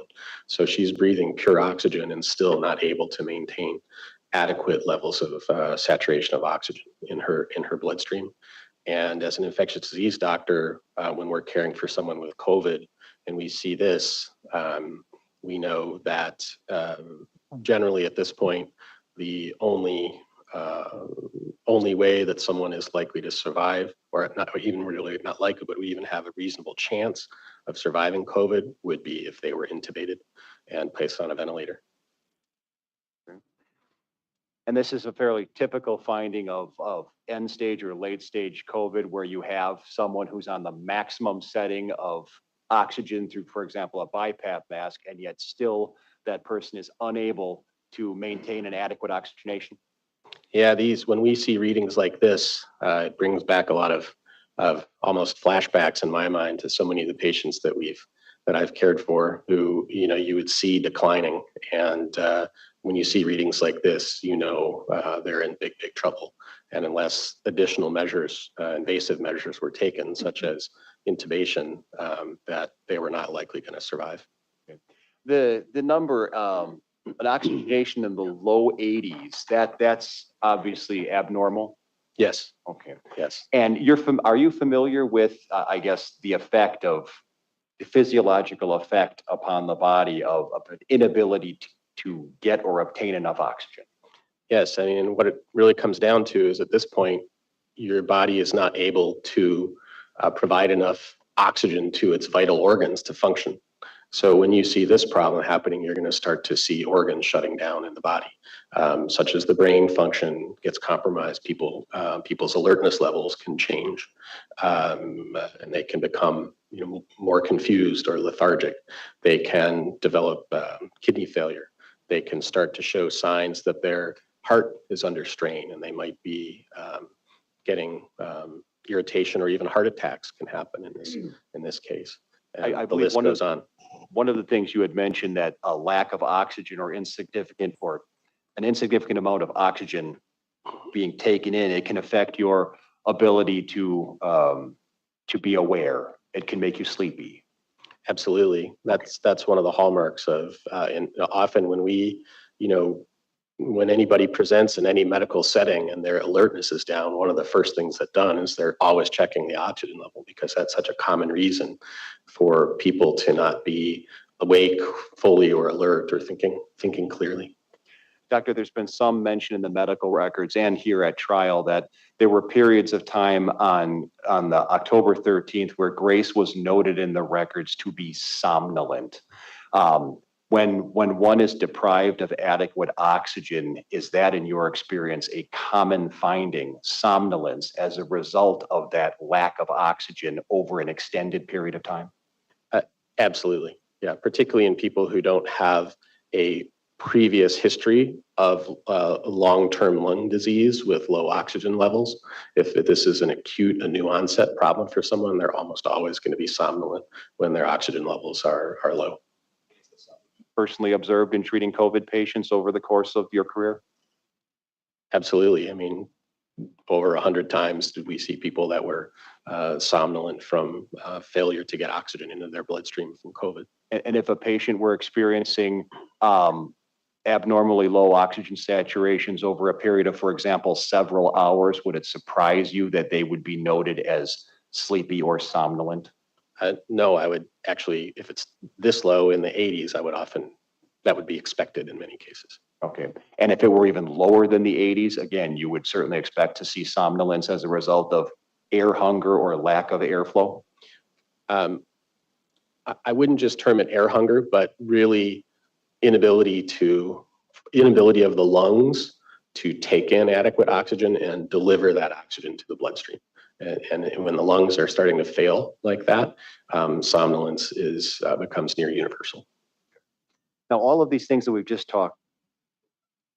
Oh, certainly, absolutely.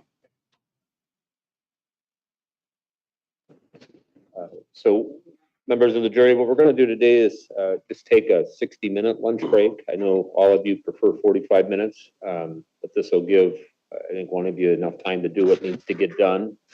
And so we'll start back up, 60 minutes from now, which will be about 12:40. During this break, just a reminder not to discuss the case with anyone, including each other, no independent research. The food is ready for you, and they'll also make sure that the phones are back to you so you have those. We'll see you in an hour. The jury is excused.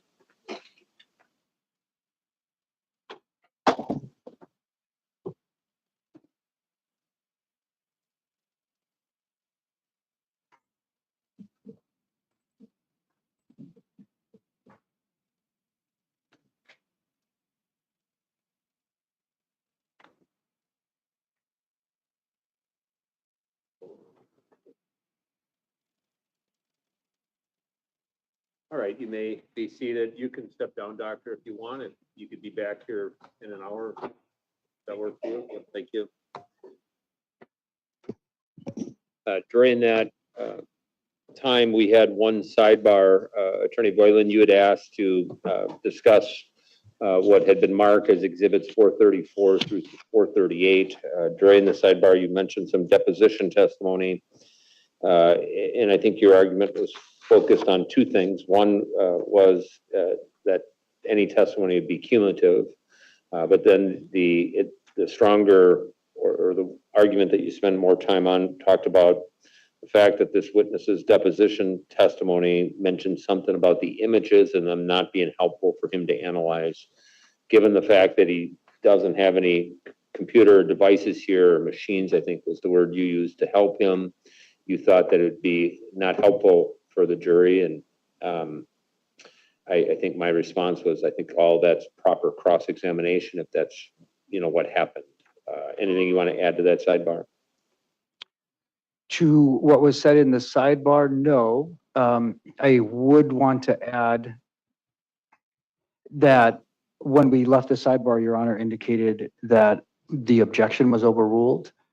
And I actually had asked for a sidebar without making an objection because I was looking for Your Honor's wisdom on this point. So when we walked away and said that my objection was overruled, perhaps you did that by saying, I'm going to let him do the testimony. That's all. Right. I'm not sure I did that intentionally. And I think you're correct. I think you asked for a sidebar, not an objection. Let me know if you want me to correct that. I wouldn't mind. Okay. Just by when we bring them back in, just mention that. I'll leave it in your hands, Judge. It brings it up again, a sidebar where I allowed them to ask anyway. Do you want me to? We'll leave it, Judge. I just wanted to tell you that I wasn't sure whether it was the case or not, but I knew I did not make an objection. Okay, so I think you're right on that. That's fair, And, but nothing more to say about it. Okay, Anything either of you would like to say on the sidebar? Attorney Guzzi? No, not unless the objection or the comment about cumulative is not that. Seems to be something addressed by. I think during that session, I don't know if I made a mistake in writing down exhibits. Do you have the exhibit list? Just gonna look at what the clerk has. So has 429 been offered or has been discussed? Attorney Francowiak, that you have 428 through 441, but I don't have 429 being mentioned. No, I don't, I may not have put 429. I think all the others I did, but 429 was not. Okay, and then 303 and 304, which are his report and CV. Yes. In that order. You offering those? Yes. Any objection from plaintiff?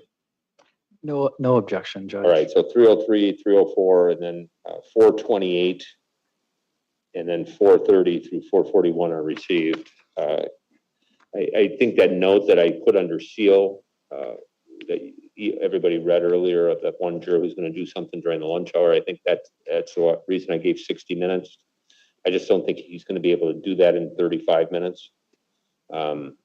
Given the details of that record, I know you guys don't know the locations of things, but I think it's going to be more like closer to an hour. So that was the reason I gave an hour lunch instead of 45. Anything else we need to do before we take our lunch break? None from the plaintiff. Nothing, Your Honor. Okay, so we'll start at 12:40 on this clock. We're adjourned.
Everyone may be seated.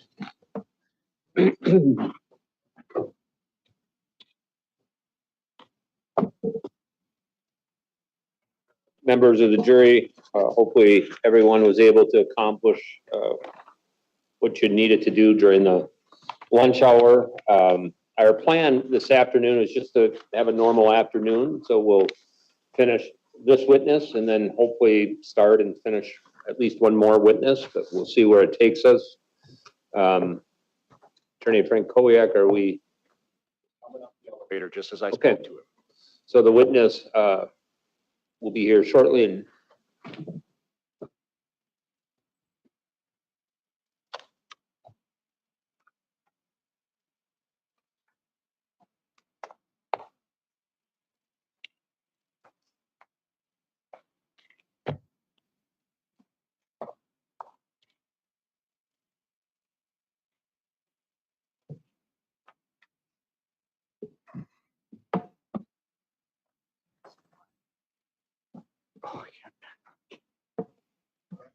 Doctor, you're back up on the witness stand, and you can just have a seat when you get up there. Just a reminder to the jurors, he's still under oath and subject to the rules of perjury, and I think Attorney Frankowiak, you are finishing up your direct examination. Thank you, Rob. Okay, Doctor. Before we broke for that break, we talked about a number of aspects of your opinion. These 7 or so aspects that we've talked about, do they fit a classic pattern for a case of severe progressive fatal COVID-19 disease in your personal experience as an infectious disease expert?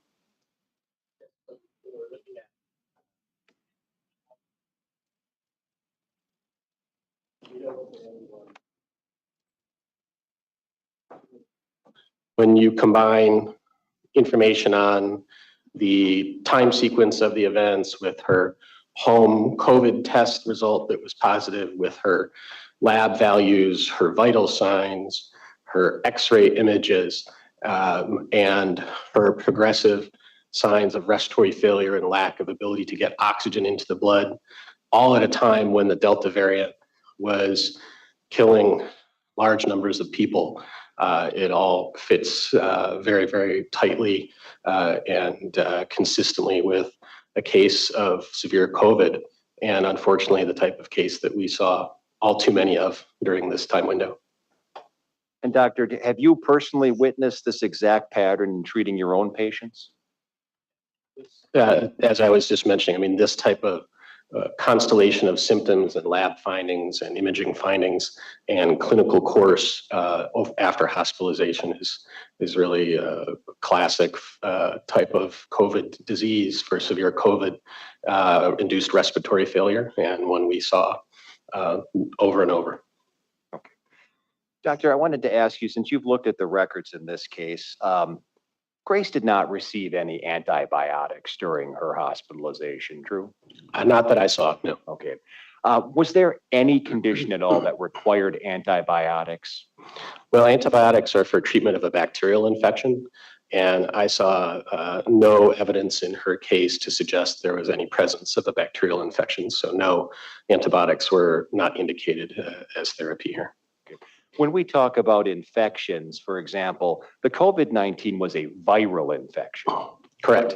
And you don't treat viral infections with antibiotics, true? No, so viral infections, because antibiotics kill bacteria and bacteria only, antibiotics would not have any effect against SARS-CoV-2, the virus that caused COVID.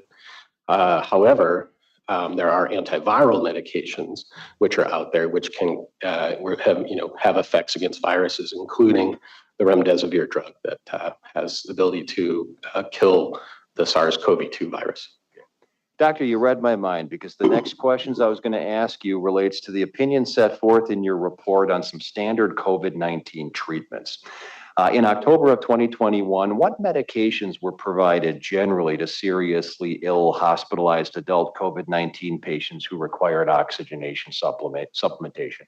Yeah, and I'm glad you phrased that as seriously ill on oxygen, because it's different when you're talking about someone who's an outpatient with COVID or someone who might be in the ER but having normal oxygenation. So at this point in late 2021, the really constellation of medicines that would have comprised the standard of care for someone with severe and decompensating COVID, meaning progressing, worsening during the hospitalization, would have included the dexamethasone that she received, remdesivir, the antiviral, an IL-6 inhibitor like tocilizumab, and also convalescent plasma would have been also a useful addition in this situation.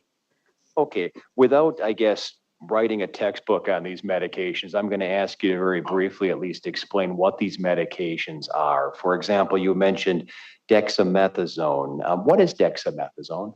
So dexamethasone is a steroid drug, and which is a drug that, when given, blunts the inflammatory response that our body creates. So normally, when our body faces a challenge, whether that be we bump our elbow and bruise our elbow, or whether it be Ebola virus, when our body has an insult like that, our immune system responds to that by releasing inflammation to counteract it.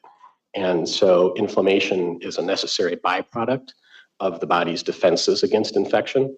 But if you get a bruise on your elbow and it swells up, you get inflammation there too, because that your body sees there's a wound, there's a damage, and it needs to clean up that area. So that's how dexamethasone works.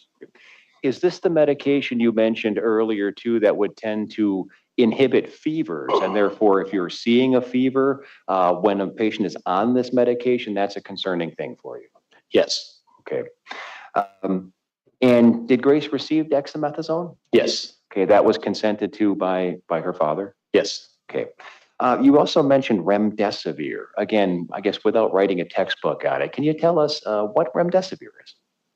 So it is an antiviral medication that, when given, has the ability to directly attack the viral particles of SARS-CoV-2 that are in our body and make those viral particles decompose so that they can't reproduce in our body. Okay.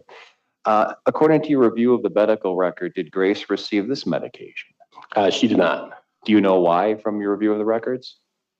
My understanding is it was something that was not agreed to by her family. Okay. You also mentioned something called, and I'll try to pronounce this correctly, tocilizumab. Yes. What is tocilizumab? So that is a drug that we call in the family, we call an IL-6 inhibitor. And IL-6 stands for interleukin-6. And what happens when you give tocilizumab is it effectively also blocks inflammation development in the body. So interleukin-6 is part of the chemicals that circulate around our body that create more and more inflammation. And so since some of the damage to our bodies caused by COVID was when inflammation got too brisk and overactive, that the tocilizumab drugs, although not originally developed for COVID, were found to have benefit and favorable outcomes when given to those with severe COVID while they were in their phase of their first 24 hours of ICU care, or when they were transitioning from lower levels of extra oxygen support over to higher levels like the high flow nasal cannula or BiPAP devices that can provide more substantial oxygen supplementation. Was the effectiveness of tocilizumab supported by studies or other scientific evidence? Absolutely, yes. And so not every study that was done came out with favorable results for tocilizumab or similar drugs in the IL-6 inhibitor family, although over time, the data became more and more compelling for the use of this agent, and it became part of our standard repertoire for severe COVID disease treatment. And by October of 2021, was that medication in the standard repertoire for treatment of COVID-19? For people who had very severe disease while they were in their sort of early phases of what we call decompensating, meaning transitioning into the ICU to need care or requiring these extra levels of oxygen supplementation above just a typical nasal prong. And it ultimately has been shown in many studies to have reduced mortality and reduced death rates associated with its use for that situation. According to your review of the medical records, did Grace fit into that category of patients who would be a potential candidate for tocilizumab? Yes, absolutely. Okay. According to your review of the medical records, did Grace receive tocilizumab? No, she did not. According to your review of the records, do you have an understanding as to why she did not receive that agent? My understanding was that it was proposed by the treating team at a point during her hospitalization, but that it was it was never agreed by her family to provide her that medication. You also have a section of your report talking a little bit about your knowledge and experience with some medications typically given in the ICU.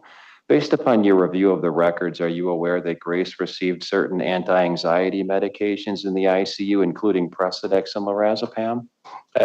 Yes, and anti-anxiety or generally medicines that can calm people and help people cope with respiratory distress like they have from COVID or other major ailments. And were those medications that have been used in the treatment of your own patients in the ICU for severe COVID? Yes, in fact, I would say that the majority of my patients who were in the ICU were treated with Precedex and lorazepam. Although those are not medicines ordered by me, they were generally ordered by my critical care colleagues for the management of those patients. Okay.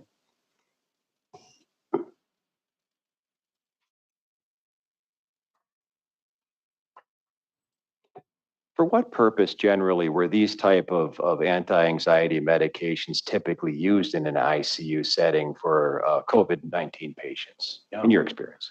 Well, reasons are numerous, but the most common reason for it was the distress created by the inability to breathe, and the sense of shortness of breath, the inability to get oxygen in the body, and the body does everything it can to try to get more oxygen in, and that creates a tremendous sense of anxiety and panic amongst patients who are struggling to breathe.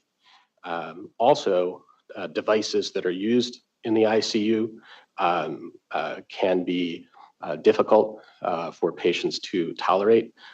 Devices such as anything like any sort of a face mask, the nasal cannula pieces that delivered oxygen into the nose, when those were set at what we call high flow types, they create a sense of a lot of wind blowing in the face that people sometimes couldn't tolerate. BiPAP and CPAP masks can be uncomfortable because they're adhered so tightly to the face to get a seal so that the oxygen is delivered into the chest. And many other reasons. You know, people have high fevers. They get confused and anxious from that. And just for many people, even being, you know, the ICU setting itself is stressful. They're out of their own home environment. They're sick. They're feeling terrible. There's machines all over the place. Their sleep-wake cycles are disturbed. People are coming in at all hours of the night to check vital signs, and the list goes on and on and on. And in your experience, patients suffering from these severe deficits in oxygen who are suffering from COVID can frequently experience these significant anxiety or agitation events? Absolutely, absolutely. Not only from COVID, but again, also from some of the systems and instruments and devices that are used to try to help someone survive COVID, that those can cause anxiety and agitation alone. Okay. Now, in treating patients in an ICU setting, have you prescribed and ordered medications for your patients in the ICU? Absolutely. Okay.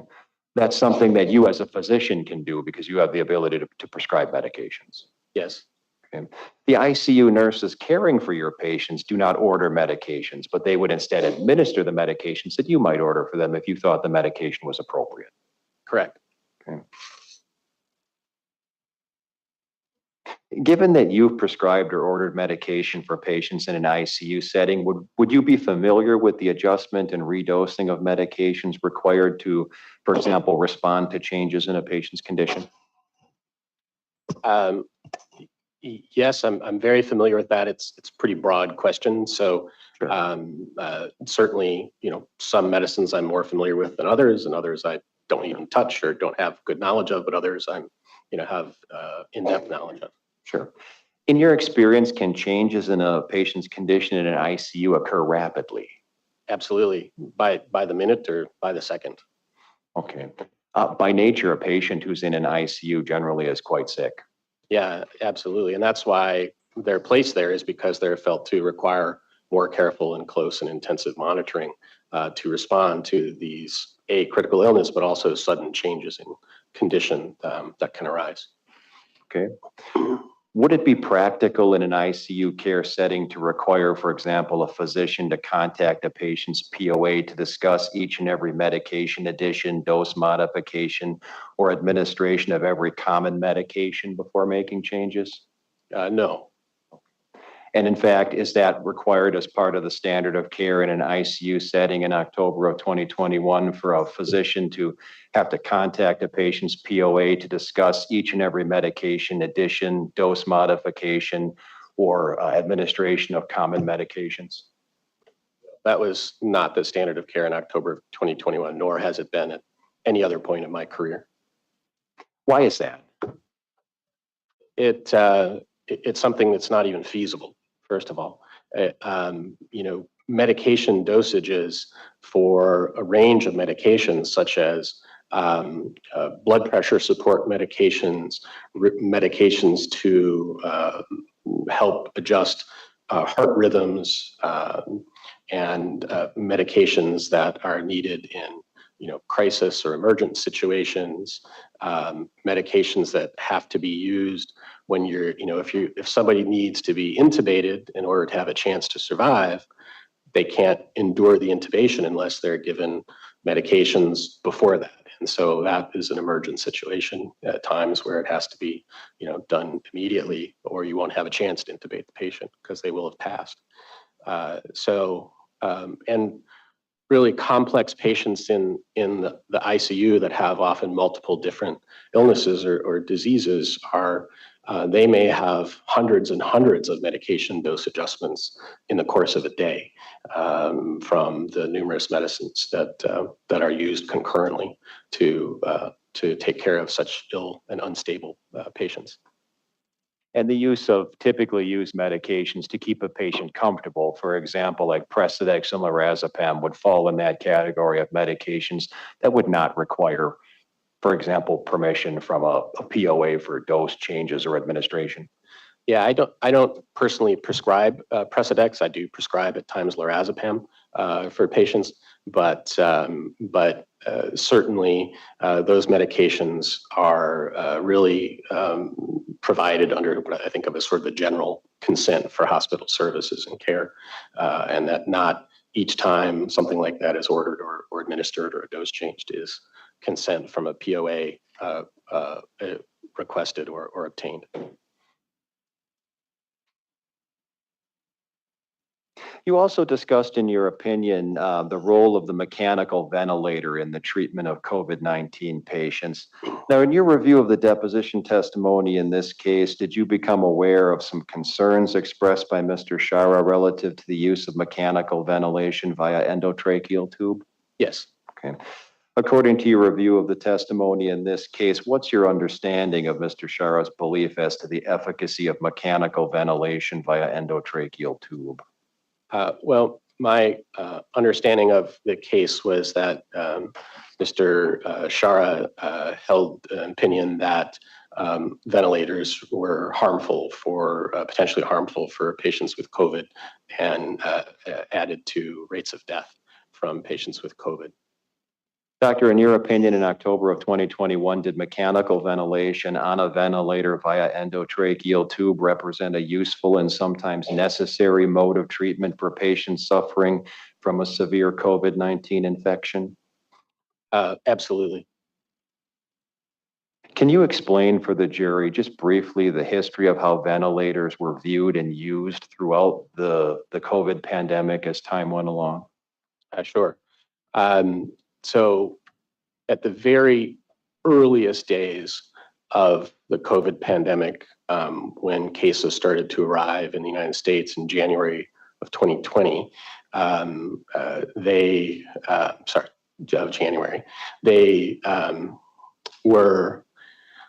there was some hesitance to use ventilators initially because when people were so sick and they were placed on a ventilator, by that point, most of them died.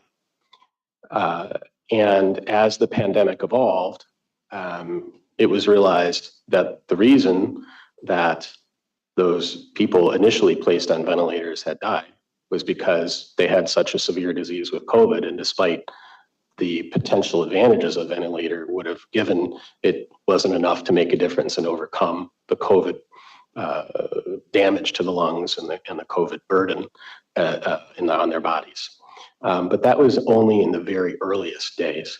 It wasn't long until ventilators became the standard of care for someone with respiratory failure from COVID, and became widely used as an effort to try to sustain people who had severe COVID lung disease, and were in wide use and the norm in ICUs. And in fact, they became so much the standard of care that ventilators ended up being in shortage around the country. And many of us will remember all these reports of hospitals running out of ventilators. It happened. And there was something was developed called the Dynamic Ventilator Reserve through the American Hospital Association, which was essentially a way for hospitals running out of ventilators to borrow ventilators from other facilities that had them available. And that's something our institution participated in. And in fact, we shipped ventilators to New Jersey from California to help institutions in New Jersey and patients in New Jersey that needed mechanical ventilation. And so ventilators have played an essential role in helping people survive COVID throughout the pandemic, and remain in use as we speak today. Doctor, in your own hospital in October of 2021, did your hospital utilize ventilators in the treatment of COVID-19? Yes, over and over. It was a standard for our sickest patients with respiratory failure. Okay. And I believe you said you have had a chance to read the depositions of plaintiffs, two experts in this case? Yes. Okay. Are you aware, as you sit here today, that both plaintiff's nursing expert and plaintiff's pulmonary expert agreed that in their own respective hospitals, they used ventilators in the treatment of COVID-19 patients as well? Yes, I'm aware of that. And did that surprise you allowed to intubate Grace and to put her on a mechanical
time resuscitation is attempted after someone has had an arrest, it universally involves the use of mechanical ventilation. And it was, Ms. Schara was not one who was eligible for mechanical use of a ventilator because of decisions made on her health care. Understandable decisions, I would add, but decisions made from her family that even if resuscitation had been attempted, she would have died because there would have been no ability to use a ventilator. Okay. And let me just ask a little bit further or drill down on that just a bit. In terms of the performance of, say, CPR, in order to be successful, would that require, or would that have required mechanical intubation? Yes, really, we don't ever attempt CPR or other quote unquote heroic measures like defibrillation if ventilation is not then going to be used, because a big part of a cardiac arrest leads to the buildup of extra carbon dioxide in the lungs. And when you use a ventilator, you can then, in a sense, take control of that removal of carbon dioxide from the lungs. And so it's an absolutely critical aspect to deliver oxygen into her lungs because of her.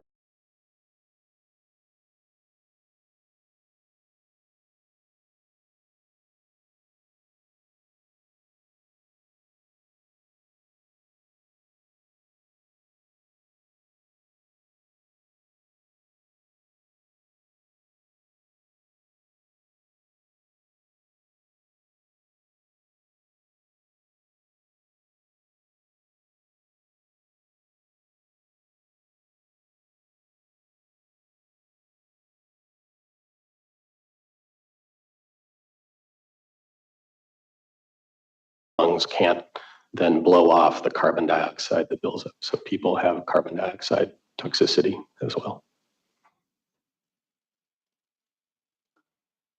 Is it your opinion that any attempt at resuscitation of Grace Schara on the evening of October 13, 2021 would have required intubation and mechanical ventilation on a ventilator in order to have any chance of success?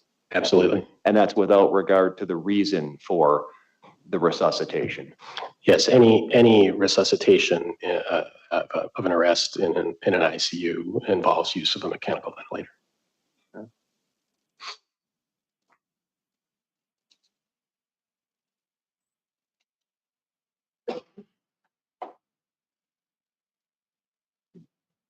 Doctor, does the placement of a DNR require a physician order? Yes. Okay. Would the rescission of a DNR order require a physician input? Yes, it would require a physician order. And in In some your states, two physician order. In your experience as an infectious disease physician working in an ICU setting, would it be, would a nurse have the ability to simply ignore a DNR order? No. Okay. A DNR order could not be rescinded without a doctor to do that. Correct. And the doctor would have to show up, assess the situation, and decide that a rescission is appropriate. Well, the doctor would have to have had a discussion with the either the patient prior to the arrest or with the patient's POA in order to rescind an order. The doctor wouldn't necessarily have to be physically present if that discussion with a POA occurred via telephone. Okay. Doctor, do you hold an opinion to a reasonable degree of medical probability as to whether Grace Schara's illness and death based upon your review of the medical records represents a classic case of COVID-19 disease during the lethal Delta variant wave of the pandemic? Yes, I do. What is that opinion? My opinion is that Grace's case, unfortunately, was a textbook case of progressive COVID leading to hypoxemic respiratory failure and death.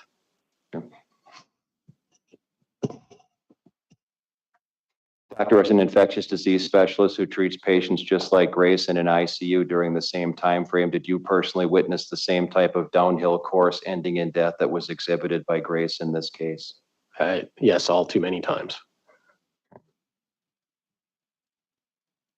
Do you hold an opinion as to whether Grace Schara would have died as a result of her COVID-19 infection had she never been admitted to St. Elizabeth Hospital on the morning of October 7th? I do. I think she would have died. Sorry. I understand that what he's going to say, but quite honestly, it's just speculative. There's testimony from Dr. Shokar even about the inability of a doctor to determine at one point any other person will die. Speculation. Experts are allowed to speculate. So you want to ask it again? Doctor, do you hold an opinion as to whether Grace Schara would likely have died as a result of her COVID-19 infection had she never been admitted to St. Elizabeth Hospital? I do have an opinion. What is that opinion? My opinion is that she would have died from her COVID-19 disease, and in all likelihood would have died even sooner at home because she would not have been able to receive the level of support that she received during her hospitalization in terms of additional mechanisms for providing oxygen supplementation, and she would not have been receiving dexamethasone treatment at home either. Doctor, do you hold an opinion to a reasonable degree of medical probability as an infectious disease specialist as to the cause of Grace Schara's death? Yes. What is that opinion? That she died from COVID-19 disease as a result of SARS-CoV-2 virus infection leading to acute hypoxemic respiratory failure. Doctor, do you hold all of the opinions you've expressed here today to a reasonable degree of medical probability? I do. Thank you, doctor. Those are all the questions I have for you. Attorney Guzzi, Questions, Your Honor? examination. All right, thank you, Judge. Judge, just based upon the direct exam, I do have some documents that I know will be, I'm pretty sure I'll mark as exhibits. So there are going to be others that I may also bring up on my computer that I came up as a result of the direct exam. So I'll have some other documents as well. But for now, I have a set of documents that would be marked, yes. St. Elizabeth, Guzzi, and the court.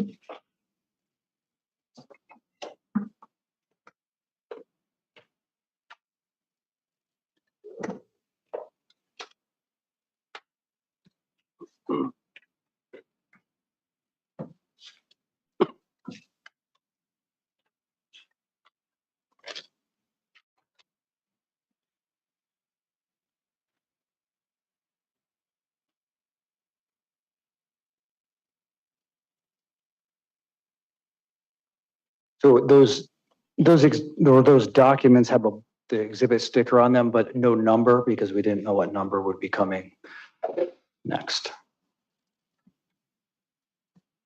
And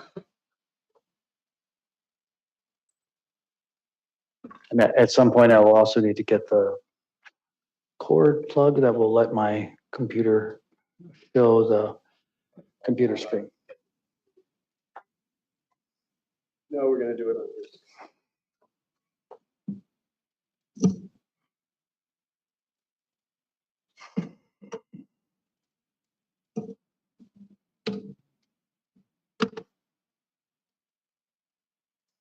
And I'm not asking for it to be brought up yet, but just that I have the ability to bring it up when I need to. Thank you.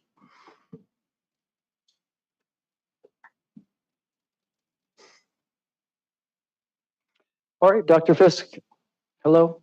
Hello. I met you in California for the first time back in February. Do you remember that? Yes, I do. Okay, nice to see you again. Likewise. When you were out in we were out in California back in February, you told us about your background, and you also have a business that you are the CEO of, is that right?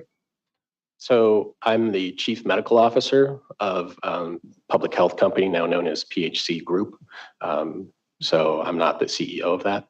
I have my own medical corporation, which is just David Fisk, MD, Medical Corporation. So that's in a sense my employer. So I work for myself. So do you have a business side and a practice side? Is it fair to say that?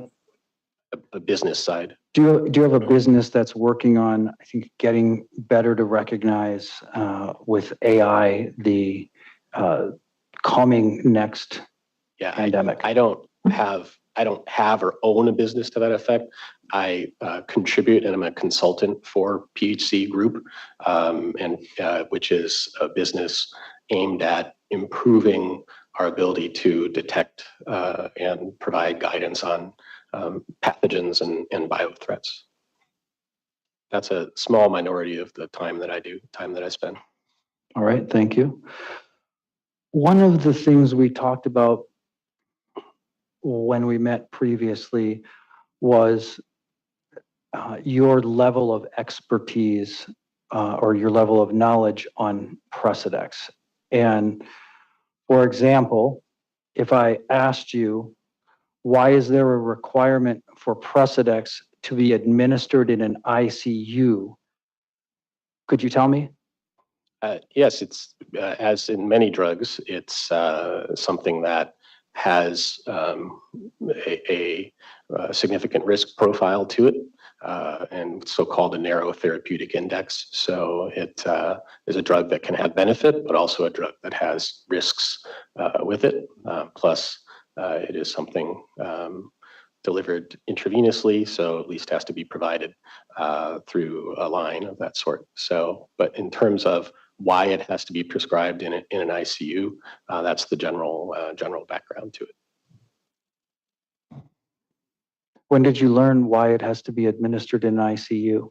Oh, well, and that may vary from institution to institution, but at our institution, it's been that way as long as I can remember. Okay, so in practice, you understand it to be administered in ICU, and I'm asking you, why is there a requirement everywhere that it must be administered in an ICU? As I mentioned before, it's because it's a drug that has what we call a narrow therapeutic index, where it has a level at which you can provide a dose at which you can provide it that's beneficial, but it also has risk for side effects and complications if the dose is adjusted, and for an individual that dose causes side effects. So it's a drug where the risk benefit ratio and risk benefit calculation has to be watched very carefully, and it has to be monitored closely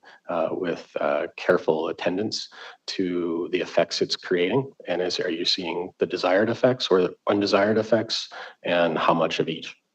Okay, and you feel comfortable commenting on that? Again, I don't consider myself an expert in Precedex. I don't prescribe the drug. But I am familiar with it, and it's used in many of the patients that I care for, but it's not something I consider myself an expert in. So there are questions about Precedex that you cannot answer? That's correct. Okay. I actually am going to ask to each party, I'll let you know, I want to bring up his deposition transcript.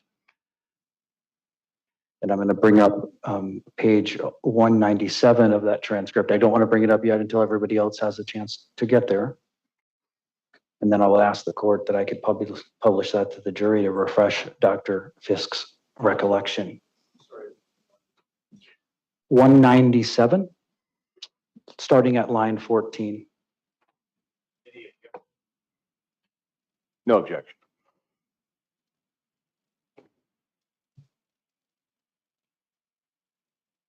It's on my screen, so I'm plugged in.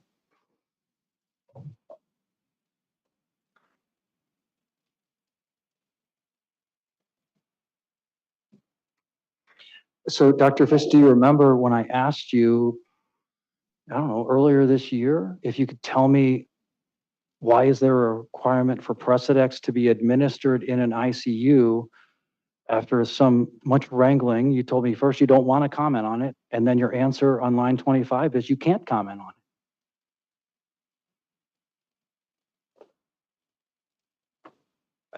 I'm asking you, is that the testimony you gave in February, that you can't comment on why Precedex is given in an ICU? Yeah, I spoke in the deposition and I provided my insights today, and that's all I have to offer on it. Why is your answer different today than it was then? Question was a little different. Here's my question, and I made Judge ask the court reporter to read it back. My question was, why is there a requirement for Precedex to be administered in an ICU?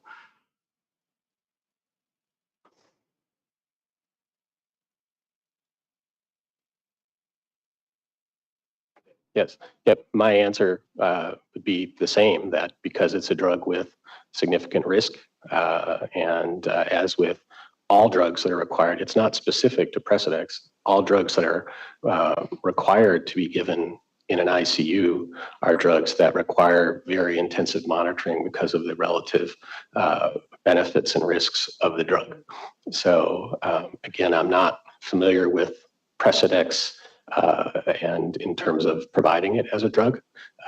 So I don't want to comment and have anything to offer on that. Is it because the FDA has a package insert for Precedex that says Precedex must be administered in an ICU? I don't want to comment on that. I'm not familiar with the Precedex package insert. You're not familiar with the Precedex package insert? Detail, no. No. I'm familiar with the drug and its use. I've seen it, but I have not, because it's a drug I don't use and prescribe, I've not reviewed the Precedex package insert in detail. I saw an outdated version of the package insert, I believe was submitted as an exhibit from Dr. Berdeen. But again, it's not an area of my expertise, so it's not something I focused on. I would ask the screen to go away so that the deposition is closed.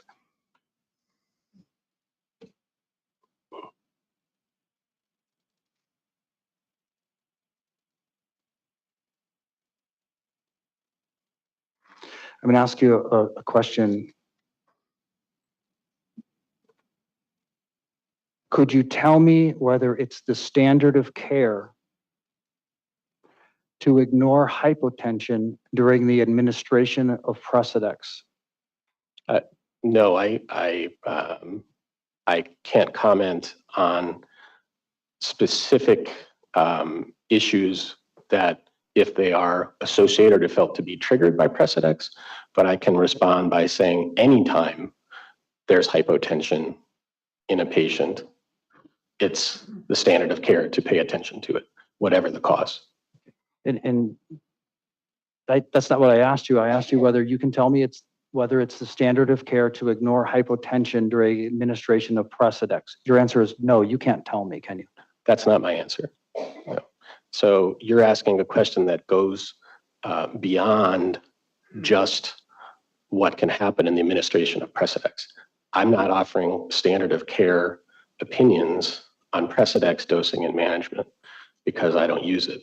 But when you say hypotension during that time, that is a standard of care of which I'm familiar with. And so my answer would be, because hypotension has arisen in the patient, the standard of care is that it should be evaluated and attention should be paid to it, and it should not be ignored.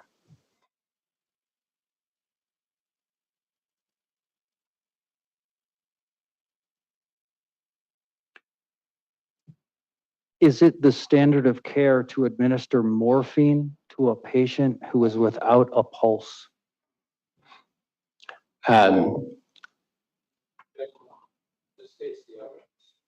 Overruled. Go ahead and answer. Okay. So in most situations, it is, I would say it depends upon the cause of the lack of a pulse. But in general, morphine administration is not given to someone without a pulse. and ask for the computer screen to be brought up.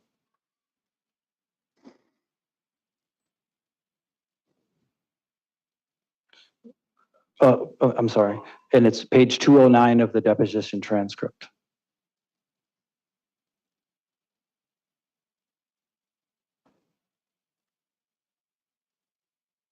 Here you gave me a really not a straight answer, but in February you did. I asked you the question, is it standard of care to administer morphine to a patient who was without a pulse? And then it says there's some objections, but you're the witness. What was your answer?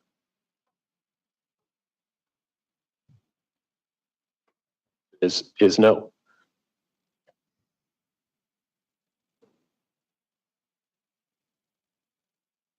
You? We could take the screen down.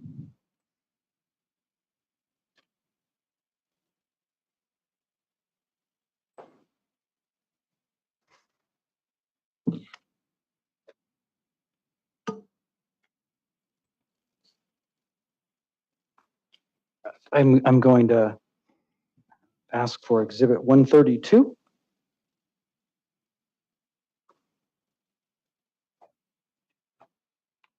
And I'm going to bring it up on the screen. Everybody has a copy of it. And we'll have the clerk pull out the original. I have it on my screen. I could bring it up on my screen. Or that's the packet that you just handed to us? I'm sorry, Judge. I did this numbering wrong.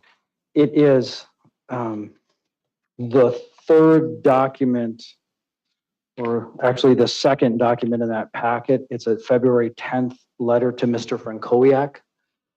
It was labeled exhibit 132 at the deposition. I apologize. It's going to have a new number now.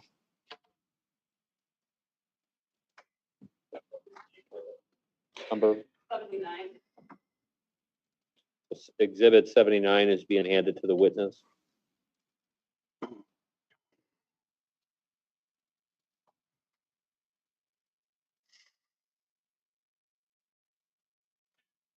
And could we bring my computer screen back up? Because that's where I'll have it. I'll ask to be, with your permission, Judge, for number 79 to be published to the jury. That's fine.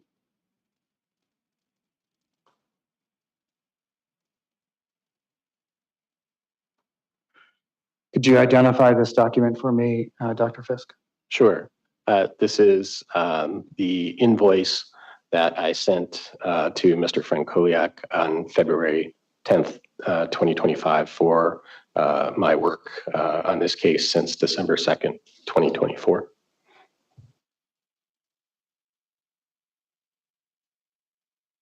Is there a second page to the document?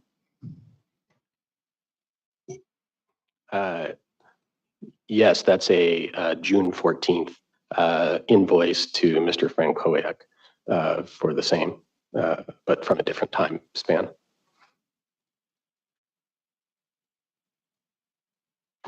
So are these invoices accurate?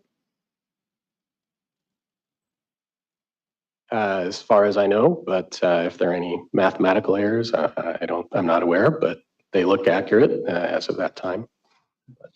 So as of that time, as of February 2025, asking you the questions about morphine and Precedex, how much had you charged for your time? Meaning in total between the two? Yes, doctor. Yeah, about $32,000. To today's date, do you know how much you've charged for your time? No. Do you have an estimate? No.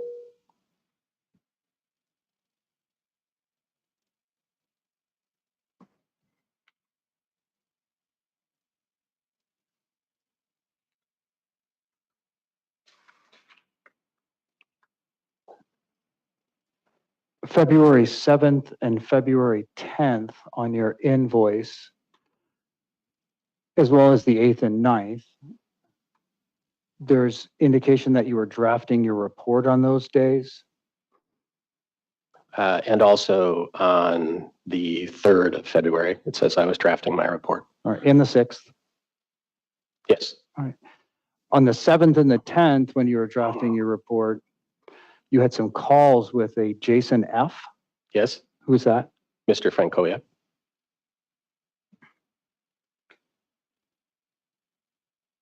I'm going to have another exhibit. It's the document that was exhibit 134 from the deposition. Mark that as exhibit 80 and turn it over to the witness.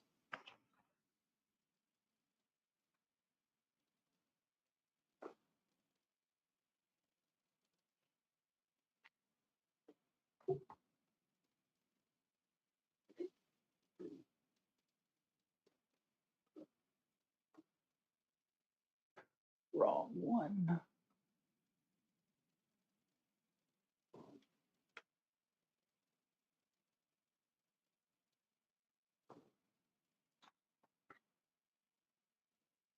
Do you recognize that document, Doctor? Looking at Exhibit 80, I see 2 pages of emails between myself, Mr. Francoiak, and other members of his staff. Do you see an email from you on February 10th? Is that the day you wrote your report? You completed your report February 10th? I don't know off the top of my head. Do you have your report in front of you as one of the exhibits? Sure, let's reference it. It was filed.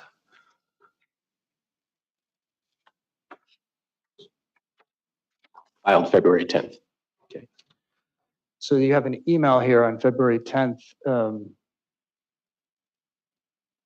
around midnight, 12:13 a.m. to Mr. Francoiak. Do you see that? I do. Says you have a couple quick questions for him. Do you see that? Yes. What were your questions for him on February 10th at 12:13 in the morning when you were? Go ahead. I don't recall. I assume they were questions related to my drafting of the report, but I don't recall the specifics of those questions. Thank you.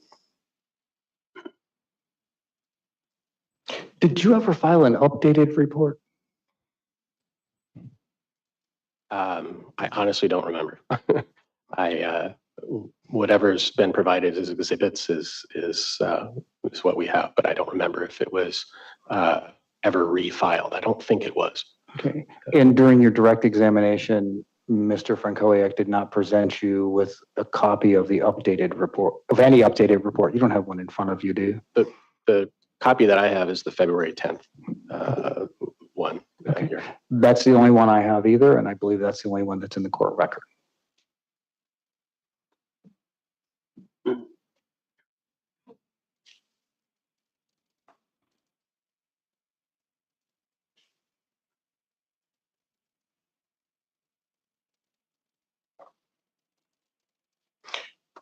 I actually need to ask for the screen then to be turned off again so I can bring up something that hasn't been marked before it's to the jury.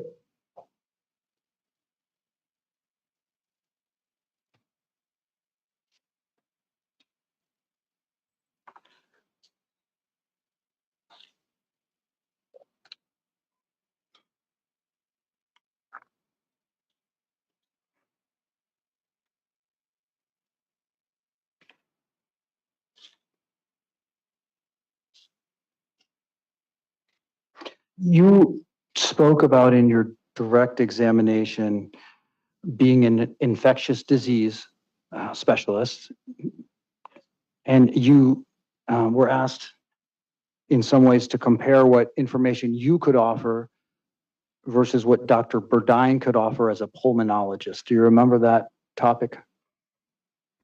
So your wheelhouse is the infectious diseases. Tell me if you agree with me or not. Dr. Burdine's wheelhouse is pulmonology. Okay. Pulmonology is what?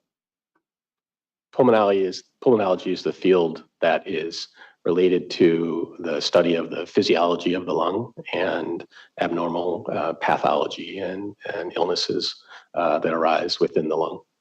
So Dr. Burdine is a lung doctor, you are not.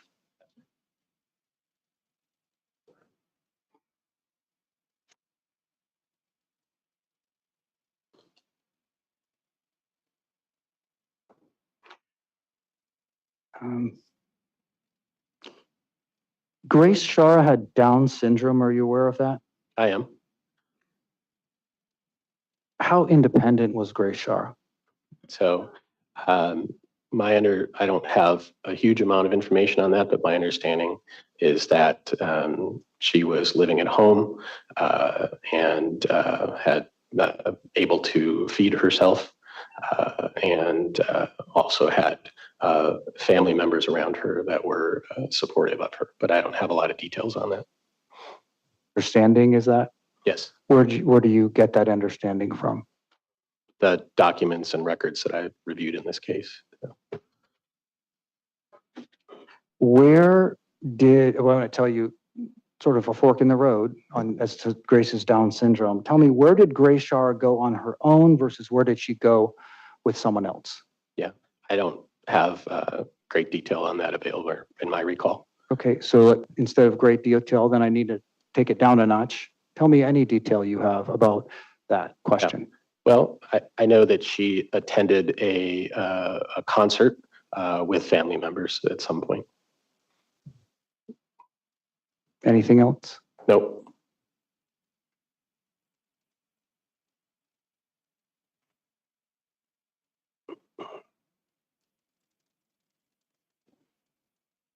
Would you agree that Precedex can cause a drop in blood pressure?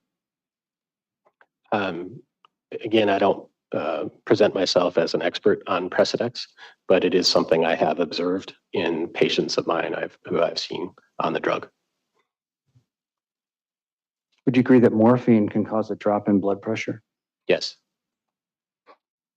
You agree or you acknowledge that a drop in blood pressure can lead to a production of lactic acid? Yes.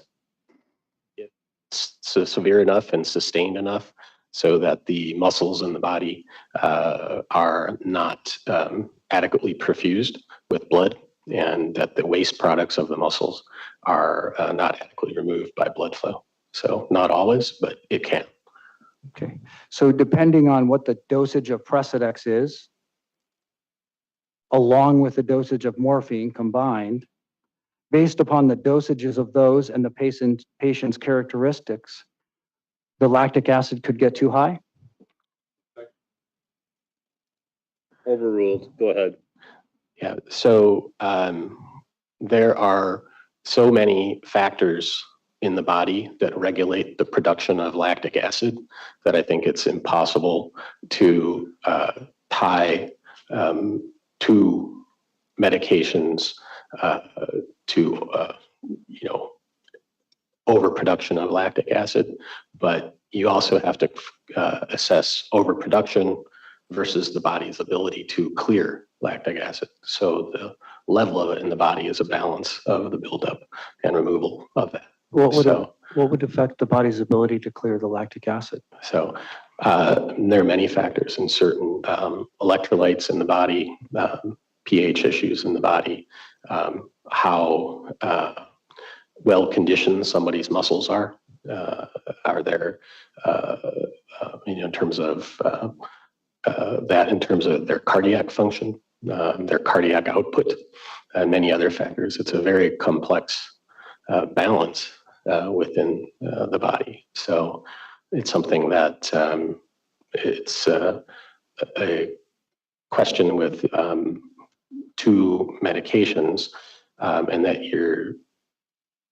again, when hypotension arises, when medicines are happening, it's not always because those medications are administered. Hypotension arises because of progressive infection.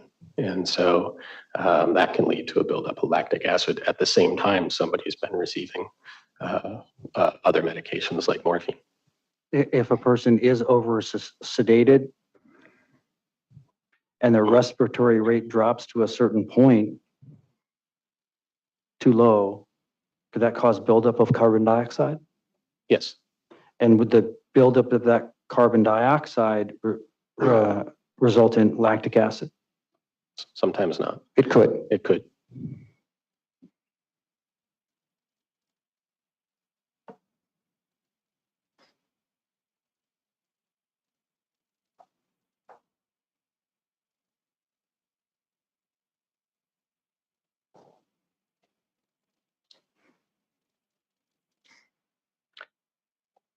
I am going to ask to have the witness shown the next exhibit. It was exhibit 133 at the deposition.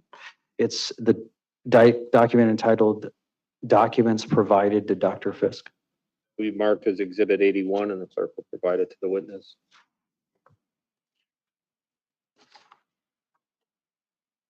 Break right after this exhibit when you finish with this. Okay.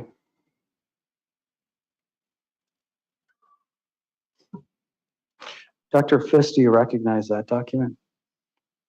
Not off the top of my head, no, but I have, I don't know the date that this document was drafted, so I can't say I recognize it. I'd like to bring the document up on the screen.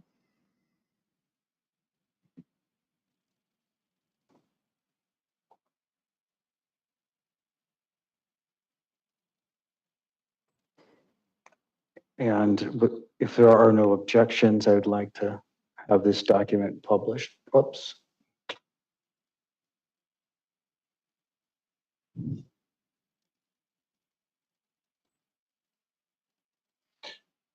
And you have a copy of the document in your hand, is that right? On the screen, but what I have is a copy of Exhibit 81, if that's what you're referencing. Is it marked Exhibit 133 in the bottom right-hand corner? Well, there is a 133 written, but under the word exhibit, there's a number 81.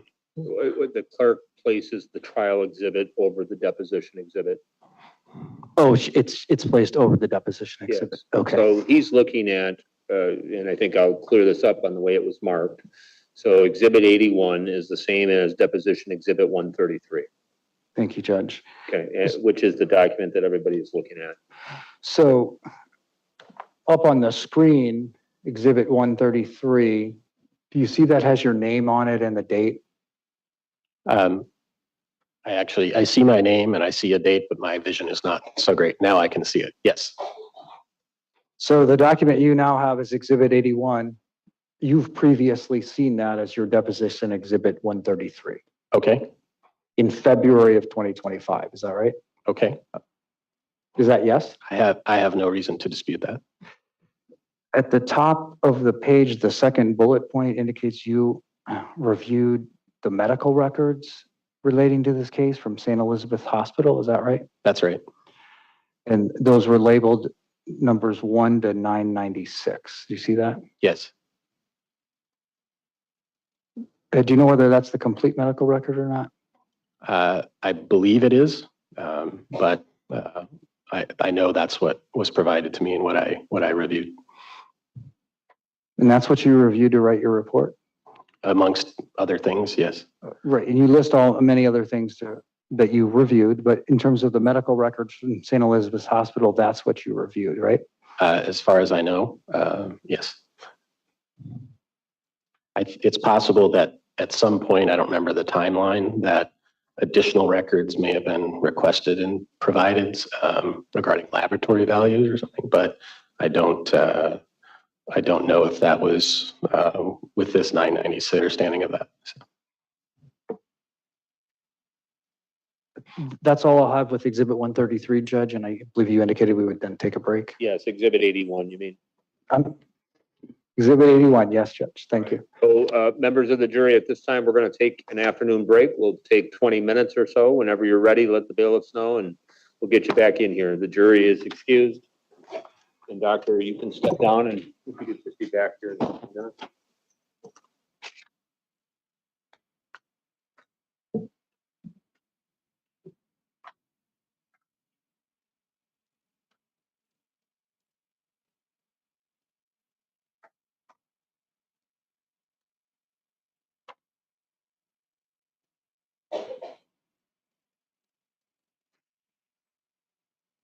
All right, you may be seated.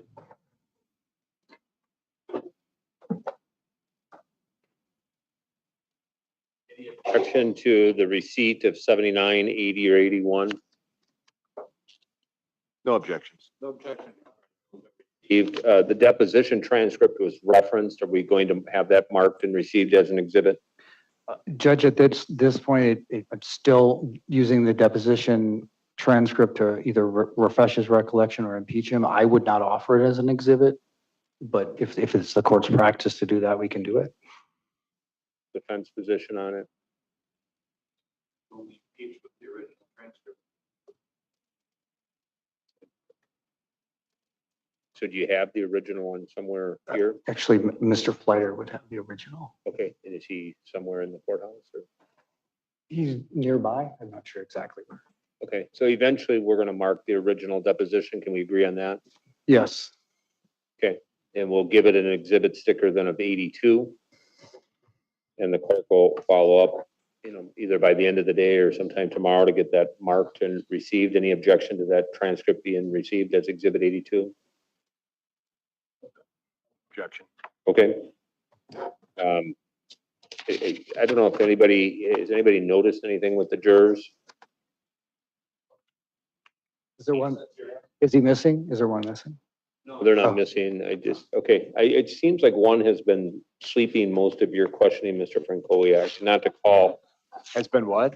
eyes closed. If you guys didn't notice it, then I don't have a problem with it. But I was thinking of ways to, and the people who are coughing, I don't know if they need to step out to get something to drink, but it's getting a little bit interfering with my ability to listen. That's a different issue. So I just ask that you kind of take into understanding where we're at and appreciate that. But go back to the jury issue. So I just encourage you all to pay attention to that. And but it was from 1:15 to about 1:35 where I think it was like a 20-minute window, and that juror had opened their eyes twice for maybe 5 or 10 seconds each time. Not suggesting they're necessarily sleeping. Maybe they're just listening with their eyes closed, which is maybe normal, or it was abnormal for what I observed for the last 8 days. So you guys, I want to raise the issue because I think that's my role. And then if you want to pay attention to it, let me know if anybody has any issues. Anything else before we take a break? Okay. We'll see everybody at 2:30. We're adjourned.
All right, you can be seated.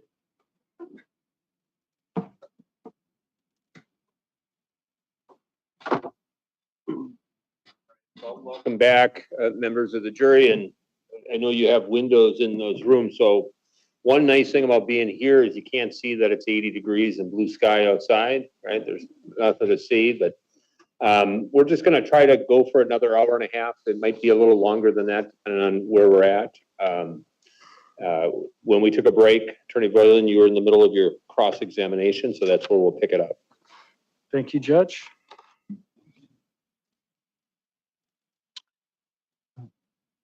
Dr. Fisk, are you ready for the next question?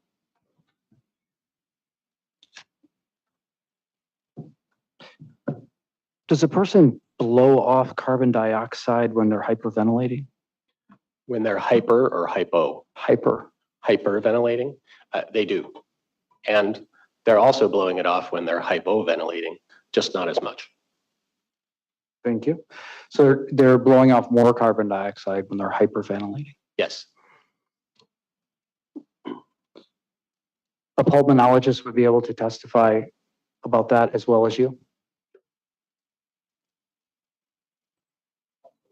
I think the question of carbon dioxide and hyperventilation is also something I would say is under the purview of general internists, hospitalists as well. So it's a concept and a event within the body that is, I think, crosses specialties and is sort of appreciated and evaluated and monitored by a multitude of physicians.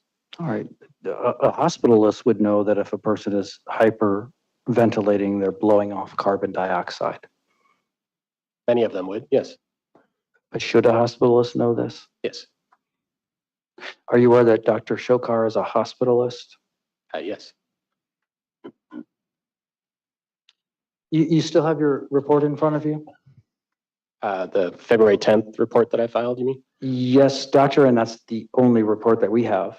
Exhibit 303, yes, I have it.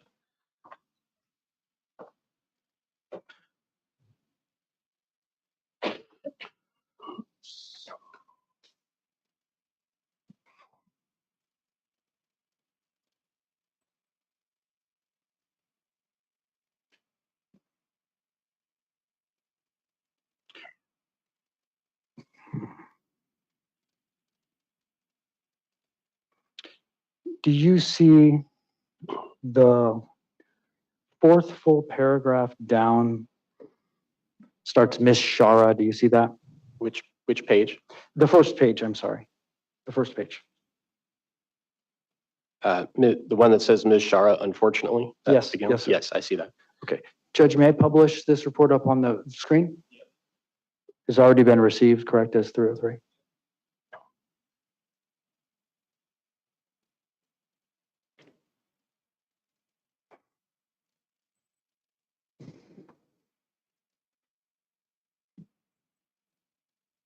So in that paragraph, Dr.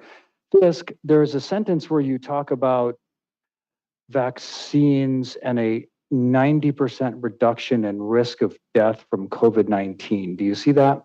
I do. And that's a paragraph that you have some footnote on. Do you see that? Yes. All right. And the footnote is to a certain article. Do you see that? There are 2 footnotes to 2 articles. Okay.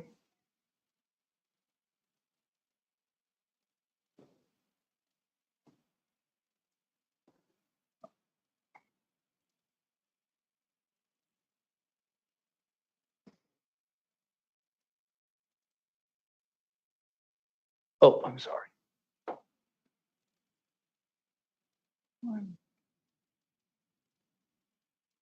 I would like to bring up the article that is in that first footnote by the website.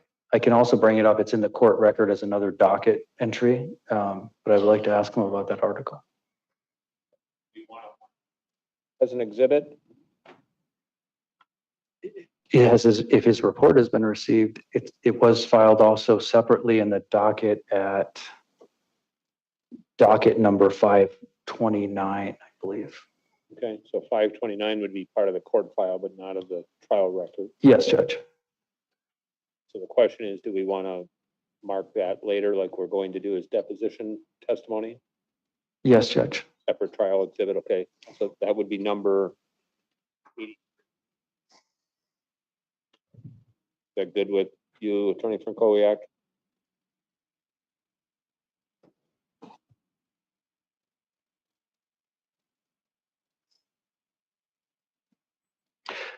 In your report that you have in front of you, Doctor, there is an internet citation in footnote 1. Do you see it? Oh. Do you see the footnote 1 has an internet citation to this article? Yes. And you probably can't see the internet bar at the top, but it ends in 8891 is the last information as the internet citation. Are you familiar with this article about the effectiveness of COVID-19 vaccines against the Delta variant? Yes, I am. You are.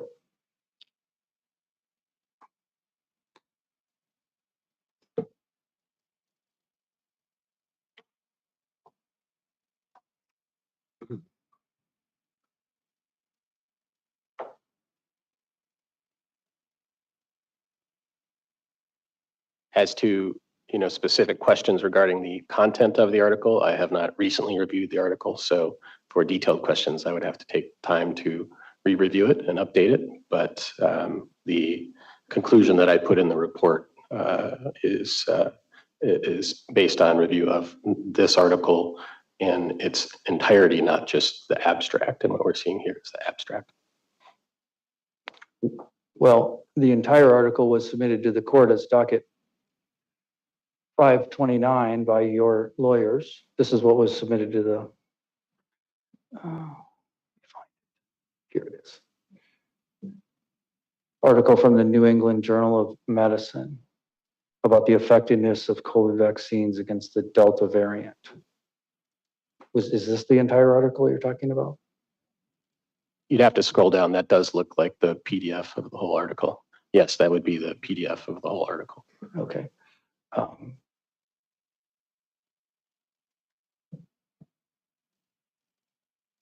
But you cited in your report this website link, this document that I brought up initially, what you can now call the abstract.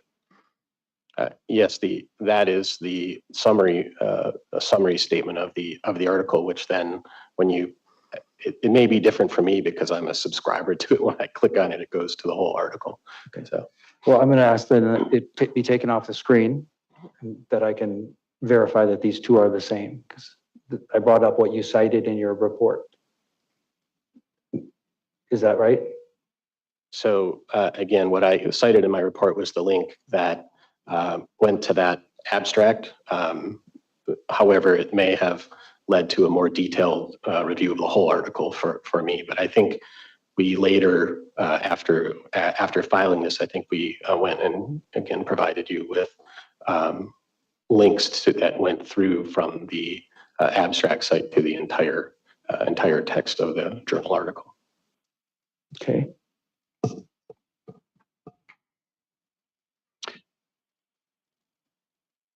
I believe they're the same, but I'll go with the entire text of the journal article if you prefer that. And we could bring the screen back up if I have the court's permission.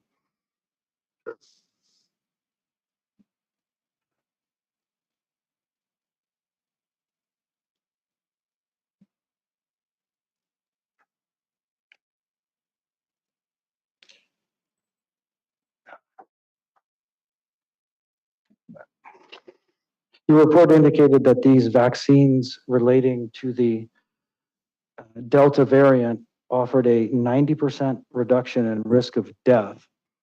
This article contains the word death only 2 times, and I'm going to show you the first.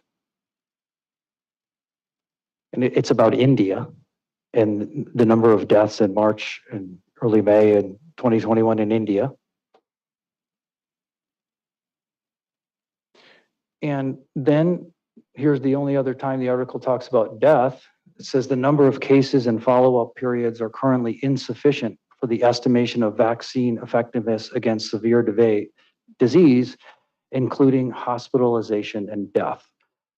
Nowhere does that article say that that vaccine is 90% effective against the Delta variant. Could I visualize a copy of the article and I can point you to the appropriate place? Yeah.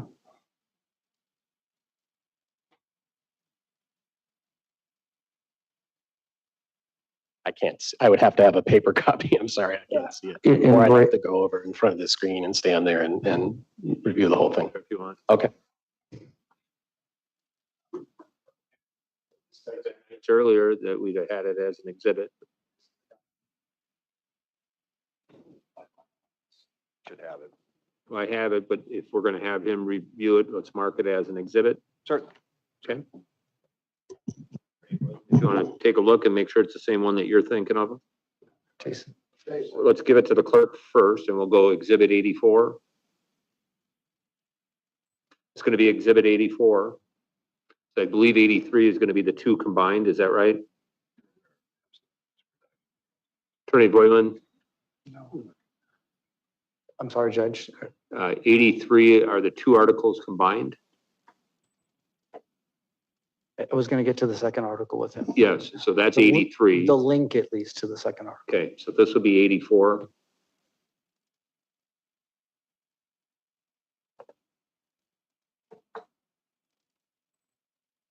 But Judge, given the length of this article, we can have it marked, but at another break, I would prefer that you have the time to read this article unless I would like to continue on with my questions at this point in time.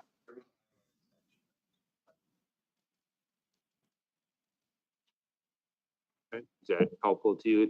So why don't you give that to Attorney Boylan since it's his questioning, and you can ask your next question, Attorney Boylan.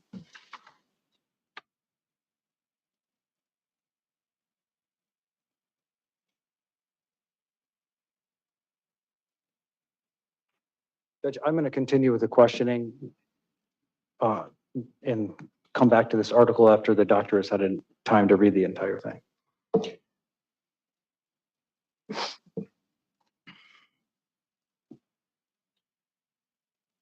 Dr. Fisk, in your report, as you continue on right underneath this area of your report, you continue on to what you call the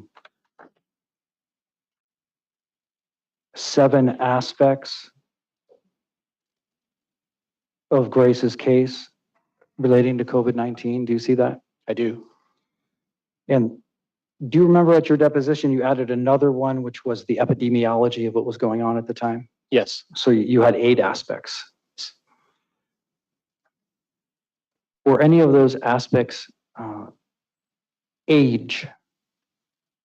Were any of those aspects age in terms of the aspects that I'm reviewing were her case being consistent with severe COVID-19, and an individual aspect is not age, because I can't look at someone and say, you're 85, that's related to COVID.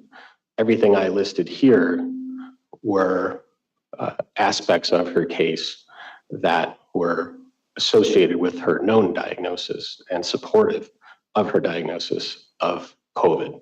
So age is a risk factor for COVID, but age is not something variable within Ms. Schara. She had a fixed age, and all these other 7 and then the 8th aspect that I listed, those are things related to her disease and also what was going on in her community with the community prevalence of COVID and how common COVID was in her community as a part of the United States at that time.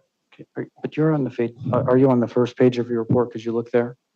I'm on the, you mentioned the 7 aspects. Yes. And that goes on the 1st, 2nd, 3rd, and 4th pages. So I was looking at those. All right. So on the first page, when you're first talking about the aspects, you say those relate to her decline and demise as a result of COVID.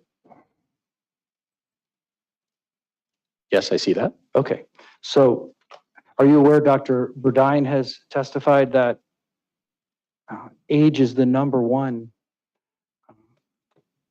factor that would be indicative of whether or not somebody would die of COVID? I am aware of that. You listed 8 factors and you did not include age at all. Right. I didn't include it as a factor that contributed to her death because we know she had COVID. What age is a risk factor for acquiring it and also a risk factor for progression of disease. So I didn't list that because she didn't have advanced age, but she has these other risk factors or clinical findings that supported her diagnosis of COVID and the severity and documented the severity of her COVID. Okay. On page 2 of your report, are you there? Yes. The second paragraph, starting with when she was admitted. Yes. And you see midway through that paragraph, you mention that she would have had severe sepsis. Do you see that? I do. Did anyone at the hospital ever diagnose her and write in the medical record that she had severe sepsis? No.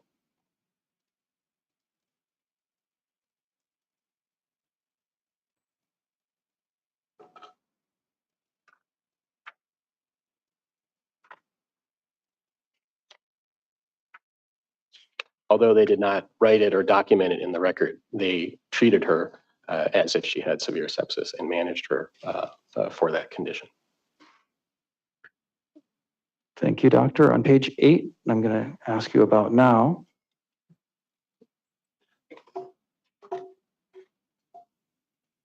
And when you're there, I'm ready. I'm ready. So there's a long sentence to begin page 8, and then the next sentence starts about in the absence of negative pressure. Yes. Could you tell me what that means? So negative pressure involves the status of a room and the pressurization of a room. And negative pressure means that there's pressure sucking air into a room and as opposed to a positive pressure, which would push air out of a room. And so negative pressure is one measure that is available in many hospitals for reduction of risk for infections that hang out in the air and infections that are aerosols and spread with an airborne mechanism. So it's something commonly used for treatment of when individuals have COVID disease and they're in hospitals where people have infections, say like tuberculosis. It's something that can be done to protect other patients and visitors if the visitors are in such a room, and also protect staff. Okay. So having a negative pressure room where disease may spread is helpful. Yes, but it was not always the case in COVID that people were in negative pressure rooms, but it is helpful. There was a lot of hospitals rooms and a lot of hospitals and a lot of patients, and so it wasn't possible to get everybody into negative pressure rooms. That's right. And that's why you pointed out in your report. Yes. Are you aware what kind of room Grace Schara was in? I learned last night that she was in a negative pressure room. How about the hallway? Have you ever heard of a negative pressure hallway? So you can have the hallway is not necessarily the same as the room. You can have a room that's negative pressure and a hallway that's positive pressure. You can have both that are negative pressure. Usually you don't confine it to a hallway because a hallway is not a confined space. When you're talking about room pressurization, you may be talking about an entire unit that may have doors around the unit. So. You learned last night for the first time that she was in a negative pressure room. How did you learn that? Attorney Frank Koyak mentioned that to me. Why? I think because of this, this aspect in my report that I mentioned in terms of infection control issues.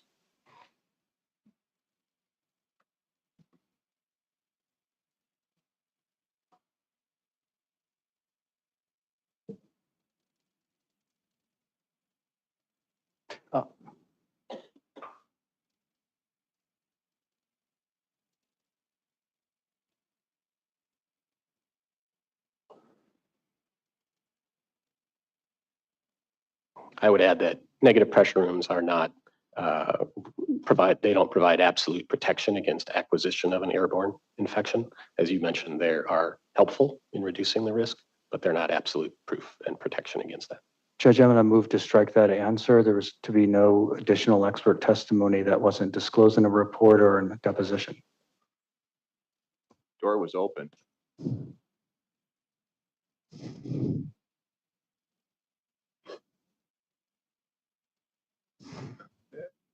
Objections overruled. I think you asked him that question.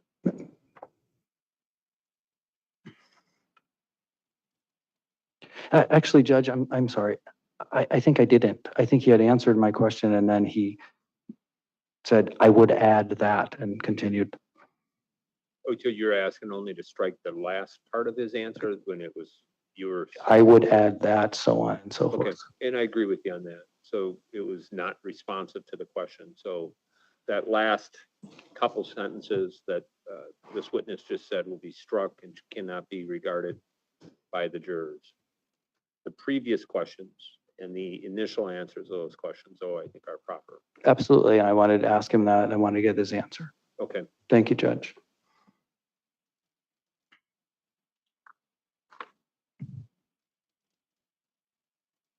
I'm going to have another exhibit, which had been deposition exhibit 130.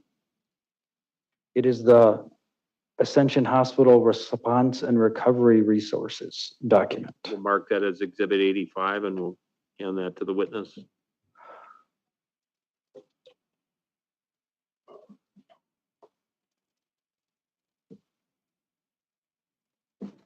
Thank you.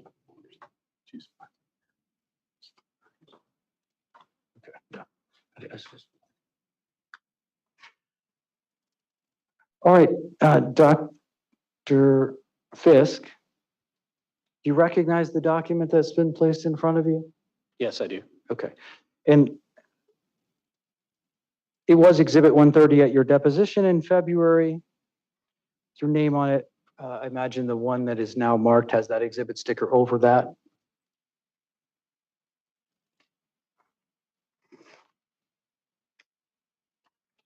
But if you'd go to page 2 for me, Dr. Fisk. Tell me when you're there. Yes. Paragraph 9 in page 2. But actually, I'm sorry. I'm going to have to go to the first. I don't mean for this to be jump around, but this is Ascension's policy regarding visitors to the emergency department and acute care settings. Do you see that? I see it's a statement about returning visitors to those settings. Okay.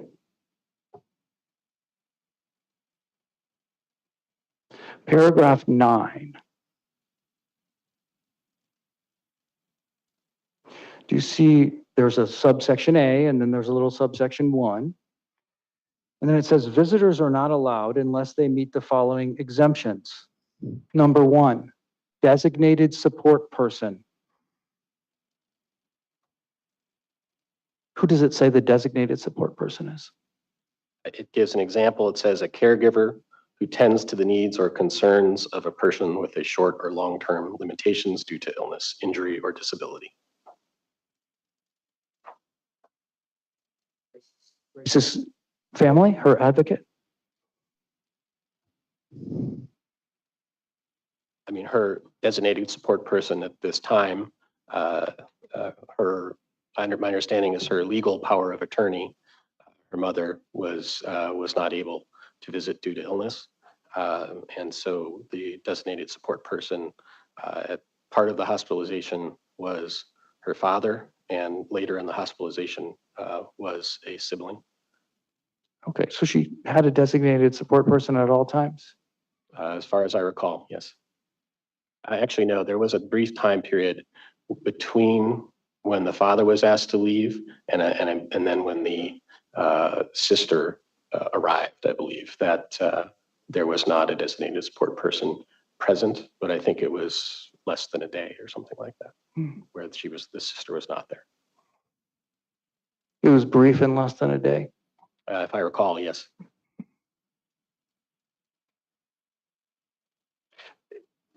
The designated support person here, this is the policy written out. Does it say it doesn't apply on Sundays? No.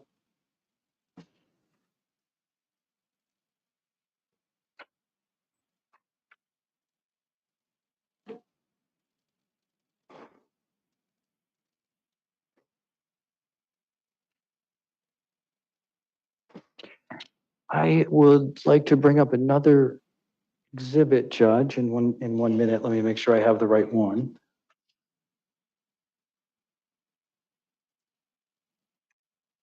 It was deposition exhibit 131. It's the packet of images.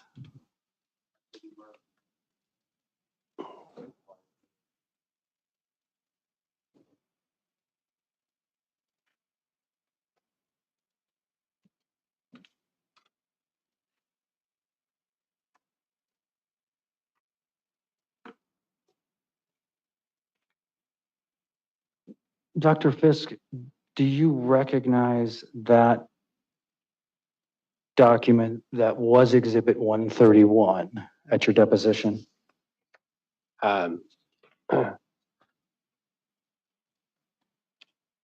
Yes, I recall you showing me parts of this where you had, I believe, had outlined, put some outlines around the lung tissue on some of these X-ray photo reproductions, which also I would state are not the way that we review X-rays, nor was the way I reviewed the imaging in this case, because it's far preferable for interpretation of them to review them on a computer screen, which is the standard way that we do that. Did you bring your computer screen with you today? You didn't? No. I think Dr. Binstock was here this morning, brought his computer screen to go over his images. Are you aware of that? No. And it was the same difficulty we had at your deposition when I wanted to ask you about these things. And you told me you really can't go through them with me because you don't have your computer screen with you. Could you flip to the 6th page here in that packet?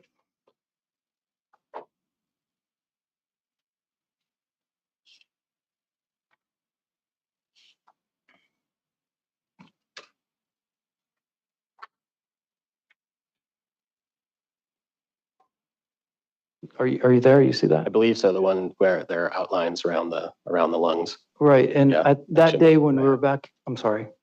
Go ahead. Okay. We were both talking at the same time, and that's my apology.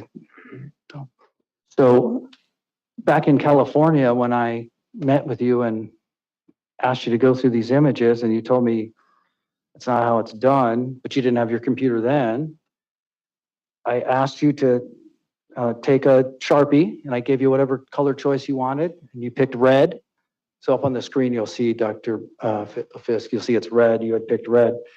And I asked you to identify where in the lungs, whatever it was you were talking about was going on. And I mean, that's what you circled, right? I surrounded the area of the lungs as a whole in the body. Can you go to the next page?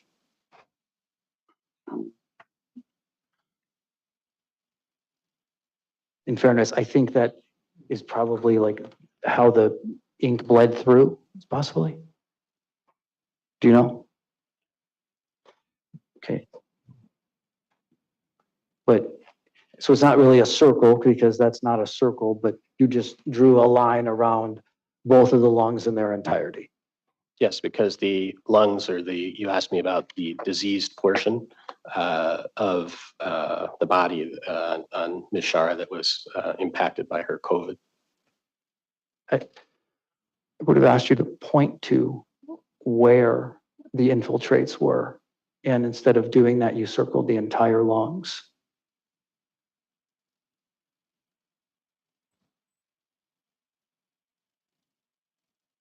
See that on the screen? I see that the lungs are outlined, but that's, the area of the body with the disease process.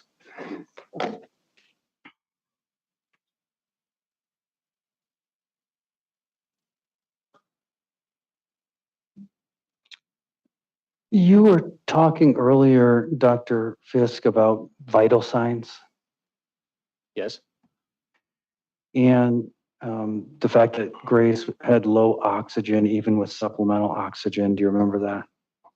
low oxygen saturations, yes.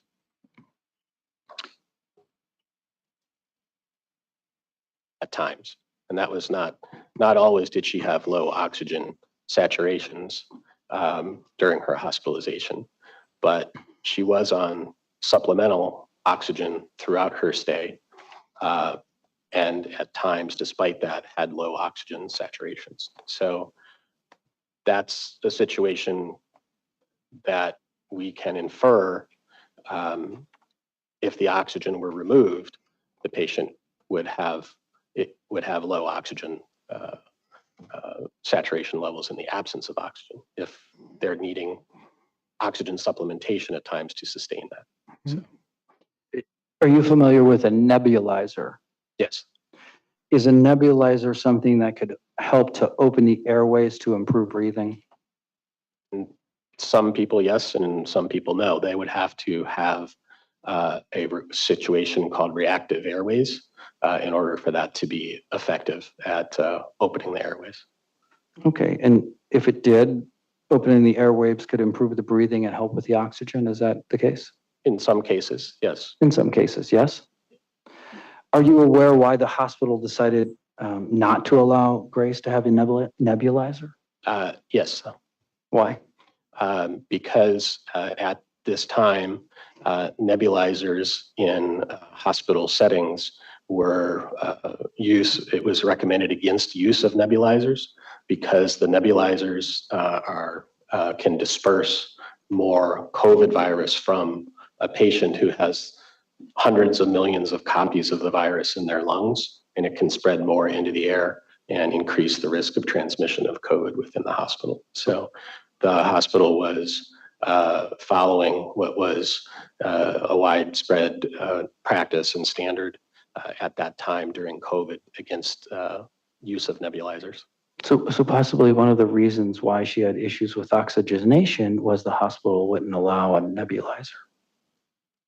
I would not confirm that. I think that is an assumption because we don't have evidence that she had a significant pre-existing asthma condition or reactive airways disease that would have made her benefit more from these that I recall. But even so, the use of meter dose inhalers was really the standard of care at most hospitals in the United States at that time. Are you aware that Grace wore a CPAP? Okay. She was in a negative pressure room? Yes. Same rule for the no nebulizer in a negative pressure room? At many facilities, yes. Well, not at all, was it? You said at many facilities. That wasn't the rule at every facility, was it? Correct. It was not the rule at every facility. Not every facility limited the use and banned the use of nebulizers during time periods during the pandemic to begin with. So, but again, it was the norm. You also testified about some confusion by Grace. Do you remember that? Yes.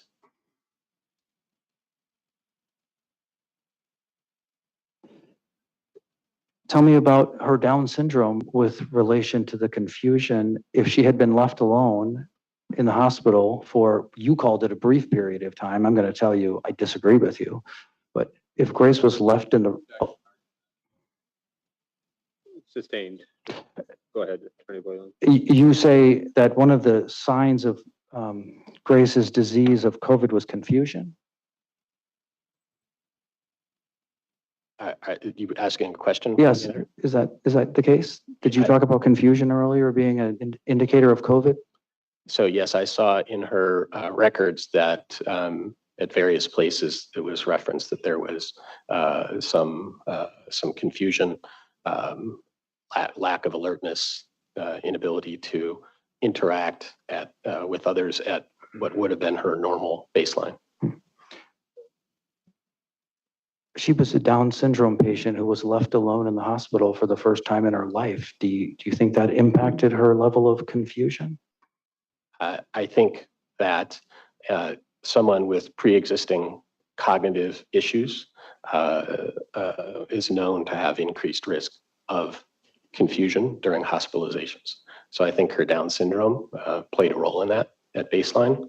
I can't say what additional effect, and I wouldn't assume that absence of a family member added to that. I can't assume that.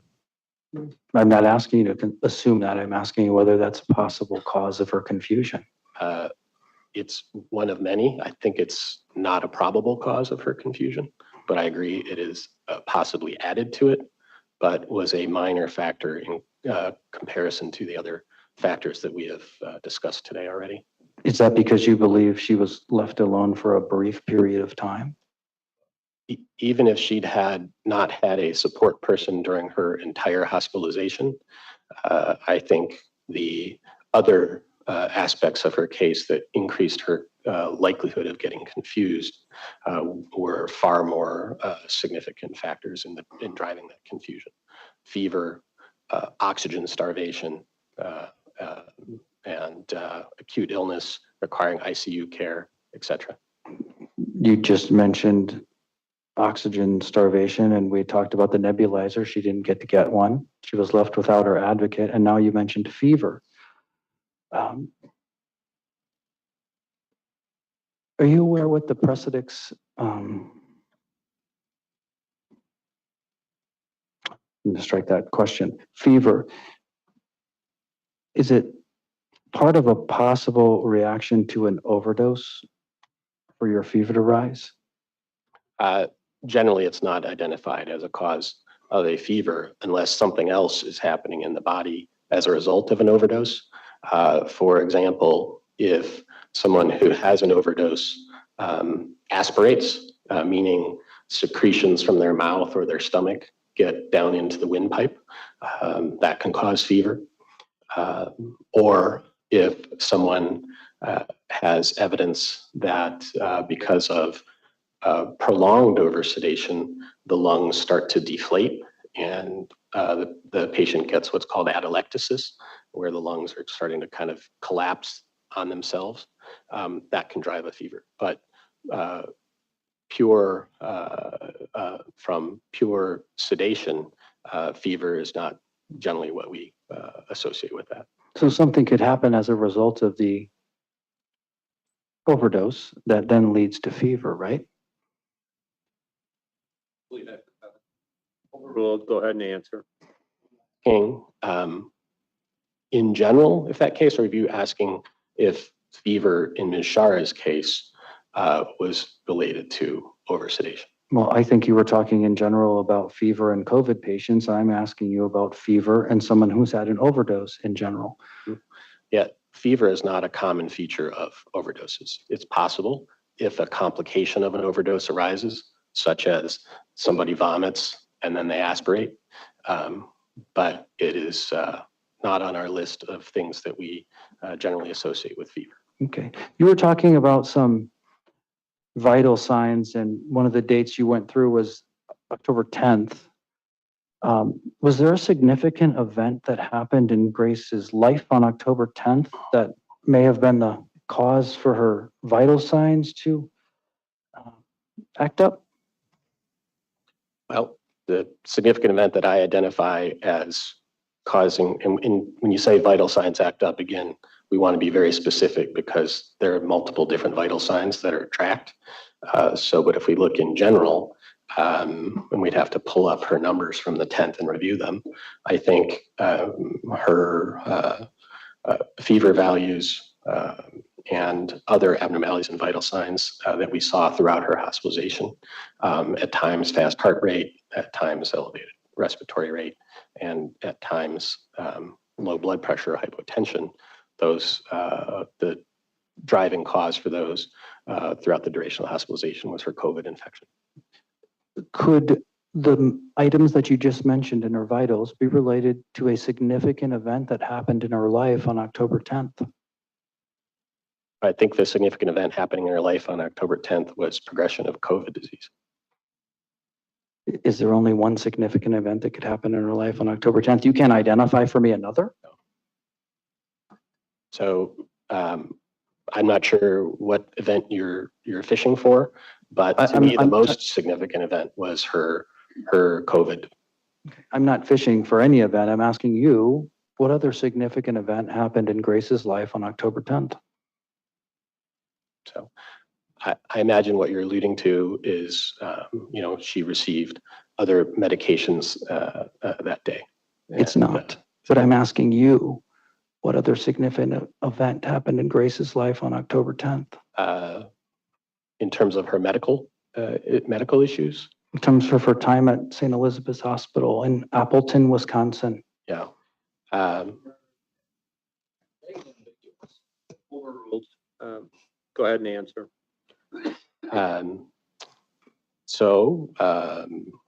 Let's see. On that day, I'll review my report here.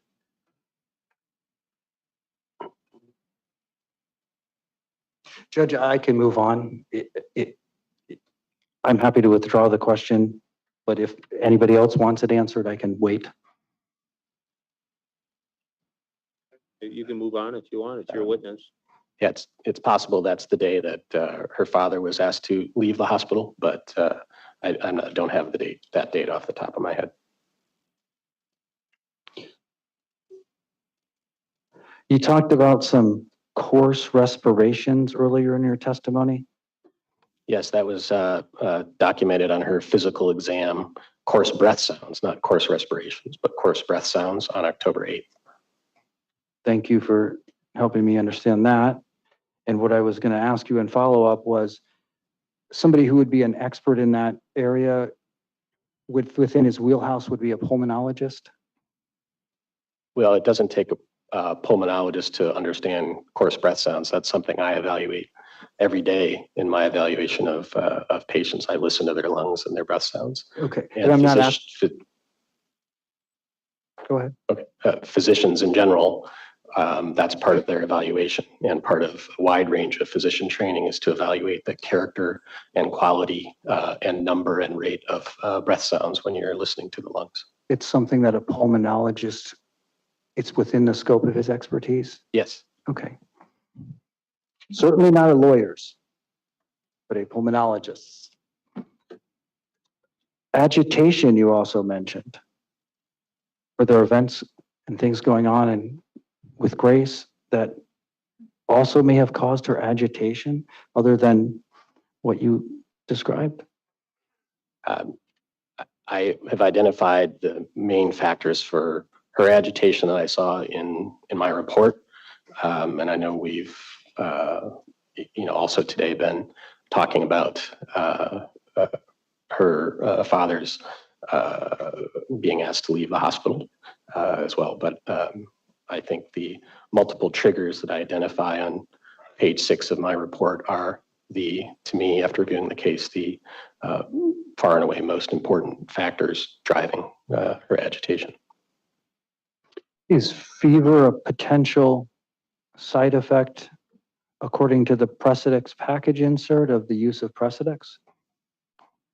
Again, I haven't reviewed in detail the latest Precedex package insert, but we can see fever reactions to almost any drug that's administered short of the steroids that we talked about earlier. You can get fever from taking an antibiotic. You can get fever from taking cardiac medicines. So it's a generally accepted risk associated with multiple medications. You also mentioned a high D dimer in relation to COVID. Yes. Okay. Do you know what the Precedex package insert says about that? No. What about sepsis? Could you have a high D dimer as a result of sepsis? You can, and Grace had sepsis during her stay for at least part of her time, and so that could contribute to the values of this, but never in patients who were septic for other causes in my career would I see a D dimer anywhere near approaching the higher value that Grace had on October 13th. Once a patient is over or past the acute respiratory phase of COVID, what will be the impact on the white blood count? So there's no one answer to that. With COVID, some people's white count goes down below normal, and some people's white count goes up above normal. Also, white count can be influenced by dexamethasone. That can increase white counts as well. Generally, that's in the first couple days that the medicine is administered, and that effect is not seen several days down the road. When was Grace over or past the acute respiratory phase of COVID? In my opinion, never. She, as her death certificate stated, it was signed out as acute hypoxemic respiratory failure. So in my opinion, she never passed the quote acute phase, although her illness lasted longer than many. And she had entered also later in her course into what we would call sort of the proliferative or fibroproliferative phase, where you're more likely to get sort of solidification of the lungs, and the lungs become stiff and not able to expand and do their function. So I think she entered that phase, but she never left until she died, unfortunately, the acute aspects of her case. Did Dr. Schokar ever determine that Grace was over the acute respiratory phase of COVID? Yes, Dr. Schokar, in his notes, had talked about Grace entering a more chronic phase of COVID. So did you disagree with that? I do. Okay. And I'm interested in the fact that you mentioned that issue with respect to the death certificate. Because, do you know who signed the death certificate? Not off the top of my head, no. First diagnosis on it was acute hypoxemic respiratory failure. Oh, do you know who signed the death certificate? As I said, no. Would it surprise you if I told you it's Dr. Schokar? That wouldn't surprise me.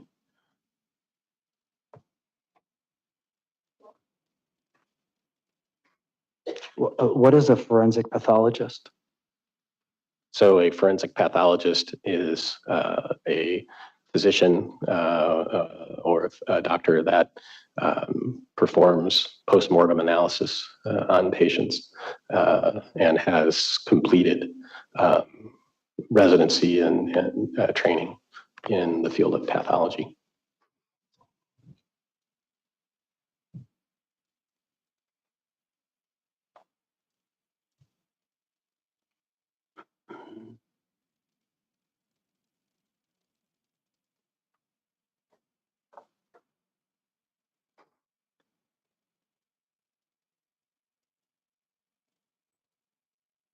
You're not a forensic pathologist, are you? Nope. Could you give me a definition again of hypoxic? Of hypoxic? Yes, please. Sure. So there is the blood carries oxygen, the red blood cells carry oxygen, and there are normal levels of oxygen within the bloodstream that can be tracked And for most individuals, that's a value for hypoxemia of greater than 93% or greater than or equal to 93% is the norm. So values less than that can be what we call hypoxemia. There's also a version of hypoxia, what we call alveolar hypoxia. So low oxygen levels within the sacs within the lung that absorb the oxygen, although that's not the measurement of it in the bloodstream. Do you know what the Precedix package insert tells us about hypoxia being a potential side effect of a use of Precedix? Specifically what that package insert states, but I am familiar with that as an effect of the drug in my patients. So hypoxia is a potential effect of the use of Precedix. Yes.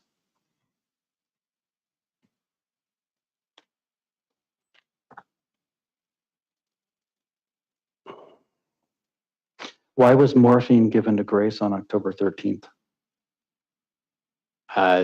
The reasoning that I saw described was to try to decrease her respiratory rate.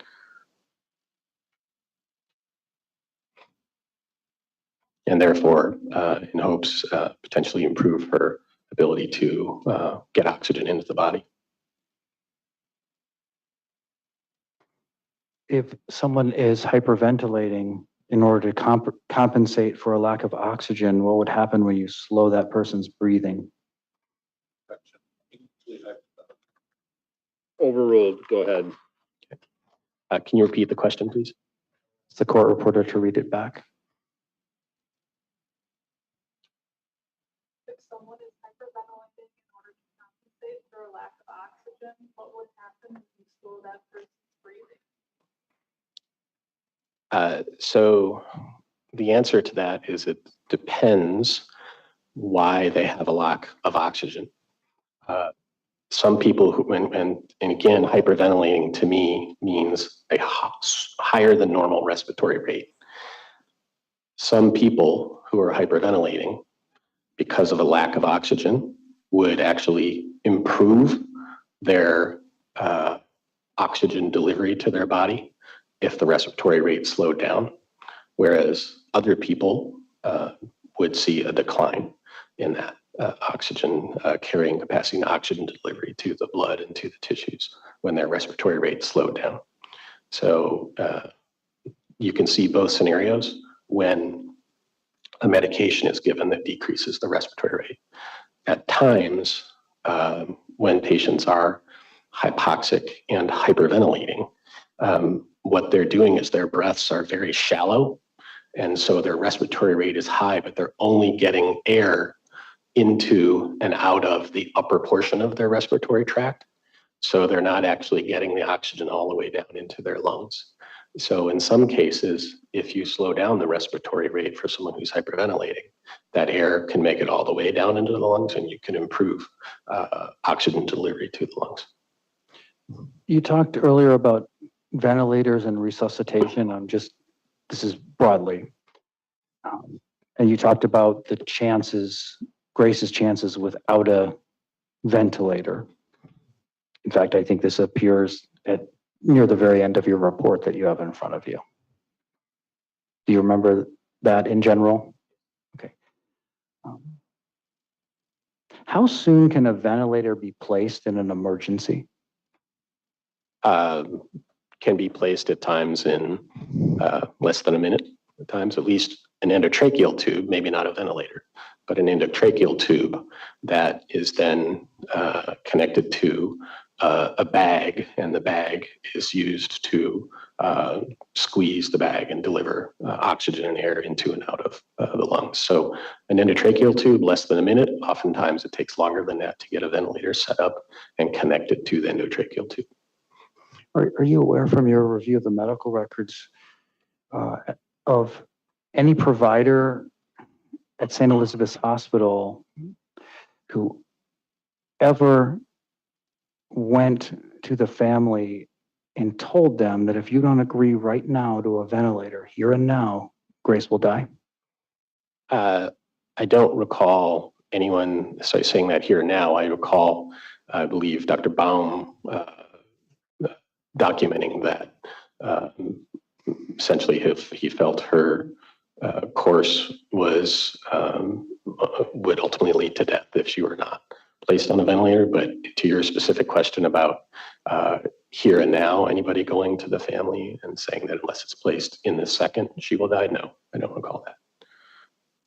You spoke about DNR orders in general, and you spoke about, and correct me if I'm wrong, that a DNR order requires a doctor's order. Yes. It also requires the patient's or the advocate's or the POA's consent, right? Yes.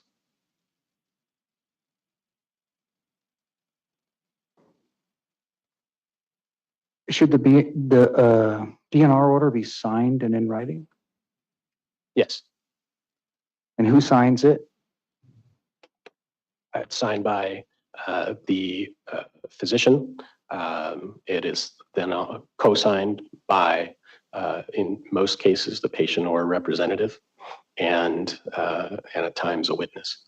There are times, however, where DNR orders are placed on patients. This is very rare, but there are times where it's placed by an order of two doctors concurring to the order because the patient cannot provide consent and there's no person identified who can act on their behalf as an agent. So there are times after two doctors confer that DNR orders can be placed in that situation, but that's very unusual.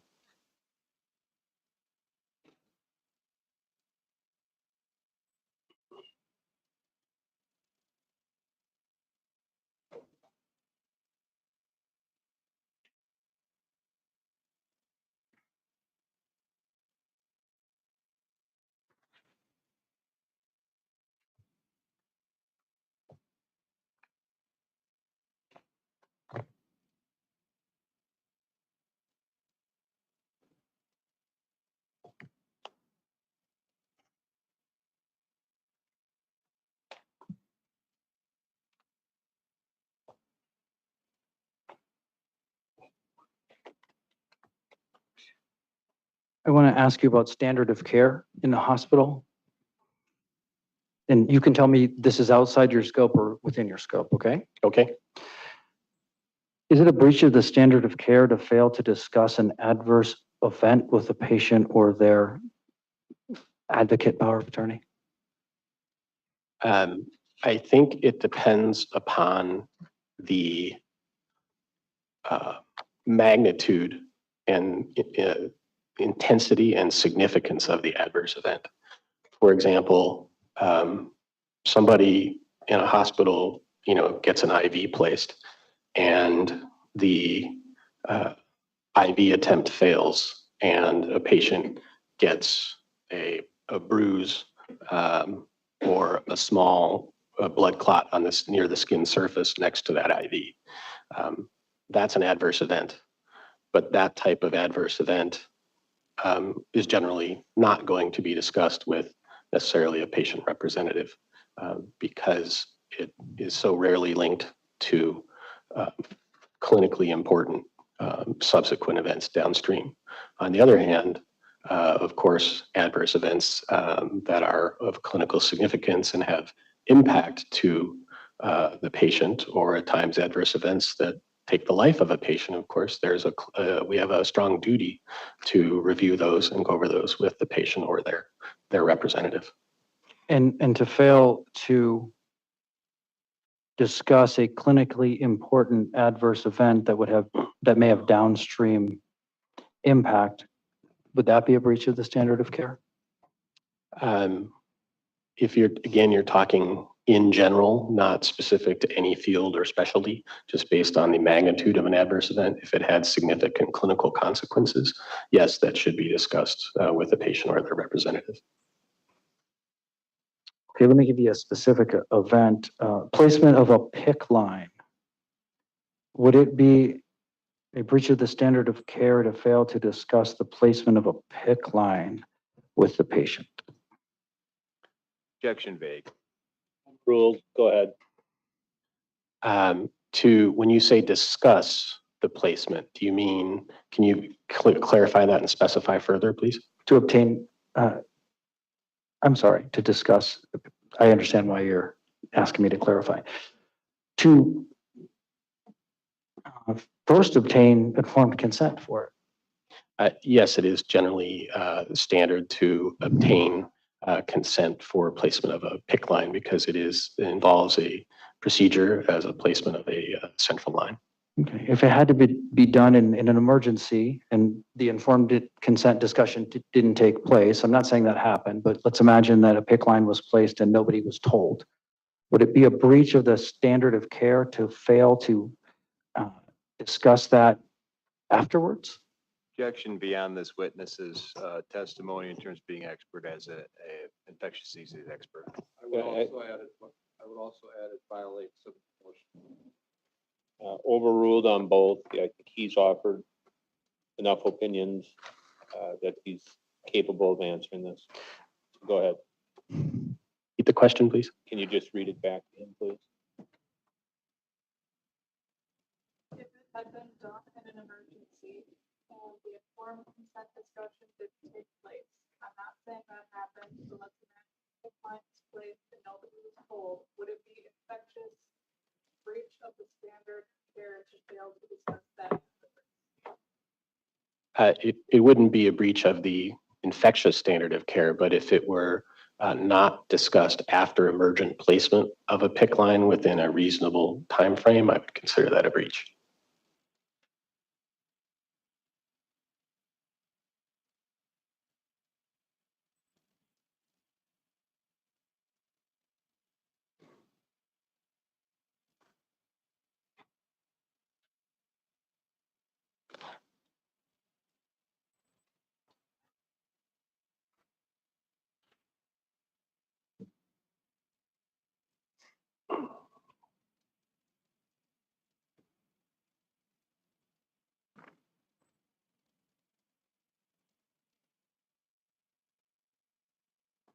One second, I need to confer with my co-counsel.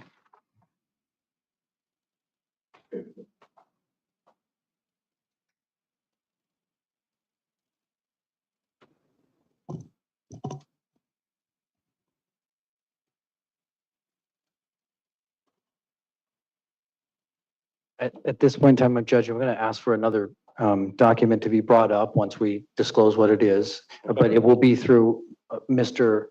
Mendenhall's computer and not mine. So I'll unplug this. I think he does it a fancier way than I do. Has that document been marked as an exhibit? I don't believe so yet. It's a cross exhibit, but we do have. It's H. 8. Okay. 0068. Let me get us linked up. Who's it?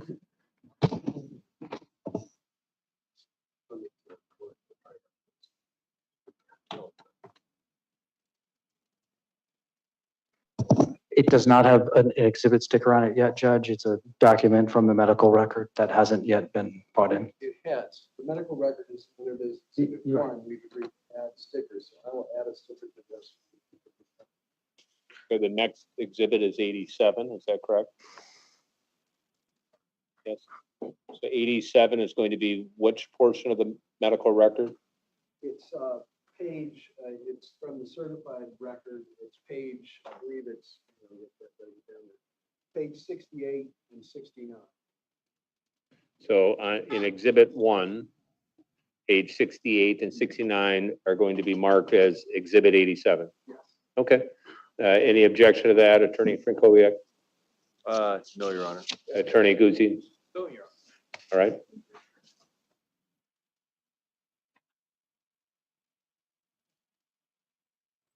Okay. All right.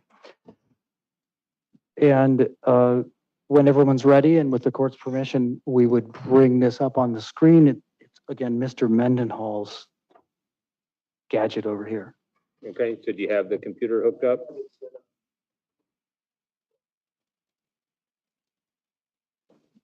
Doctor, do you remember testifying earlier about some of these COVID drugs, remdesivir and convalescent plasma I therapies? remember, yes, yeah, convalescent plasma is not a drug, so I do remember testifying about those treatments. Okay, I've got a daughter that works at the Vanderbilt University Medical Center. Let me tell you, it's tough for me to get to a conversation with her about something complicated. So I'll misstate these things, but it's a therapy. It's not a drug. Correct. This is from the medical record. Do you see that Grace was not a candidate for the use of remdesivir or convalescent plasma? Yes, what you say, this is from the medical record. What I can't quite see all the details, but and the date, but I remember seeing in the medical record that that was stated in at least one note, but other notes after that went on to state it was not only she was a candidate, but it was also advised. Who advised what? Treated with it. I'm not understanding this. She was not a candidate, but that it was advised what? Later on during her stay, I saw multiple notes referencing remdesivir usage in her case. And at one point I saw it stated she's not a candidate, but then I saw later at a subsequent time notes saying it was recommended and it should be used to treat her. Oh, if at one point, this is October 8th, this note is from October 8th. Do you see that? I'll take your word for it. I can't see that far. October 8th. Oh, it's down at the bottom.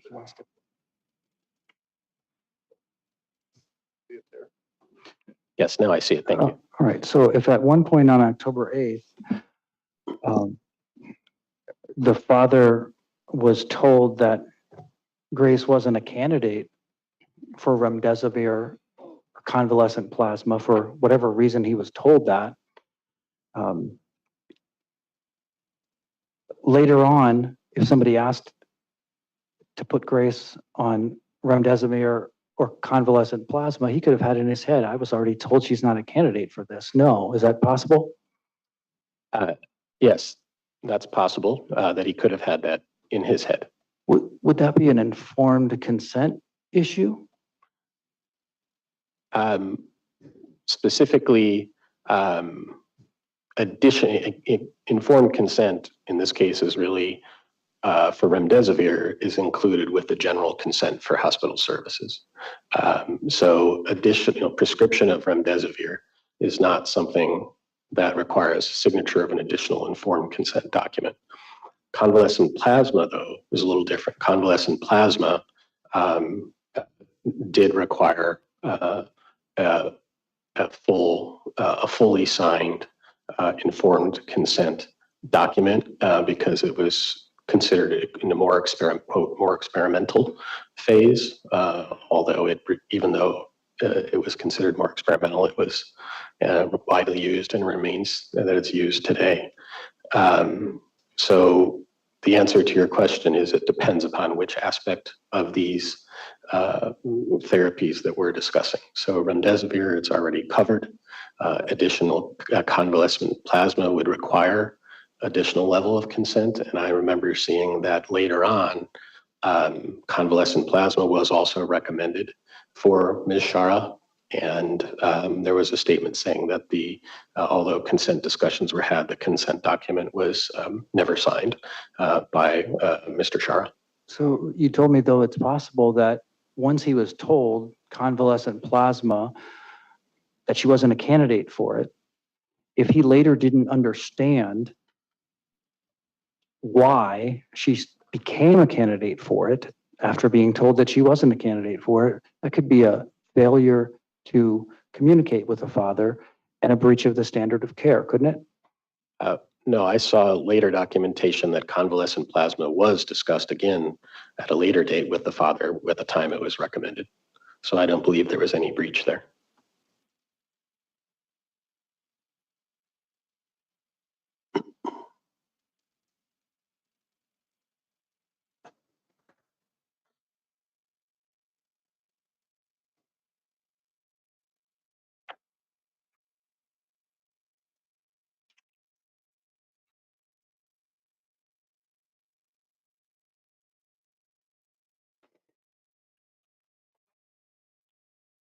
One moment, Judge Lawrence.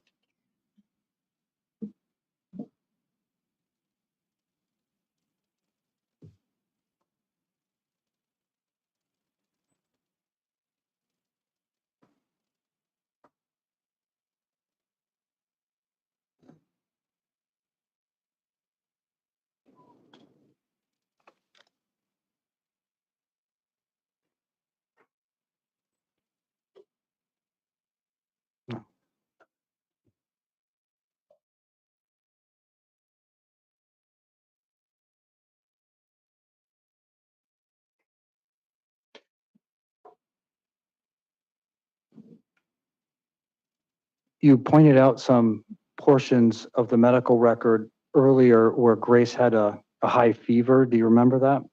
Yes. Temperature, yes. High temperature. Thank you. I knew I would get dinged again on the wrong word, but she had a high temperature.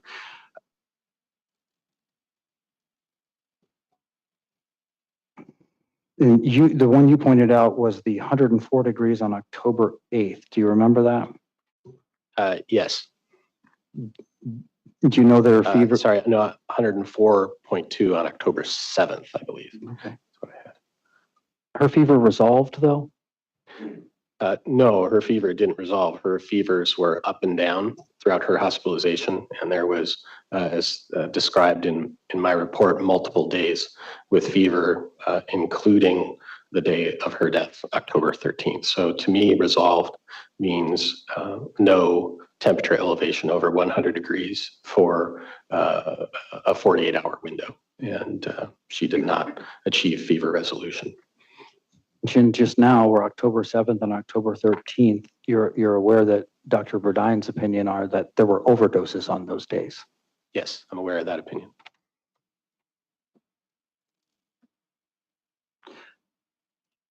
You mentioned the very high D-dimer on the early morning of October the 13th. Do you remember that?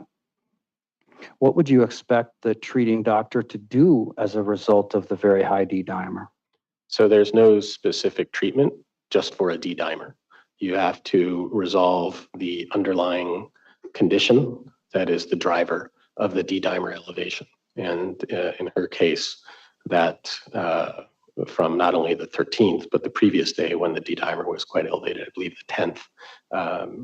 And it was also elevated even before she came to the hospital, if I recall, when she went to urgent care.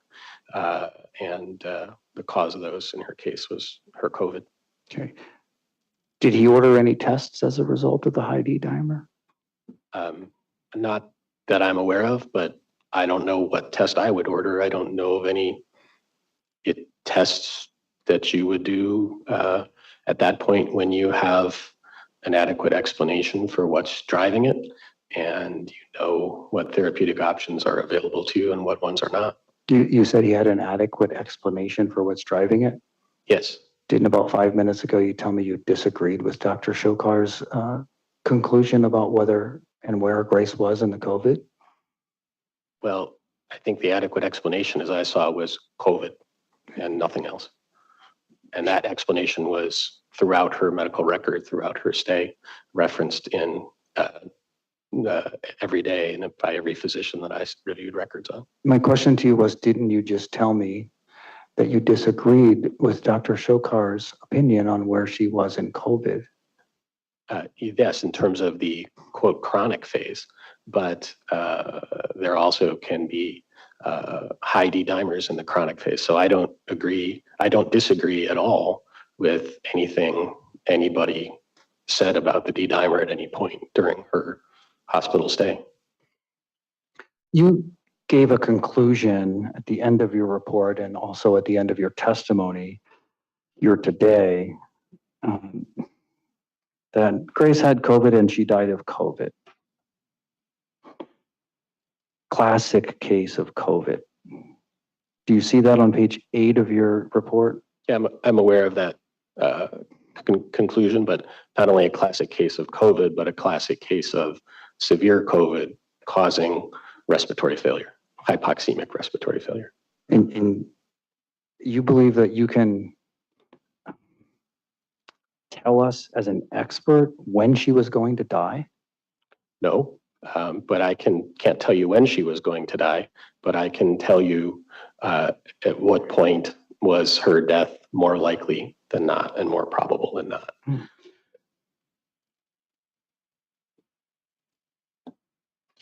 I'm going to bring up your report.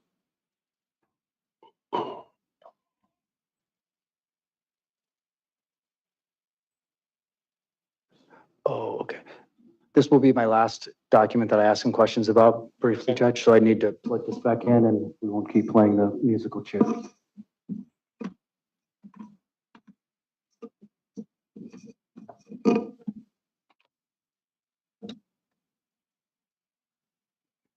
I've put up the conclusion of your report up on the screen. And I'm looking at, in that full paragraph there, starting with Miss Schara's. Do you see that? Yeah, Ms. Schara's illness. Yes. Okay, and then your third sentence in there starts, if Miss Schara. Yes. If Miss Schara had not been admitted to St. Elizabeth's on 10/7 and returned home with oxygen therapy, comma, she would have died from her COVID-19 days before 10/13/2021. Does that remind you that you give an opinion on when she would have died? Well, you asked me the day. So you asked me a specific question about the day. And no, I could not say the day when she was going to die, but I can testify that I think her death was later than it would have been because she was admitted to St. Elizabeth's and cared for at St. Elizabeth's. Next sentence, similarly, if her father had taken her home from the hospital after admission to St. Elizabeth's, she would have died sooner than she did. Are you not again telling us when she would have died? Two sentences in a row? I'm telling you a time window when she would have died. I'm not telling you a specific day. And I do believe that the time window that she would have died would have been some point earlier than October 13th if she had been taken home from the hospital by her father. Would you be surprised to learn, or maybe you've read Dr. Shokar's deposition? Shokar. Yes. Are you aware Dr. Shokar testified about when Grace may have died or would die? And his testimony is that he doesn't have a crystal ball. He doesn't know when someone's going to die. Yes. Do you have a crystal ball? That's why I give a time window. But based on my experience and care with large numbers of critically ill COVID patients and what care led to what outcomes, I can comfortably give a window that her death would have been sooner than October 13th if she had gone home from the hospital. You can speculate, right? No, I can say that confidently based on my experience and training. That's all I have, Judge. Counsel, you want to approach for a few minutes, please?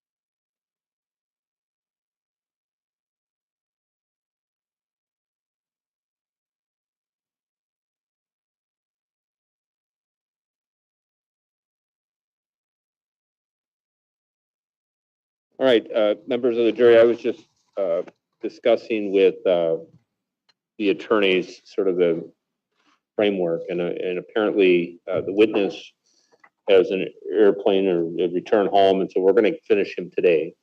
We've been going an hour and 20 minutes, so we're going to give you just a quick 10-minute break, kind of reload, and then we're going to come back in, and it's going to be about 30 or 40 minutes from what they just told me. So we're going to be a little bit later, but it's the idea, like I told you at the beginning, I can predict, but then we want to be able to accommodate witnesses and everything else. So at this point, we're going to excuse you for a 10-minute break. The jury is excused.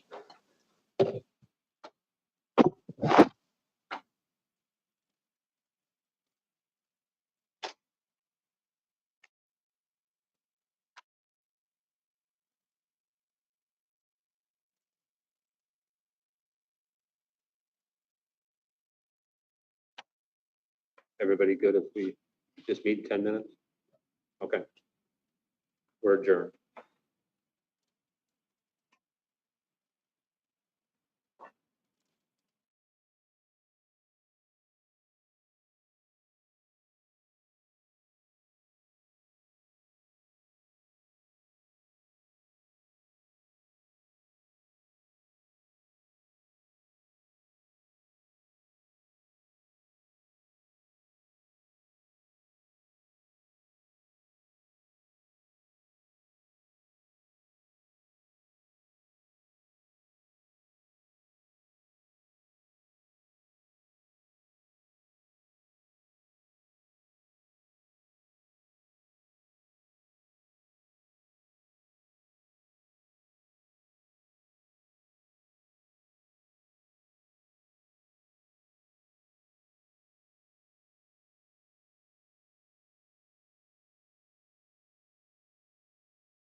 Right, we finished the cross-examination of the witness, so now it's going to be back to Attorney Frankowiak for a redirect. And just a thought, I want to make sure everybody's awake and paying attention. That's why I gave the break. I saw different eye rolls going different ways, so hold it against me if you're upset that I'd like to give you more notice than that if we're going to stay after the time I told you. But as the afternoon was building on, there's a lot of things I'm trying to balance. So hopefully this works out well, and then always just keep in touch with the bailiff if there's something we can do to make the schedule better or easier for any of you. But don't blame it on the parties or the witness on my decisions. Okay, Attorney Frankowiak. Okay. Doctor, thank you. I just have a number of things I want to follow up to clarify if we could. Okay. All right. Doctor, in October of 2021, we had talked about, we're in the depths of the COVID pandemic. Yes. And there were obviously, visitation to the hospital was basically restricted. Yes, it was in most cases prohibited. Yeah. So there were instances, in fact, most instances where no family members, POAs, things like that were present. That's correct. In a hospital, right? And records are done in the EMR, basically, right? Electronic medical record. Meaning the record keeping associated with a patient encounter in the hospital? Yes, those are all, those are electronic, I think, in pretty much every hospital now in the US. Ability, for example, for people to, come in and sign documents and things like that if they were remote from the hospital. True. Remote. Yeah, if the people were remote, yes, it would have, they would have had to either, generally they come in, if they're signing some document in the hospital, it's generally in person. We can agree when a DNR order was entered in October 2018, it was generally placed in the EMR. 2018? I'm sorry, 2021. It was done by placing it in the EMR. Yes, generally. Okay. Yes. And that was sufficient to satisfy the standard of care, the placement of a record in or a DNR order in the EMR. True? Objection. Mischaracterizes his testimony, testified to the opposite on cross-exam. It's clarification questioning. I agree. So the objection's overruled. Go ahead and answer. Let me repeat it. The placement of a DNR order in the EMR was sufficient to comply with the standard of care in October of 2021. True? Yes, absolutely. Okay. It did not require, for instance, any particular written document or signature in order to comply with the standard of care. Entry in the EMR was sufficient. True? If the entry was there and it was documented by the physician that a consent discussion was had and recorded, yes. And in this particular case, you saw in the records, for example, of Dr. Shokar, that he did indeed have a consent discussion in this particular instance with Mr. Schara. For a DNR order, you mean? Yes. That consent discussion? Yes. Okay, and that was sufficient to comply with the standard of care for Dr. Shokar. True? Yes. Okay, thank you, sir.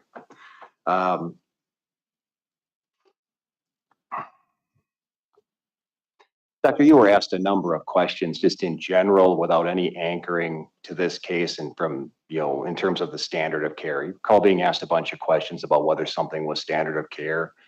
You recall those questions? Yes. Okay. Well, you're not here to testify in general. You're here to testify about the facts of the case that you reviewed. True? Okay. So you're here to give us opinions based upon your expertise and the facts that apply to Grace Schara. True? Yes. Okay.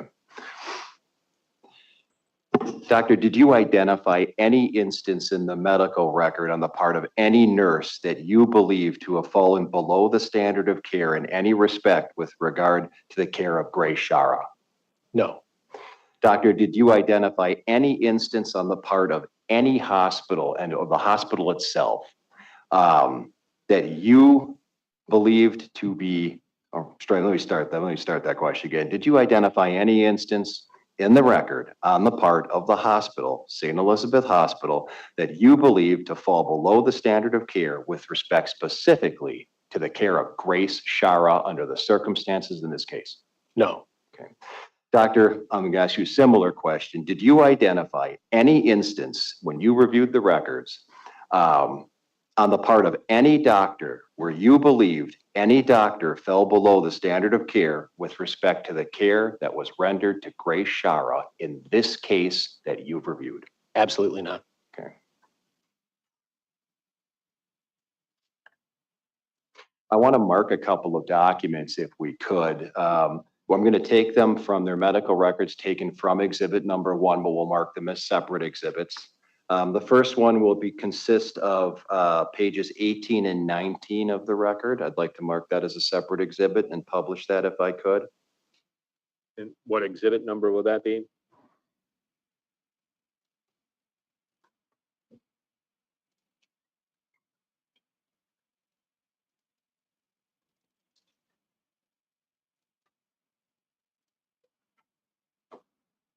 One document, Yeah, 2 pages, 1 document. so 445.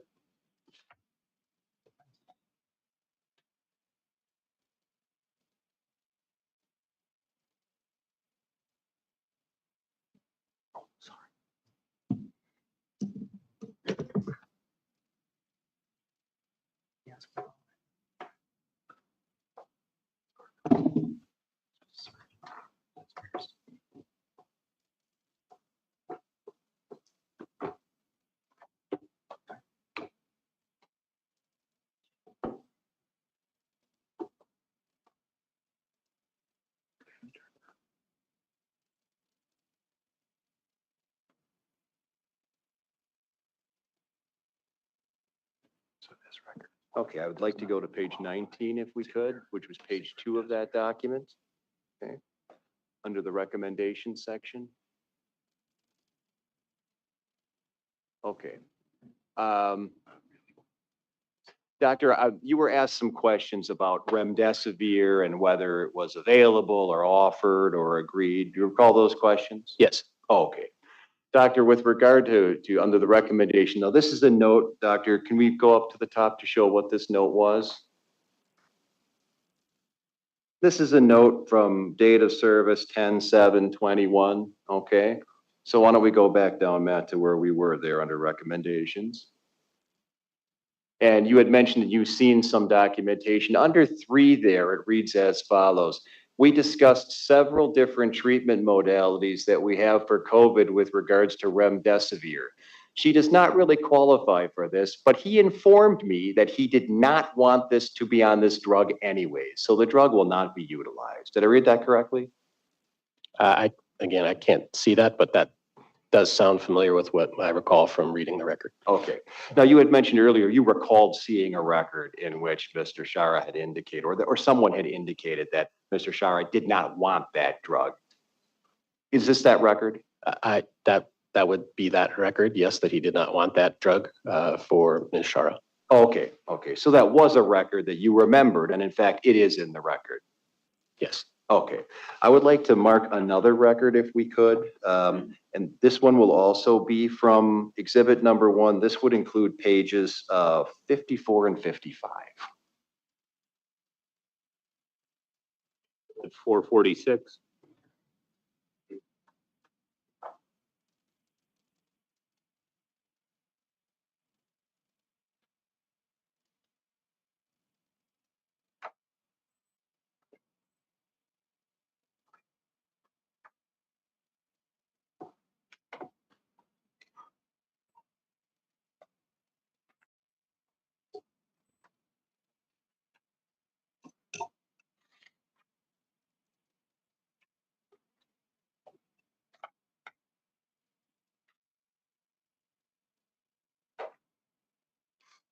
Okay, when we look in, and what's the date on this one? Let's make sure we get the date here.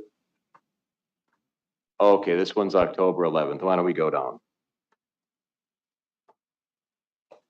Okay, Doctor, when we see here on number 4 here,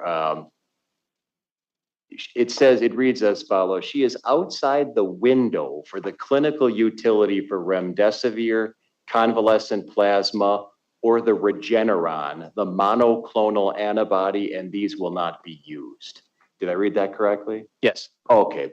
Now, first of all, so I understand, the word Regeneron, we haven't mentioned that. Is that another type of COVID treatment? Yes. Okay. And now I want to just explore this concept a little bit. Outside the window for the clinical utility, what does that mean? Yes. So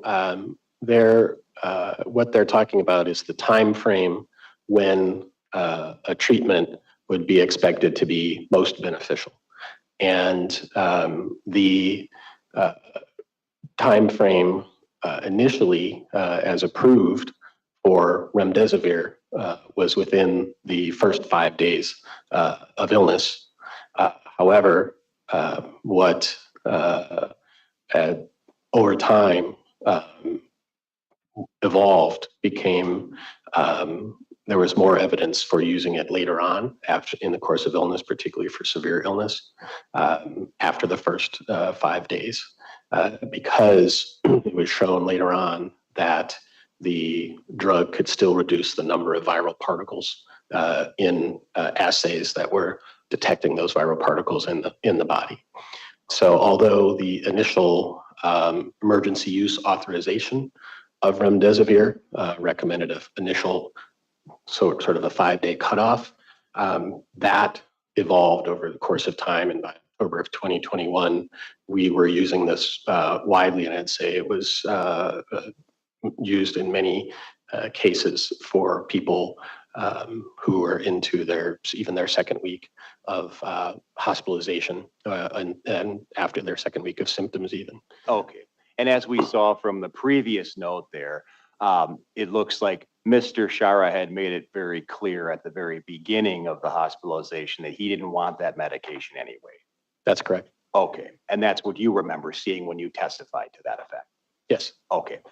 Now, it also mentions there that convalescent plasma and Regeneron and monoclonal antibodies were outside the window for clinical utility at that time. And we can agree that that was the case. We can agree that that was the case for Regeneron, although convalescent plasma use, as I mentioned, has evolved over the course of the pandemic. But at this time, convalescent plasma was something that was used even beyond 5 days.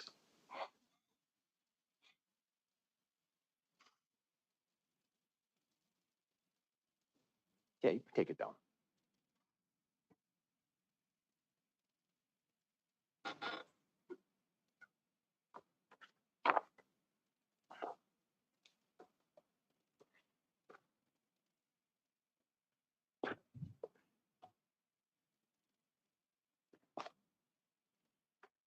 Doctor, you don't hold an opinion in this case that the use of convalescent plasma would have changed anything with regard to Grace's outcome in this case, even had there been an agreement to use it? I have an opinion that I think of the treatment options that were available at this time window, that convalescent plasma would have likely offered the least potential benefit of the other options that we discussed, but I certainly can't rule out that it would have offered no benefit as well. And right. So I think, as I saw in the record, that convalescent plasma ultimately was discussed and advised as a treatment option in the record, that I supported that opinion that the physician expressed. And dexamethasone and remdesivir were generally the gold standard for the care of, or strike that, dexamethasone was the gold standard for care of COVID at the time. Well, really, it was a combination of medicines that was the gold standard. I think the gold standard was, it also depends, if we're talking in Grace's case specifically, I think the gold standard was dexamethasone, tocilizumab, at least discussed and offered and considered, and remdesivir, I think, as well. Thank you.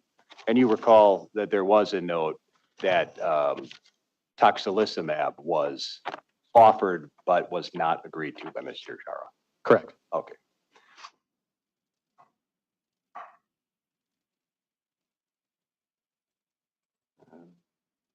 You were asked some questions about some calls. You were showing some documents that showed that you made some calls to me. Do you remember seeing those? Yes. Okay. And do you recall having some discussions with me explaining to me medicine just like you've been doing today? Yes. Okay. And I'm not a doctor, obviously. I don't have an MD after my name, and you are, correct? Okay. And I thank you for explaining the medicine to me, doctor. And that's what you were doing on those phone calls, weren't you? Yes, I think we were discussing the medicine behind the case and my review of the case, and also in terms of the structure of the report and what format would be appropriate for report, but there was not discussion of what content should go in or should not go in the report. Okay.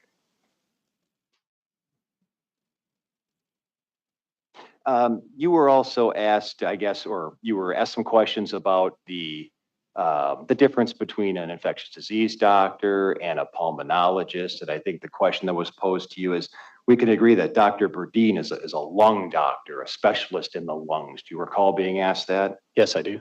Have you developed any opinion as to how a lung doctor could have failed to diagnose COVID-19 as the cause of Grace Schara's death under the clinical circumstances that you reviewed? Meaning how failed to diagnose it or conclude that it was the driving force in her illness. Exactly. Do you have any understanding as to how a supposed lung specialist could fail to conclude that COVID was the cause of death under the clinical circumstances you reviewed? No.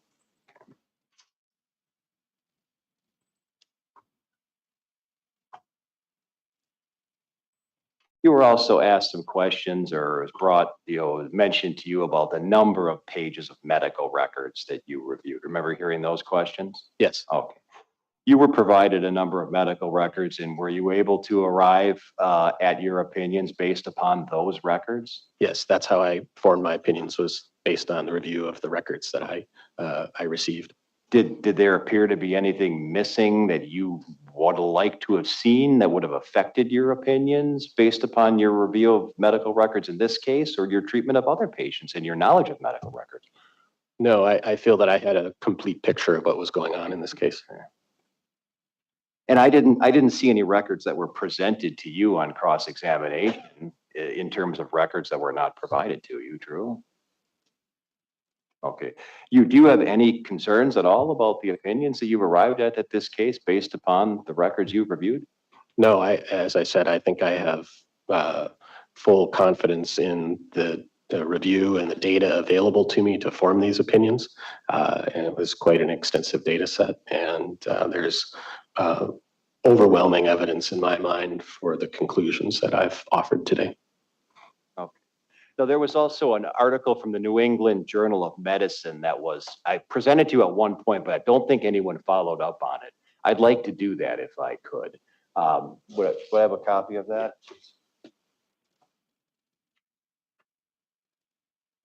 You had indicated you'd like to see the article? Yes, please. Okay.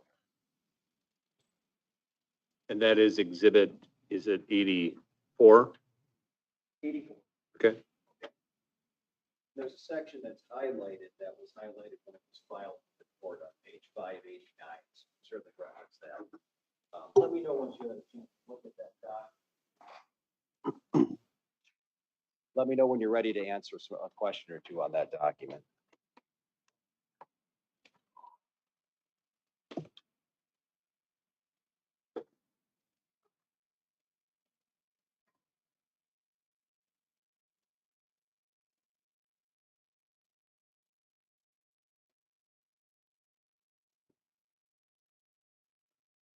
And just for the sake of us with the jury, are you directing them to page 589? Is that what you said? I did. There was a section that was highlighted there on 589. Okay. Yes, I see the highlighted section there. And as I understand it from your report, there's a footnote in your report that indicates the purpose of that article. And I think what was footnoted in your report was you had made a statement in the report that COVID-19 vaccines offered a roughly 90% reduction in risk of death from COVID-19. There was footnote 1 and 2. It looks like that was footnote 1. Is there anything indeed in that document that would support the statement in your report that COVID-19 vaccines offered a roughly 90% reduction in risk of death from COVID-19? Yes, there is. Okay, can you tell the jury what that is? Sure. So first of all, this article reviewed a vaccine that was available to us in the United States, and it also reviewed a vaccine that was available in England, but not in the United States. The one in this article reviewed that was available to us in the United States is known, and they say in the terminology here in the text, is the BNT162b2 vaccine. And it says that after the second dose with the Delta variant, the effectiveness was 88%. Okay, and that's what you put in your report. It's close to 90%. In addition to the second article that I referenced from Science magazine as well. Thank you. And you put footnotes in your report. Why did you put footnotes in your report? To substantiate the figures and conclusions and evidence that I'm offering in the report. And I, did this to the best of my ability using what I thought was the highest quality evidence we have from the most reputable journals and highest quality studies that are available in the COVID literature. And to your knowledge, this study is still essentially accurate. Yes, this is one of the gold standard studies for the BNT 162b2 vaccine. It is important to note that effectiveness of COVID vaccines, though, has changed over time, and their benefit to us over time for most people is not as great as it was during the Delta variant phase in October of 2021. Okay. But since we're talking about this case in 2021, obviously that's what you're referencing in your report. Yes. Okay. You were asked some questions about negative pressure rooms, and I believe one question you were asked was about the effectiveness of negative pressure rooms in preventing the spread. Doctor, just so I understand, so we have a clear statement, negative pressure rooms are not absolutely effective or proof against the spread of COVID, true? True. Okay. They can be a helpful tool, but they're no guarantee. Okay. And they also don't help an individual who is inside that room who is still subjected to an aerosol. Meaning an individual who's in the room, not a person who's infected, but a person who is susceptible or at risk to COVID? Do you mean? Correct, correct. Yeah, a person who is in a negative pressure room with a COVID patient would have a somewhat reduced chance of acquiring COVID by being in a negative pressure room compared to in a regular room. However, what trumps that is the duration of time that that person spends in the room with a COVID infected individual. So COVID transmissions in negative pressure rooms to susceptible individuals who spent time in these negative pressure rooms is well documented and also documented to correlate with the amount and time exposure that they spend in the room. Okay. You were asked about a reference in your report, and I just want to clarify this specifically so we're not missing anything. The word sepsis was brought up to you. Do you remember? Yes. Okay. And you used the word sepsis in your report, didn't you? Yes. Okay. And you were asked whether anyone ever diagnosed sepsis in the medical records. True? True. Okay. And if you could explain for me the manner in which you were referencing the word sepsis in your report when you wrote it, please. Yes. So to me, the definition of sepsis, it has a designated strict medical definition, and it's characterized by the body's inappropriately brisk inflammation response to an infection. I think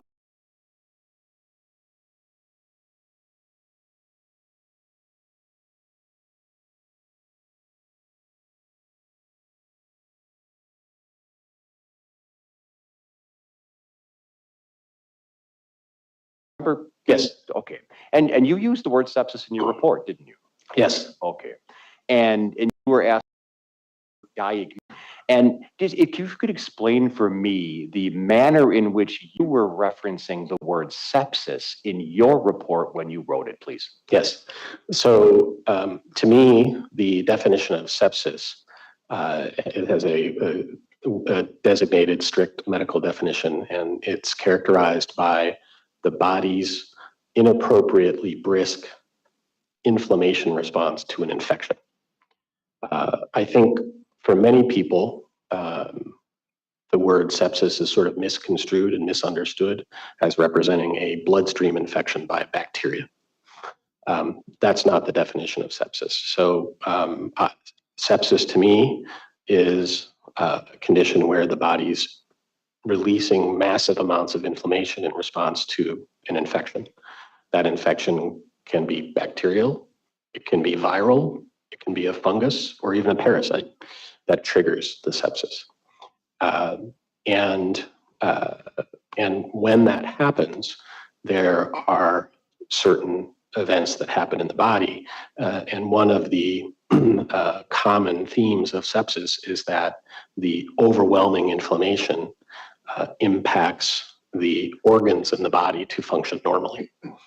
And so you see that showing up as sometimes evidence of kidney issues, sometimes evidence of confusion, sometimes worsening respiratory function, sometimes liver failure. I mean, the list of organs that are impacted or can be impacted is not restricted to any one organ in the body. And so that's, to me, the definition of sepsis.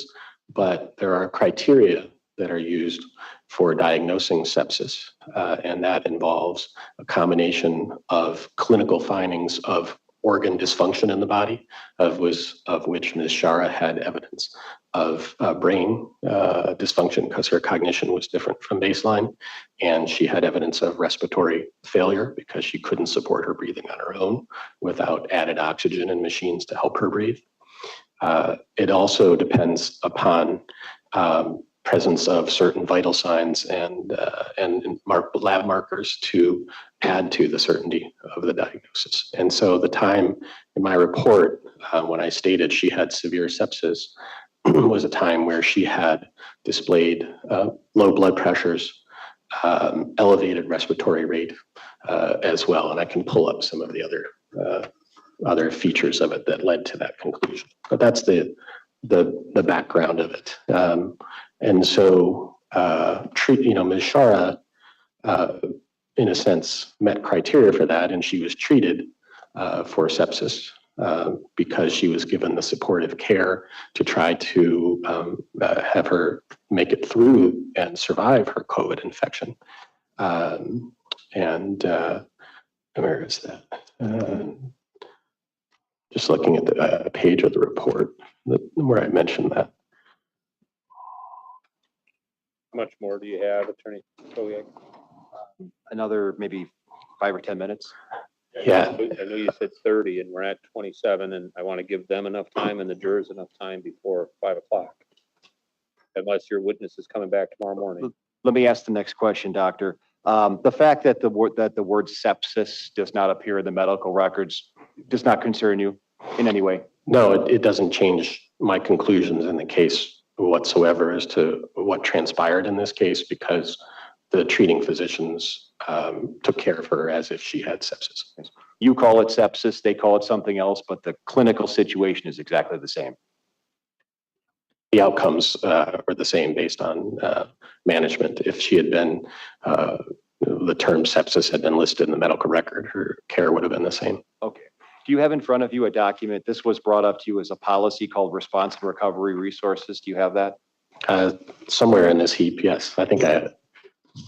Doctor, you were asked questions about that where you were read a portion of that policy, if you can find it, that said visitors are not allowed unless they meet the following exemptions, and one of them was a designated support person. Do you recall being asked that? Yes, I have that. That was number 9.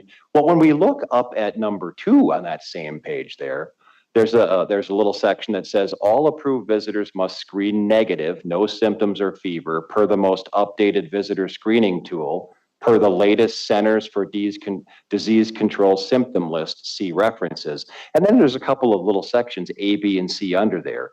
And C reads as follows. Any visitor that feels ill while visiting shall immediately report this to the patient's care team and depart the building immediately. Did I read that correctly? Yes, Okay, so in this particular case, Mr. Schara was indeed, an exception was made for him to enter as a designated support person because he was in the room for the first 4 days of hospitalization. We can agree with that. yes, Okay, that complied with the policy. yes, Okay, and then Grace's sister was allowed to take his place subsequent to his leaving the hospital. True? true. And Mr. Schara felt ill while visiting and was required under the policy to immediately report this and to depart the building immediately. Under the policy, that's exactly what happened, correct? Okay.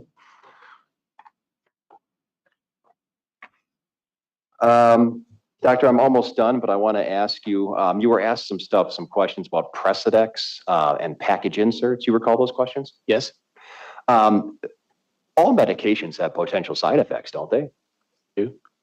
If I looked at the package insert for Tylenol, is it going to warn me of the risk of death? potentially. I mean, there's potential side effects from every medication we take, whether it be prescription medication, over-the-counter medication, herbal medications. And so the list for every medication is extensive. And the goal is to weigh the clinical or therapeutic effectiveness of the medication against the potential side effects. And that's with any treatment decision that we make. That's a universal for all treatments that we deploy. The risk versus benefit is always a calculation that we make. Not just for Precedex, but for anything. Correct. Okay. Do you hold an opinion in this case that the use of some nebulizer would have made any difference in Grace's case? No. Okay. Do you hold an opinion that Grace's hypoxia was caused by Precedex? I do not hold that opinion. What caused her hypoxia in your estimation? Her underlying COVID disease caused her hypoxia. Okay.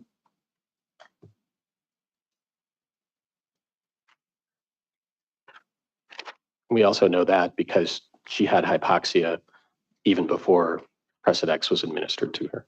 Okay. That's all I have. Thank you. Okay, Attorney Guzzi? Anything? Judge, thank you. Attorney Boylan? Judge. Dr.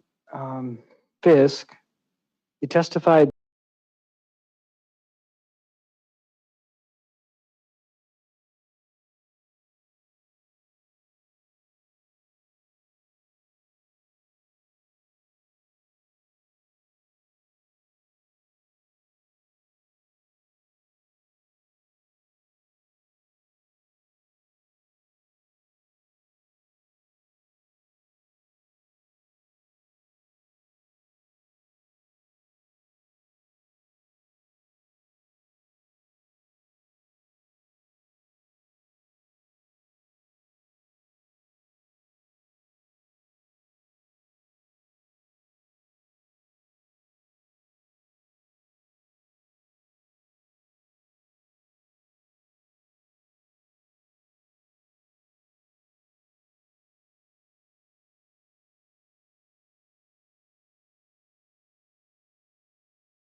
all, and is that that air supply, once it's in the vent, is not recirculated into the other air for the hospital. It's exhausted directly to the outside of the building. You mentioned a drug, is it remdesivir? Remdesivir? Yeah, so I just write R on my notes when you're talking, but they're forcing me to say it. So is that drug used as the infusion drug given to patients who had COVID vaccine shots? If not, what was? Meaning infusion, meaning intravenous administration. Yes, that drug is provided as an intravenous drug, but there are also other medications that are provided and offered intravenously. So is that what would have been given to somebody who had a COVID vaccine shot? Yes, whether somebody had a COVID vaccine or not doesn't impact whether they were administered a drug like remdesivir. Okay. It's really based upon their status of being admitted to a hospital and having COVID severe enough to require hospitalization. This next one, I'm just going to read it and then I'm going to change it just so the attorneys know, but it says, is DNI, do not intubate, translate in DNR code? And I think it should be, how does DNI, do not intubate, translate in DNR code? So do not intubate is a subset, if you will, of DNR. So do not resuscitate order means do not perform chest compressions, do not shock somebody's heart with defibrillators, and do not intubate, and do not provide other emergent medication infusions to the patient if their heart stops. So do not intubate means only that. It means you can provide all the care in the world to a patient, but don't put a breathing tube in the throat and put them on a ventilator. In case of emergency, can intubation be done to help the patient ever with a DNI order? If a DNI order stands for a patient, they should never be intubated. I mean, can it be done? Yes. Should it be done? No, if there's a DNI order. And is that because it'd be a violation of the DNI order? Yes. Okay. And then the last set of questions from the jurors are the following. Can you give specific reasons why a physician would not have to obtain informed consent from the patient or their power of attorney for the non-emergent administration of Precedex and lorazepam, especially when the patient or power of attorney asked at the start of care to be informed of all medications? Yeah, the reason I would offer to that is that consent for those those administrations is covered under the initial consent for hospital services that someone agrees to, and I would leave it at that. And are you distinguishing between consent and informed consent? No, there's informed consent, meaning additional documents signed after a thorough discussion of risks versus benefits with additional signatories. That is not something that is done for lorazepam or Precedex. So your answer to this question is by being admitted into the hospital, that's consent to administer one or both of those medications? And when when somebody or their representative signs approval for admission and receiving care in a hospital. Okay. Any other questions from the jurors for this witness? Follow-up questions, Attorney Frankowiak, based on these questions and answers. Given how sick Grace was at the time of her her arrest, is it more likely than not that she would not have survived even had she been intubated? Oh, yes, I think by the time she went into her arrest, even if she had been intubated, her chances of survival were effectively zero. Thank you. That's all I have. Attorney Guzzi, No questions, Your Honor. Attorney Boylan.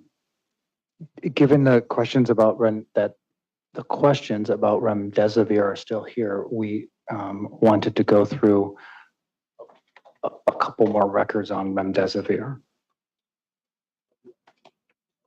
Okay, and as you're hooking that up, I will receive exhibits 555 through 559, which are the jurors' questions. I also was handed a note from the jurors real quickly, and it seemed like it a unanimous, somehow you passed a note around to vote on the start time tomorrow, and it was unanimous to start at 8.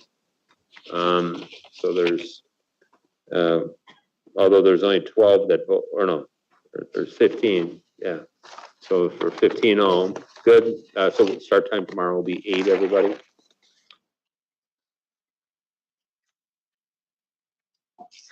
That was impressive. I was figuring that somebody had to go to the bathroom, but it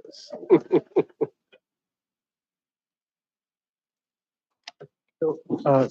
My co-counsel is going to be bringing up this screen here, and this is back to the record on remdesivir.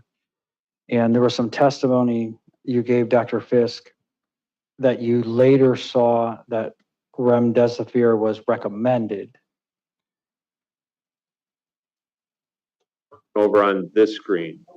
Yeah, so we're down to one screen. If you want to move over to that screen, if you want to stand over there, if that's easier. Okay, if I need to, based on their question, I'll do that. Thank you, Judge.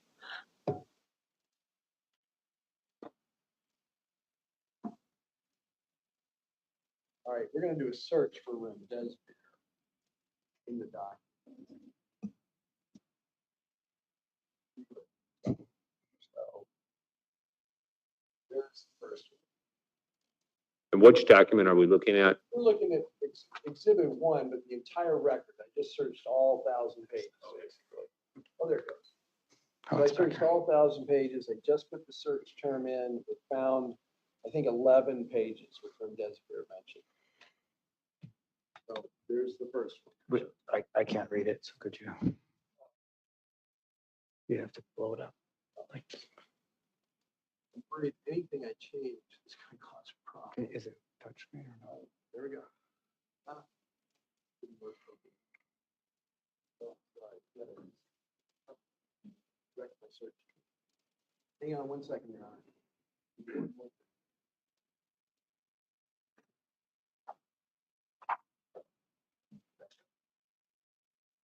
Can you blow it up?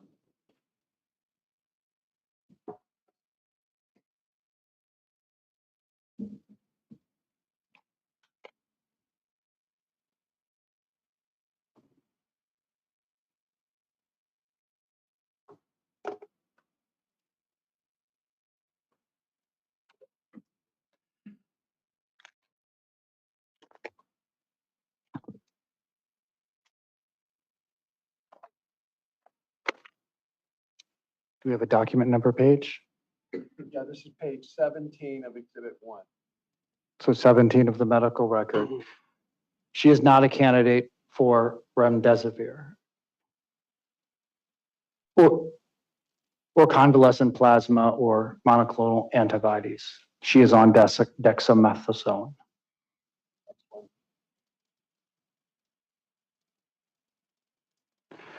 What page is this? This is page 19.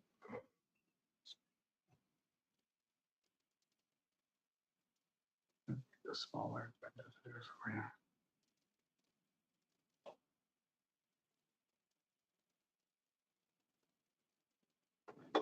There's a discussion of remdesivir again. It says she does not really qualify for this.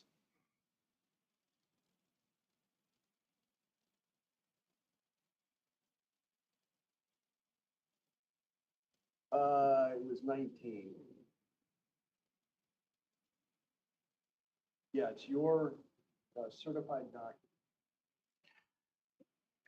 What page is Can I this? just ask, so you're going to go through 11 times, is there a question for this witness about it? My question is if in the rest of the 11 records we go through, it indicates that Grace was not a candidate for remdesivir. Your testimony earlier was that you had seen remdesivir mentioned in the medical record. And what you had seen was that Mr. Schara was was refusing remdesivir? Is that your testimony?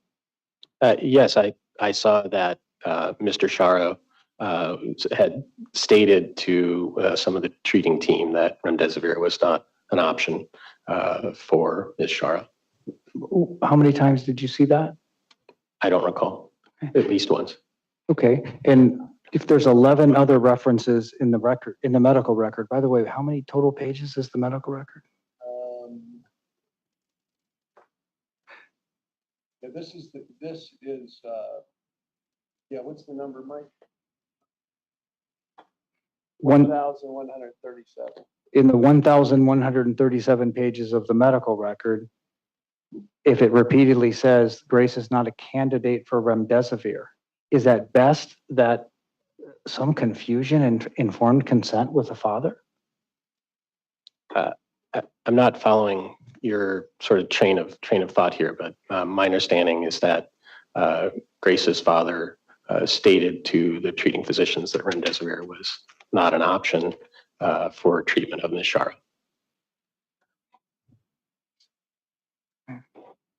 The record says she's not a candidate or qualified for it, so what did it matter? Well, couldn't have helped her if she's not a candidate for it. Sustained, and I think we have your point. I'm sorry. I think we have your point. Okay, thank you. You're representing that Exhibit 1 doesn't do it. He thinks it was in there, and someday some other witness can bring it up, or the jury can look at it. Anything else, Attorney Boylan? One more question, and Doctor, if you are not an expert on the administration of Precedex, a lot of questions you couldn't answer about Precedex, how can you opine that her cause of death was COVID if you don't know what exactly impact Precedex had on her body? So, as I said, I'm familiar with Precedex and see it used, and I'm familiar with its use and its impact on my patients. But in reviewing this case, there was enormous amounts of evidence for COVID infection and progressive COVID disease leading to decline, things that had no relationship to Precedex whatsoever. Precedex doesn't give you lung infiltrates. Precedex does not cause a COVID antigen home COVID test to be positive. And she had many of the symptoms at the time of her arrival to the hospital that were associated with severe COVID. And at that point, we know she had a significant risk of death even when she hit the door and came in the door at the hospital, and she'd never received Precedex.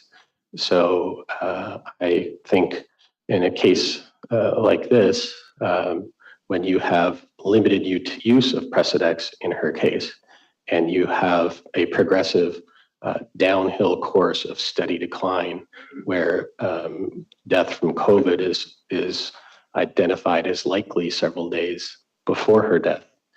And as the date of her death got closer, the likelihood of that increased.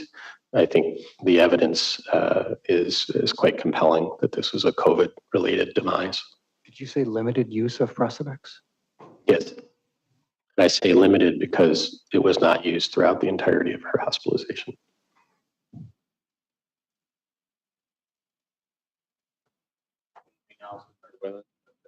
There might be another juror note, so. Yes, not a question for this witness. I know you have a question, Attorney Frankowiak. I just want to make sure. No other questions from the jury for this witness, and I'm going to give you the last say. So you can follow up, Attorney Frankowiak, if you have questions. Just one follow-up, because I just want to clarify our record. Matt, can you put 445 up on the screen, please? As that's being put up, I'm going to answer the questions that the jurors sort of asked. So when you're deliberating, you will be potentially allowed to review exhibits. That's my decision to make. Just like when I allow you to ask questions, my rule is generally I'm going to give you what you ask for if you need something, because we want you to have what you want, but we're not going to throw at you 600 exhibits and throw them in a stack for you to do. And then specifically it was, would we would that include the entire medical record or just marked exhibits from the medical record? And I think it could be any of it, depending on what's asked for or what's needed, and then what I think would be best given the situation we're in. So it's kind of up in the air. So you will have the chance to do it, but I would encourage you that as these exhibits are going in right now, don't tune it out, and pay attention and put it down and kind of take it that this might be the last time you see it, in case it doesn't come into the jury room. Doctor, I just have one clarification for you. You were asked a number of questions about notes that involve the word remdesivir. We marked this and we recently looked at this. This document, doctor, it looks like it's date of service 10/7/21. Did you see that? Okay, and you also look at admit date to the hospital was also 10/7/21, right? Yes, This was the day she was officially admitted to the hospital. correct. It also indicates that this is an infectious disease consultation up on the top right there. You see that? Yes, Okay. An infectious disease doctor would be the one having conversations about medications to be administered for treatment of COVID. yes, but it also can be discussions that are held by hospitalists if a patient's on the floor, or critical care physician if they're in the ICU. Okay, and let's go down to the end here then.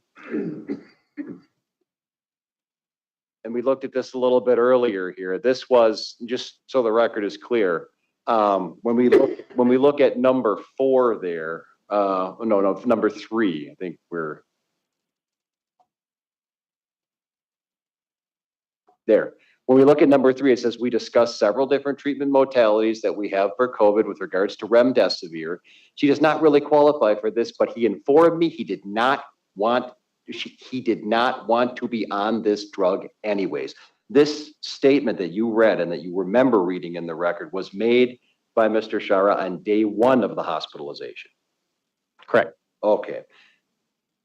The provider, the infectious disease doctor, knew on day 1 that he did not want to use that medication, according to the record? That's right. Okay, that's all I have. Thank you. All right, at this time, members of the jury, we're going to be finished for the day. Thank you for sticking around later than the normal time. We appreciate it. Just a reminder not to discuss this case with anyone, including each other, and we'll see you tomorrow morning at 8 o'clock. You may step down and just do the, thank you.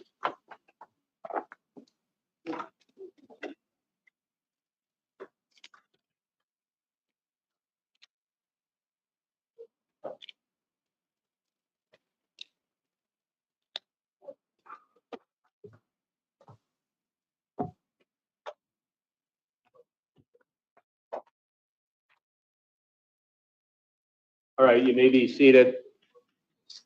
This is a hearing outside the presence of the jury.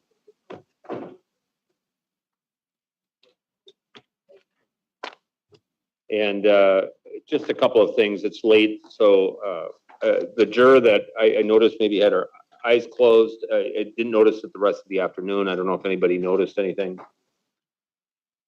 Okay.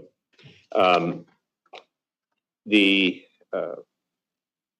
exhibits, I think it was kind of a mess, despite as insistent as I wanted to be on this, but my understanding is plaintiff, you're going to work with the clerk to get 82, 83, and 87 marked in hard copy, and those are received. 84, 85, and 86 are received, and those have already been marked. And then Attorney Frankowiak, my understanding is 445 and 446, which each are 2 pages of Exhibit 1, will somehow be marked and received as well, right? Yes.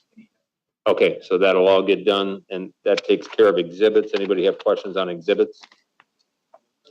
My understanding is, Attorney Guzzi, I'm going to get a brief from you tomorrow on the battery issue. Is that right? Okay, and I'd like to ask if anybody has updates or modifications to your jury instructions or special verdict forms. I'd like to have those on by Friday at noon, or maybe Friday at the end of the day, or Saturday by noon if you want that much. But I'm going to be working on them over the weekend. So I've been working on them now, and I'd like your inputs. If you don't give me anything, you haven't waived argument or anything, but if you want input into what I'm doing, you get those to me as soon as you can. Your Honor, I mean, just about the briefing, and they're going to put a briefing tomorrow. Our brief was rapidly developed. Yeah. I want to talk with everybody about what we may want to add to that. How much time would we have to add or get it to you? When do you want to read it? You do whatever you can do. Just keep me posted. Okay, so I'm not gonna decide anything tomorrow when I get their brief. The last thing is, what's the plan for tomorrow? Depends, who are your witnesses? Dr. Been left alone in the hospital for you.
If we could get it done by Friday, and it'd be,